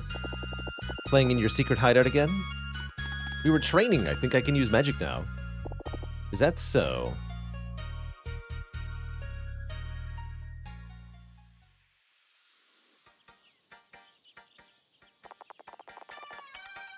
Zale, Valerie, please understand. Please accept.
The headbanging, I love it.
fungus milk.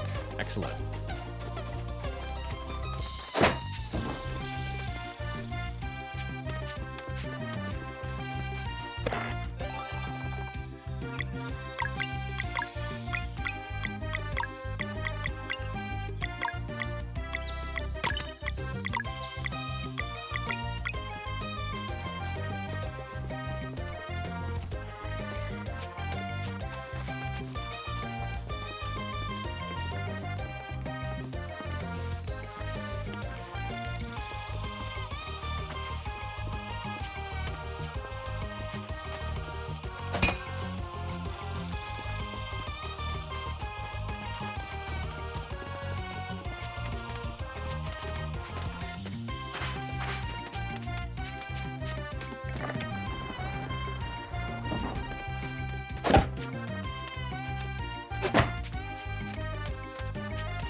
That is maple syrup.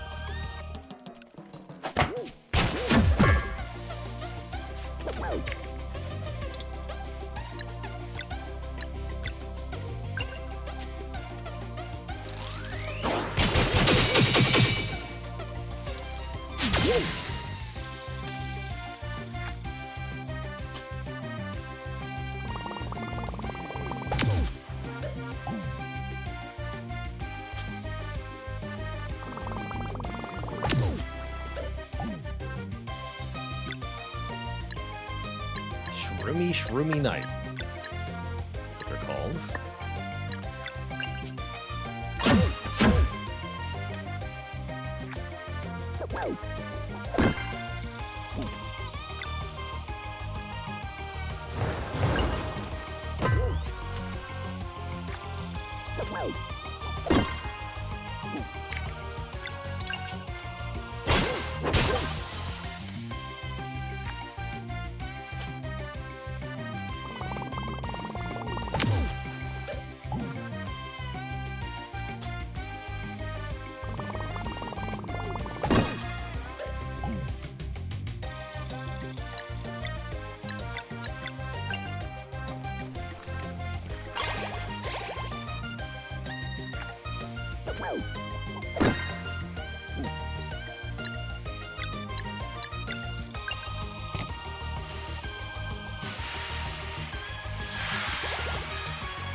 Combo points build faster.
More stats for everybody. Always happy.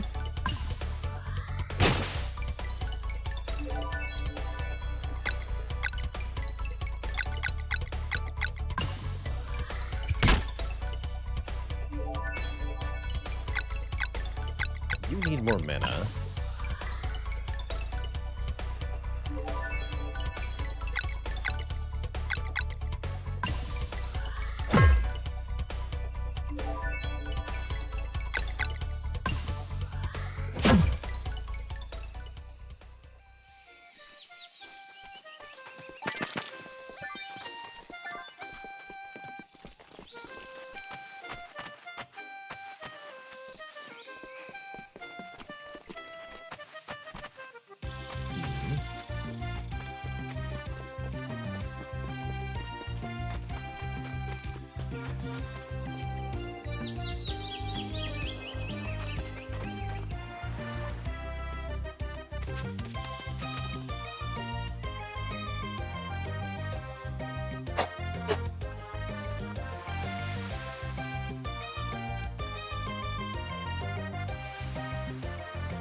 How's it going, Synopsis Guy?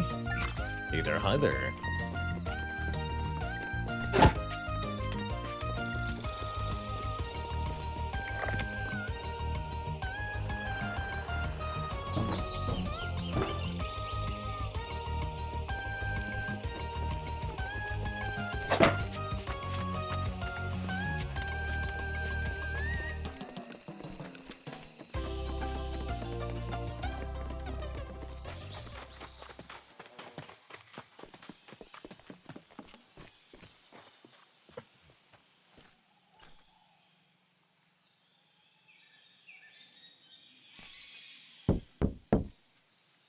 Knock, knock.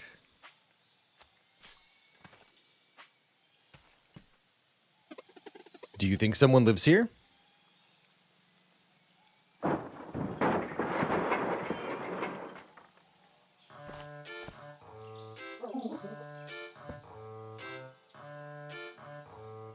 Welcome, welcome. I am Yomara, a simple hermit. Yeah, we've already met your sister. Please, there's no need for that tone. Romaya's evil ways are precisely that, Romaya's. I am but a neutral observer in the affairs of this world. You're a seer, aren't you? Does that mean we're getting a prophecy again? Why, if it ain't the warrior cook. I have been expecting you. Please eat a fruit from my tree. Really? Don't mind if I do. Just one now.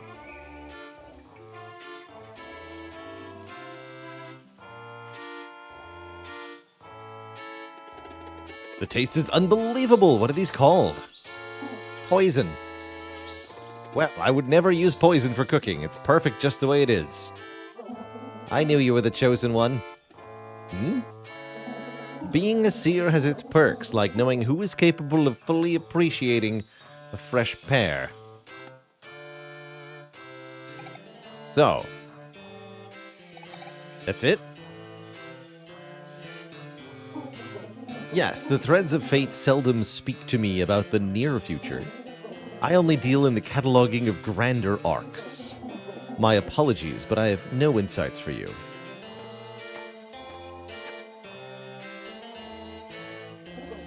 You are...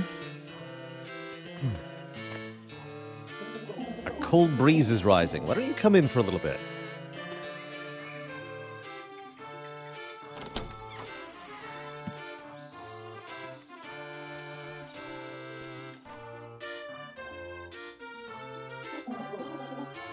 Now, which volume was it?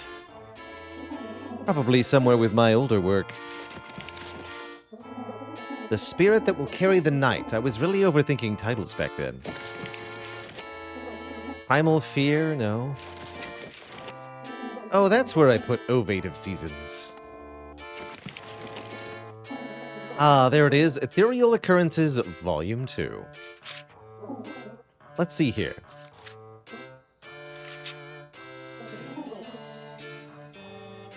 Oh yes, I remember now. Another prophecy? This is exciting. Immortal Alchemist, step forward.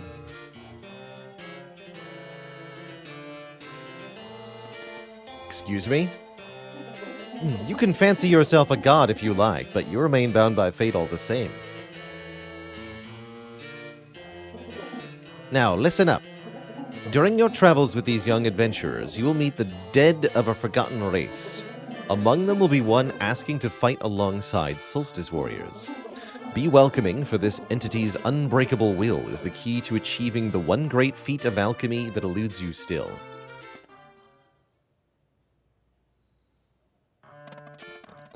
What is she talking about? In class. Could it truly be? Thank you, Crone of the Marsh. That will be all. I carry a small inventory of items for sale, and the fireplace is yours if you want to rest. Oh, and you'll need a key to progress further. Here.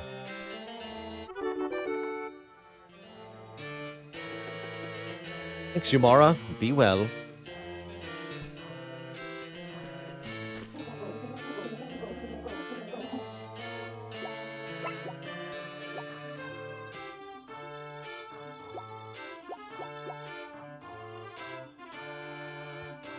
Weaknesses, resistances, and non-boss enemy hit points in combat. It's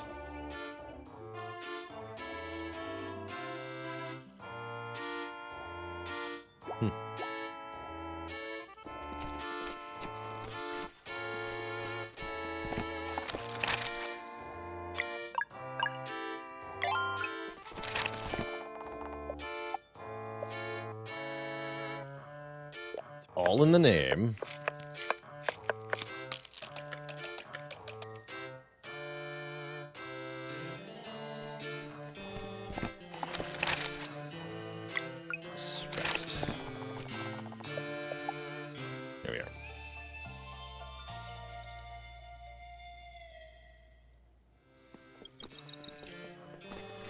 Twitch chat. We're going to keep going here in Sea of Stars in just a couple of minutes. However, it is for me break time while we hang out here in Yomara's hut.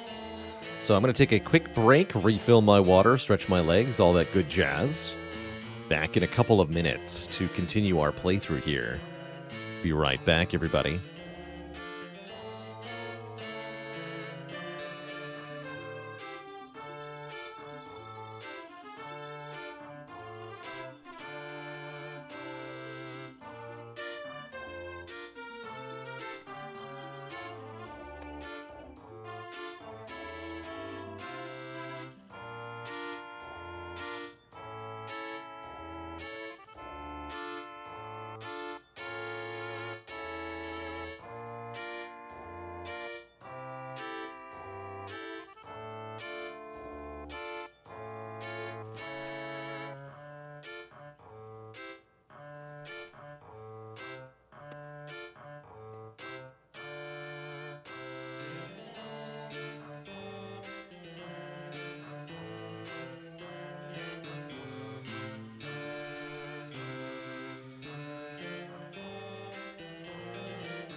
Alrighty, Twitch chat, we are back. Thank you for hanging out with Yomara.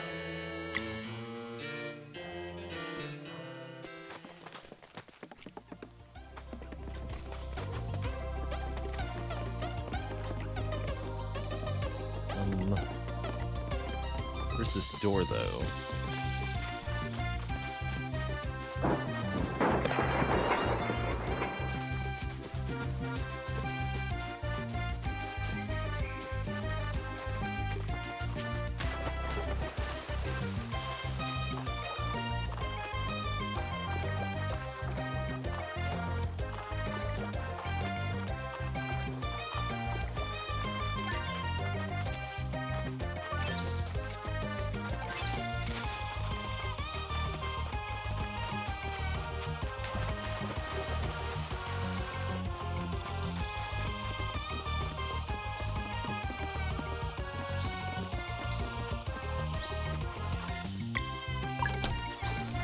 Success.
How's it going, Gweezer the Hawk?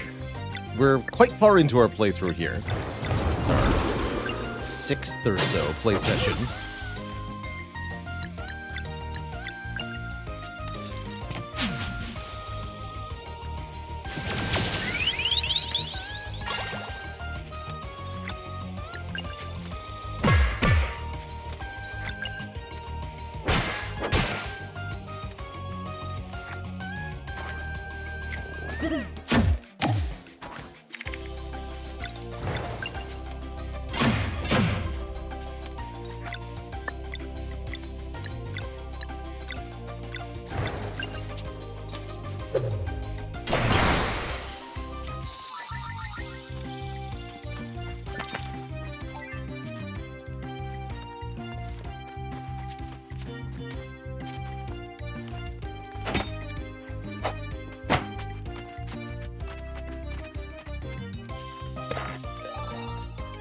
Shroomy Shiz.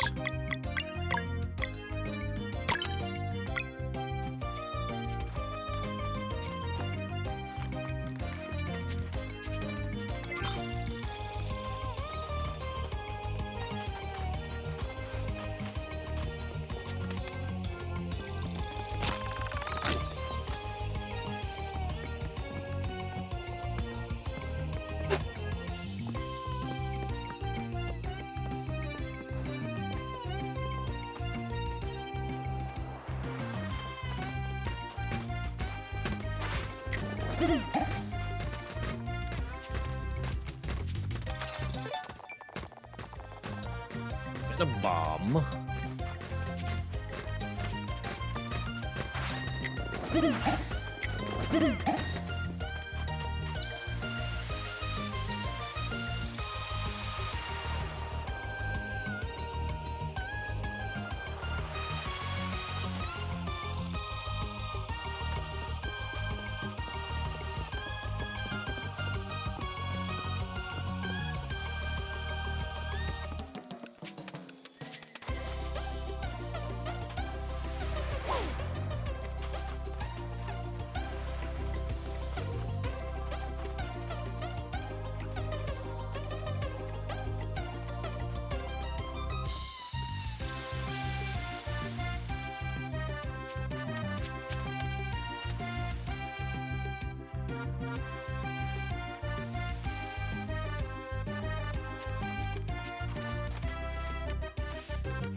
Clockwork Castle.